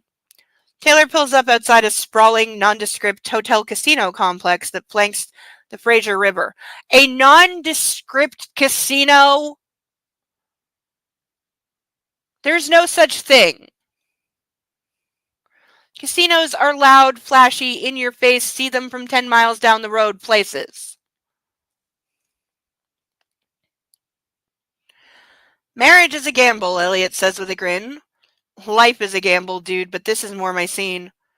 I figured. You always beat me at cards, he responds. How are you still sober? It's just math, Elliot. I haven't had that much to drink, and right now I'm grateful. Yeah, because getting drunk and then going gambling is such a great fucking idea. Elliot and Ethan head for the craps and roulette tables while Mac favors blackjack and I the poker table. Their casinos do not have poker on the main floor. I mean, again, maybe it's different in America, but here, there is no poker on the main floor of a casino. It's too long, it takes up too much space, and poker players like it quiet so they can concentrate. Poker is in private poker rooms. It's not on the main floor where the roulette, craps, and blackjack are. I mean, one thing again, this is bucket list. I guess we're having a theme tonight of things on my bucket list. But I would like to go to an actual casino. There's 3 of them not far from me and play live blackjack. Not on a machine. Live dealer, live blackjack. One time.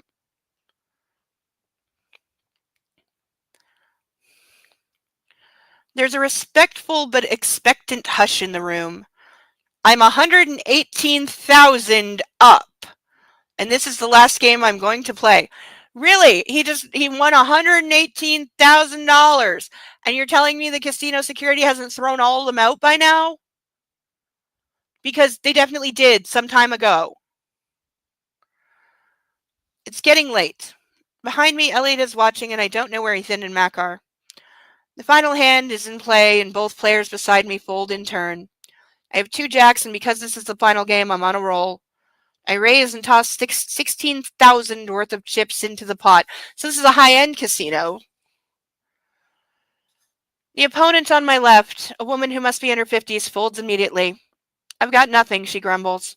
My remaining opponent, who reminds me of my dad, glances at me, and then back at his cards, and carefully counting out his chips, he matches my bet. Game on, Gray.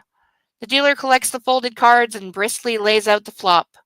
Hallelujah. A jack and a pair of 9s. I have a full house.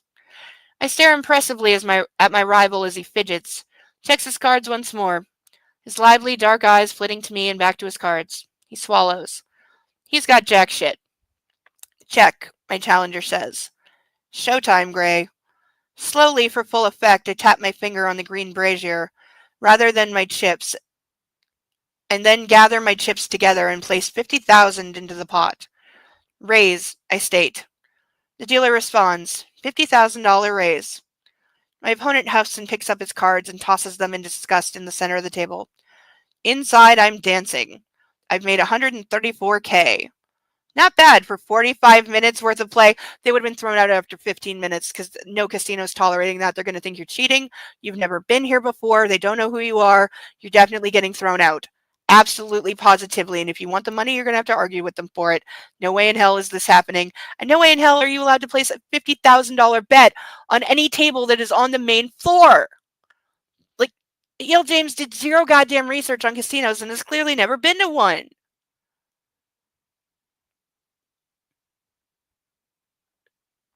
And also, he would not give a flying fuck about $130,000 because we've been told that he makes $100,000 every 15 minutes. So he has made more money than that in the time he's been sitting here. He's made literally twice the money. Just before midnight, we board the plane. I'll have an Armagnac, Sarah. Thank you. Now you start drinking, Elliot exclaims.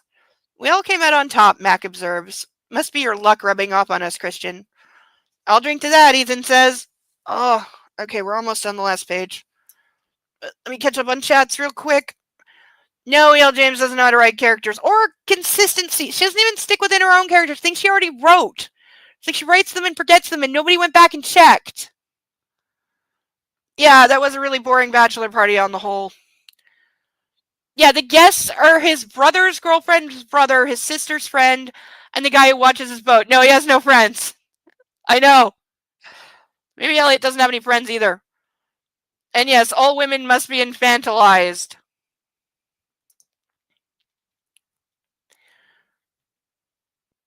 Really? The main floor had poker? Baccarat. Yeah, that's... not every casino here would have Baccarat, but you could certainly find it. There are, like, Asian-themed casinos. You know, where you would also find, like, Pai Gow.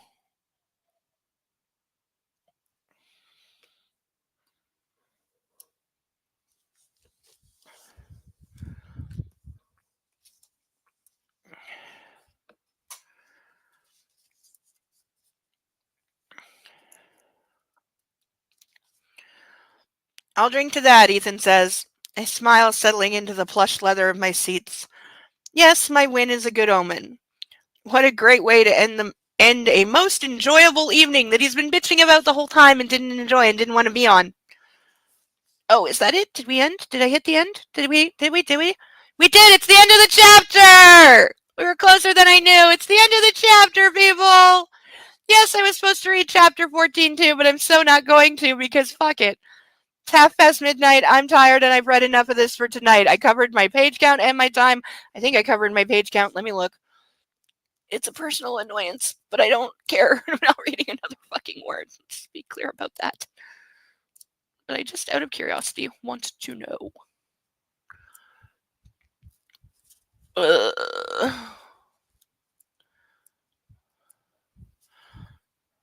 I did. I more than did. Yeah. Right? Wait, head do math. Yes, I did. I did, and I even made up for the 5 pages we were short last week, so I'm calling a success. So yes, we will be starting next week on chapter 14. But that is going to do it for tonight. We got to play with fire 3 times. That was very nice. I got to wear these most half of the night. That was also very nice. Thank you again, Sethale. And thank you, Deacon. Oh. Okay, did I miss anything else? No, I didn't. Good. No. There's still nobody on Kick, and I don't have to throw anybody else out of the chat. And at least I know how to do that now. At least I can say now I know how to throw people out of the chat on Kick. And thank you so much, Sethale, for telling me how. Because I was literally about to give up and just tolerate it because I couldn't figure it out. So thank you so much. Thank you. But we got some new ducks. We got 5 new ducks. That's wonderful. It's very wonderful. I really got to get on painting those other ones. Again, the pictures of the ducks that need new identities are in the Discord under the book club tab. You might have to scroll up a little. You have to scroll up a few weeks to find them, but they're there. So anyone who's got any ideas or feels like invoking the creative part of their brain, please go find those pictures and give me some ideas if you have any. Because that would definitely help. Because I need to get them in circulation. Also, I got to promo our painted ducks more. We have not successfully installed one painted duck yet. I'm starting to feel bad for them. So we're gonna have to figure that out. We're gonna have to do something about the painted ducks, but that'll wait. Like everything else, because right now, wow, do I need some food? I need some food. I need to stretch and wash my face, and not read any more of this book for another week at least. Because oh my god, Thank you everyone for being here tonight. Everyone's absolutely wonderful. This has been a really wonderful evening. I had a really, really good time. I hope you did too. I was very happy. And we had a lot of fun, and we talked about some great TV and movies and things that are way better than this book that was way more enjoyable. So thank you everyone for hanging out. Thank you for sticking it out and being in the chat and staying up so late. Everyone have a good night. Take care of you. Take care of a fur baby. Enjoy yourself and read something that is so much better than this. And I'm going to go listen to Nina Simone and reclaim my song now. So until next week, thank you all for being here. I've been Insane Lane, and this has been Mad Erotica Book Club. We'll be back next week, same time. Until then, take care of you, love a fur baby. Bye, everyone.